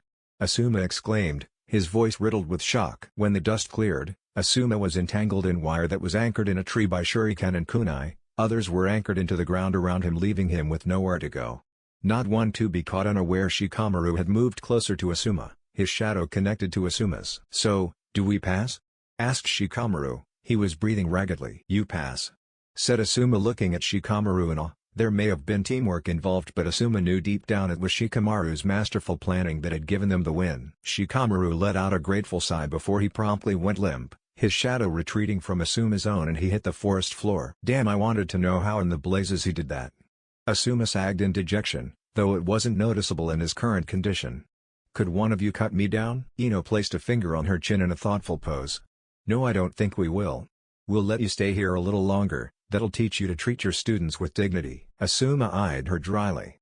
You do know that when I get free, I'll just torture you and call it training, as is my right as your sensei. So will you cut me down? Fine. She huffed. But I won't forget about this. Nor do I expect you to. He replied while Choji and Anino cut him free. But we have to take Shikamaru to the hospital. He may be suffering from chakra exhaustion. Little did they know that Shikamaru wouldn't be the only Jonin that would be admitted to the hospital that day. Next day, 8 a.m., Training Ground 7, Team 7. Menma sat boredly against one of the trees in Training Ground 7. Sasuke sat against another while Sakura shot him looks of longing. They had been here since 5 in the morning waiting for their sensei to show up for this survival training. Menma had failed to follow his sensei's advice on not eating breakfast. His mother stopped that at the head and said if he didn't eat breakfast he would be leaving the house. The choice was obvious. Menma suddenly looked up, feeling a change in the atmosphere. There stood their sensei. Only he and Sasuke had noticed his presence. Menma was getting anxious. Kakashi-sensei, said Menma in greeting. At one point he had been quite familiar with the man, but he disappeared off on missions for so long that Menma almost forgot what the man looked like. You're late, we were supposed to meet here at 5. Sorry about that, but my alarm broke, and when I finally woke up my water was turned off, so I went to the onsen, but on my way there a black cat crossed my path, so I had to take the other way around, said Kakashi in a solemn tone. You're just a big liar, screeched Sakura. Kakashi smiled. Anyway, your survival training for today is called the True Jonin exam, otherwise known as the Bell test. What do you mean True Jonin exam? We already passed our Jonin exam, said Sakura. Yeah, Kakashi-sensei, don't tell me you were late to the Jonin squad meeting too? Asked Menma. No, I was on time, said Kakashi.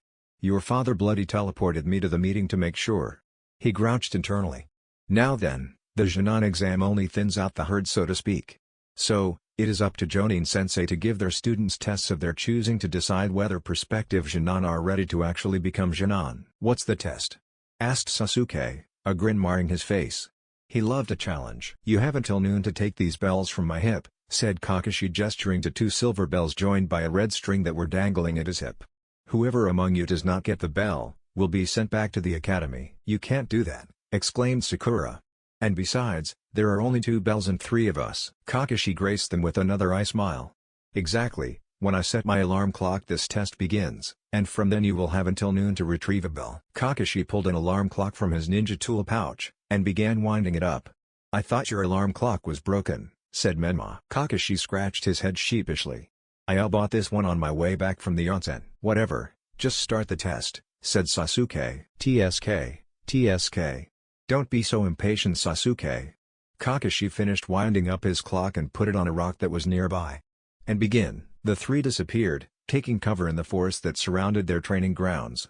Menma went much further into the forest than his teammates. He knew that he would need time to think without his teammates and examiner distracting him. Sasuke watched from his hiding place as Kakashi slid his hand in his ninja tool pouch.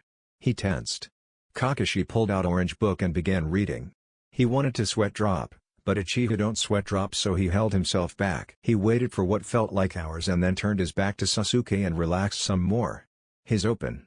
Sasuke pulled out 6 kunai, 3 in each hand. He crossed his arms in front of him, lowered his head and fired. Every single kunai hit their mark. Got him. Until Kakashi popped into smoke, revealing a log that was lodged with kunai.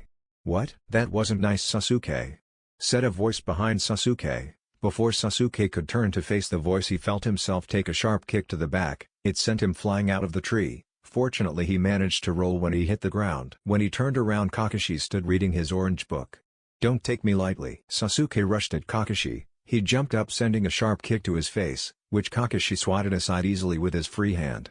Sasuke made himself fall to the floor, and he balanced on his hands and swung his legs around to sweep Kakashi's legs. Kakashi easily jumped over the attack, only for Sasuke to swing his legs around completely and use his arms to launch himself at Kakashi's feet first, taking the man by surprise and moving him back a little. Sasuke pulled out 2 kunai and launched them point blank at Kakashi. One was aimed at the man's groin area and the other was launched at his book.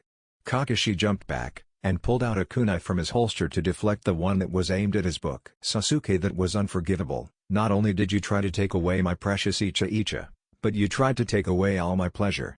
I'll give you no mercy, said Kakashi, his only visible eye narrowing. Sasuke shuddered. What a weirdo. Then he had to dodge a kick to his face. However, Kakashi didn't lash out again. He simply faded from view, almost as if he wasn't there to begin with. Sasuke turned to his left, then his right, up, then down. He repeated the process once more, and he found him leaning against a tree, reading his thrice damn perverted book. Take me seriously, damn it, whispered Sasuke, forming hand seals. Fire release, fire clone. There was a puff of smoke with a red-orange hue, and a replica of Sasuke stood beside him. Without a moment's hesitation, Sasuke ran forward, keeping his eyes on Kakashi. As he neared Kakashi, he blurred through hand seals as fast as he could. He landed on the last hand seal as he came within Kakashi's personal space.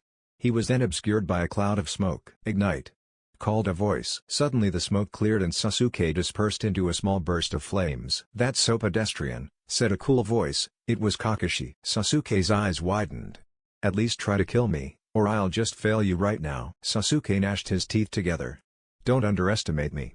Sasuke charged at Kakashi in a burst of speed that surprised the Jonin. As he reached the Jonin, he slid to a stop, kicking up dirt. Then he cartwheeled to the side, his eyes flashing red, a tomoe in his left and 2 in his right. Sasuke bent down as he came to a stop, withdrawing a collection of shuriken and launching them at the Jonin, his tomoe spinning around. As soon as he released the shuriken, he launched a salvo of kunai. Right after he launched the shuriken, Kakashi avoided the shuriken, then the kunai easily enough. He's corralling me. Sasuke suddenly appeared from the side, sending a roundhouse kick with the outside of his leg. Kakashi crossed his arms over his chest, blocking the kick. Sasuke leaned onto the floor with his right hand and sprang back up, pushing his foot against Kakashi. The silver-haired ninja was sent back from the force, though he managed to get a grip on the young Uchiha's leg. He has unlocked the Sharingan? Impressive. Sasuke twisted his body around and punched Kakashi. He shifted his arm around, catching the blow.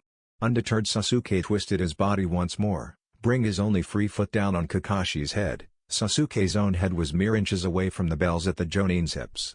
They jingled tauntingly at him. Sasuke growled, grasping at the bells at the Jonin's hips. As his hand neared the bells, Kakashi pushed him away and leaned back.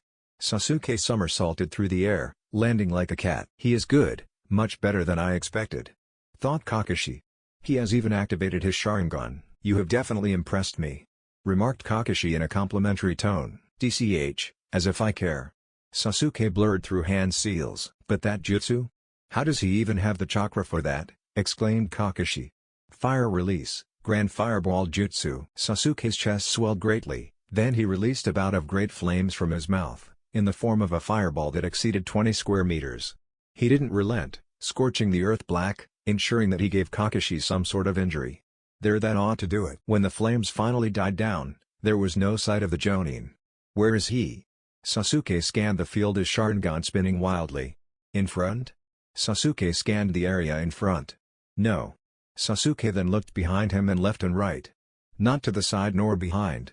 Sasuke surveyed the air, and the trees, his eyes flashing dangerously. Not in the air either. You forgot the ground, or rather underground, said a voice, just before Sasuke felt a tight grip around his ankle.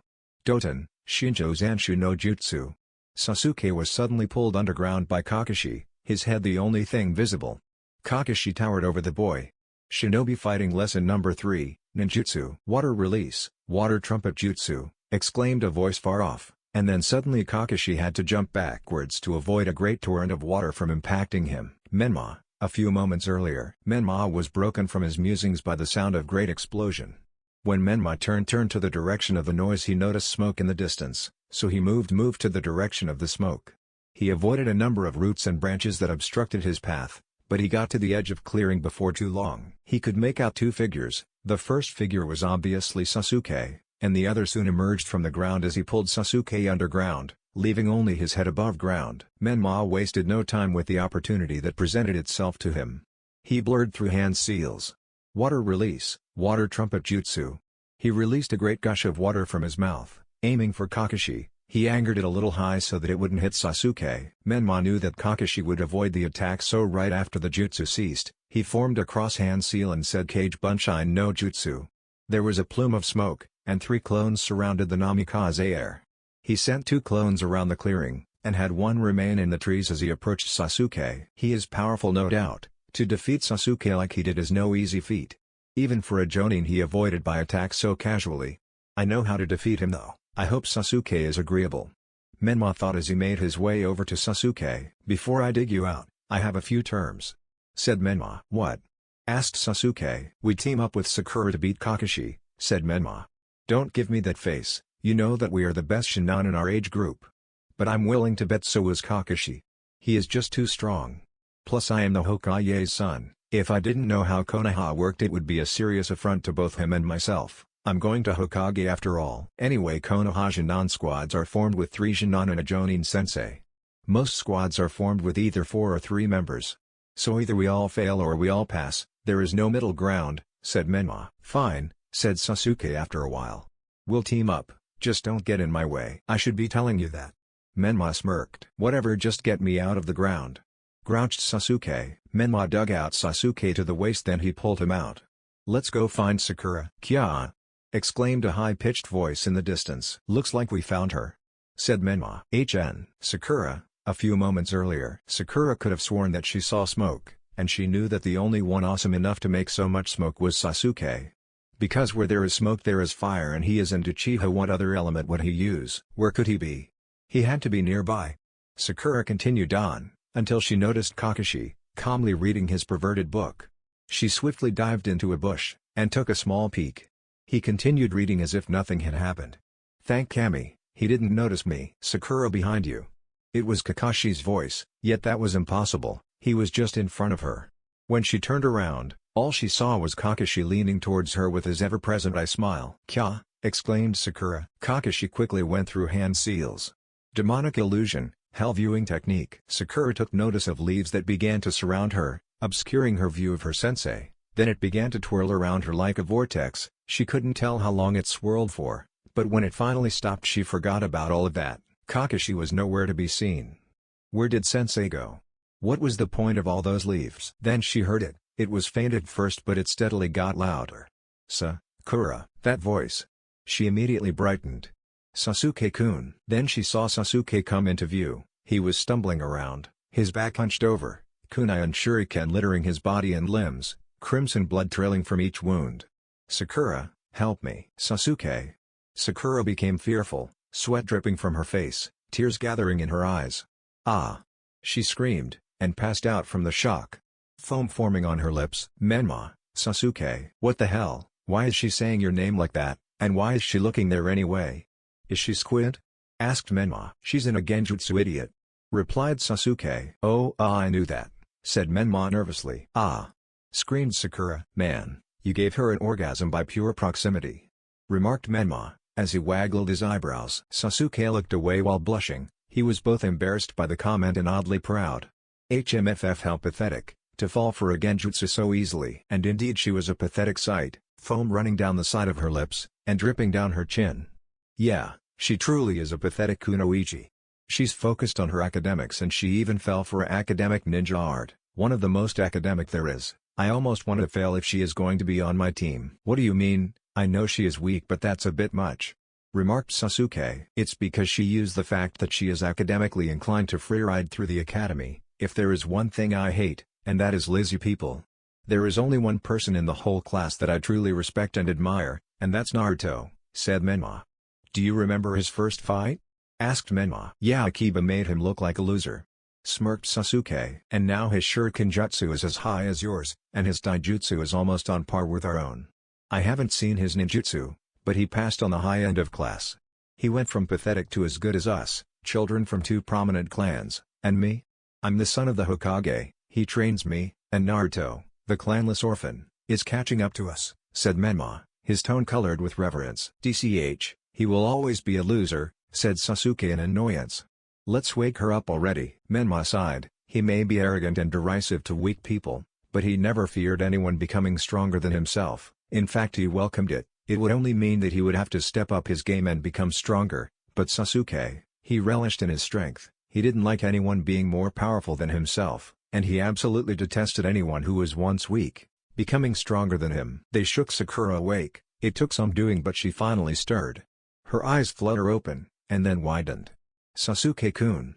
She flung her arms around his neck. When he tried to push her off, he discovered that she had a strong grip. So he did the logical thing. Kawarimi no jutsu. Soon Menma took his place. Ah, sweet victory. Menma on the other hand had other ideas. Get off me. Sasuke-kun please. She begged. I'm not your damn duck-butt boyfriend, said Menma angrily. What? Menma baka? What did you say about Sasuke-kun? I'll kill you. She released one hand from around his neck. Menma quickly went through hand seals. Who can play at that game? He disappeared in a puff of smoke. When Sakura made contact, there was a hiss of pain, but it wasn't Menma's, it was Sasuke's, who now sported a shiner over his eye. Ah, no Sasuke-kun, I didn't mean to. Sasuke shrugged her off. Whatever, it's not like it hurt. Menma baka, what did you do? You should have taken your punishment like a man, she exclaimed. And who are you to give me punishment? Just because I hurt your precious Sasuke-kun's feelings? As if I would listen to a stalker like you, replied Menma. I'm not a stalker. Then why do you follow him around? Follow him home, follow him to the onsen, said Menma. Sasuke blanched as did Sakura. Face it, you're a stalker. I'm not, damn it, she screamed.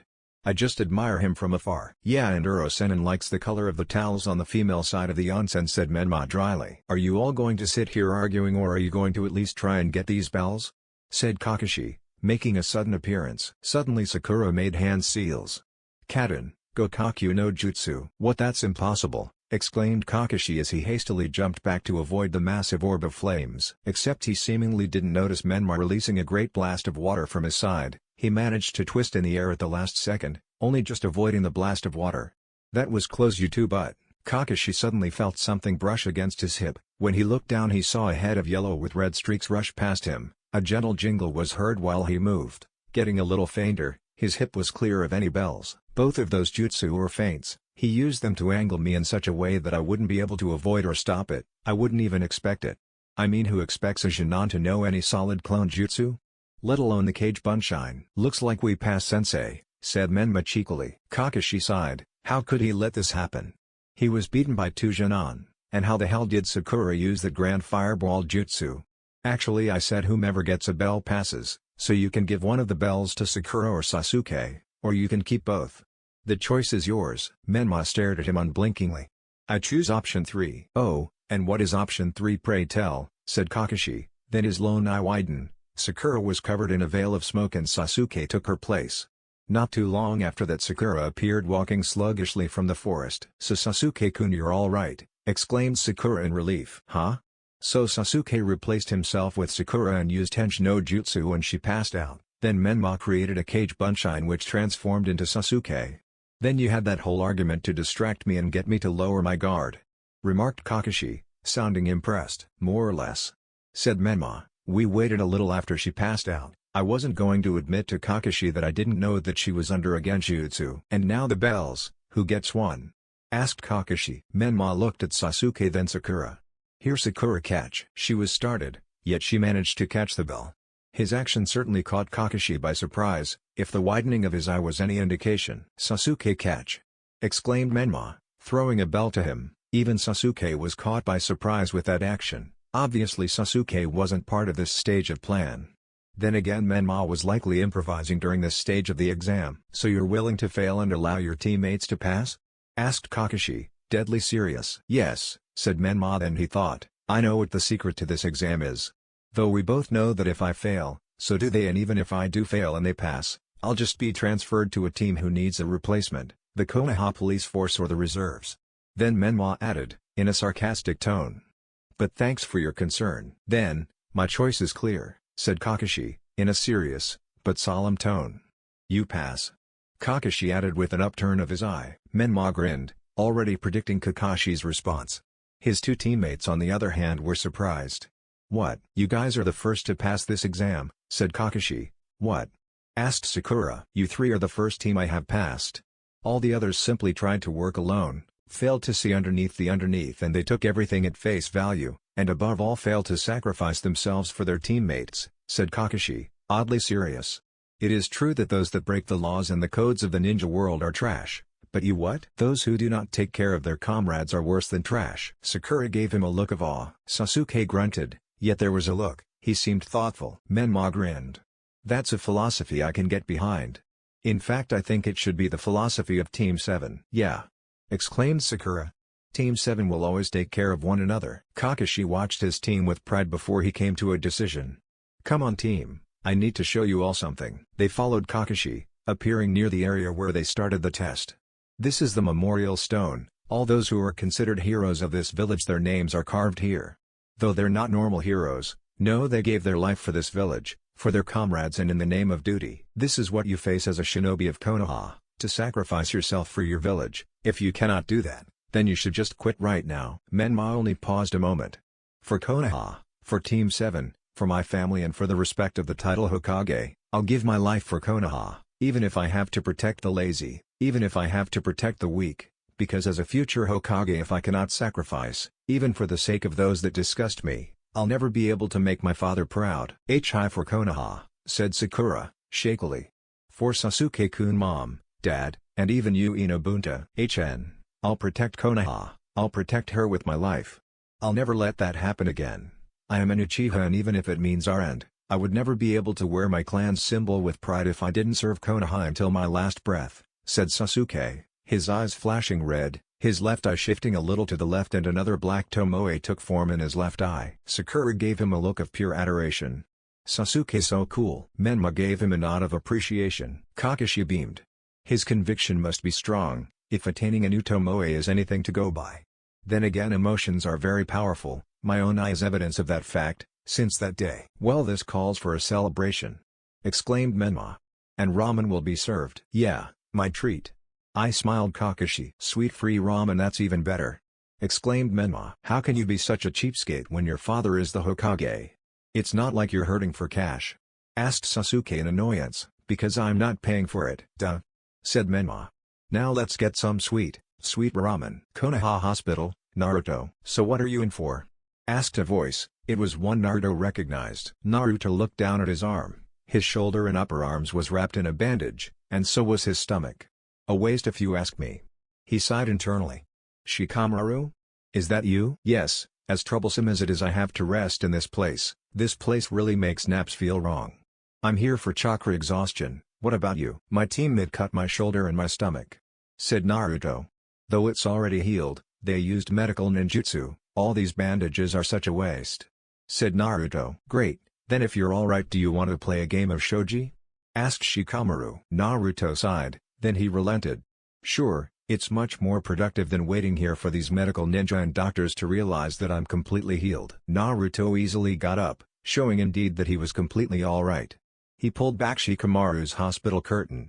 Shikamaru shifted backwards against the headboard, albeit sluggishly. He crossed his legs. My board and its pieces are in this scroll. Can't release the storage seal. If I do, I may have to stay here longer. So troublesome. Naruto took the scroll from him. Hi, I'm Sai. I have a concussion. "Can I play too?" said a voice. Naruto looked over at Sai, the pale boy's patented fake smile on display. "Who?" asked Shikamaru, rather disturbed by the boy's fake smile. "He has no emotion." "My teammate, ignore him," said Naruto as he unsealed the shogi pieces. "He had a concussion, it's been healed. Now let's play." That's the end guys. If you enjoyed then make sure to leave a comment. This is Chaos Shinobi signing off.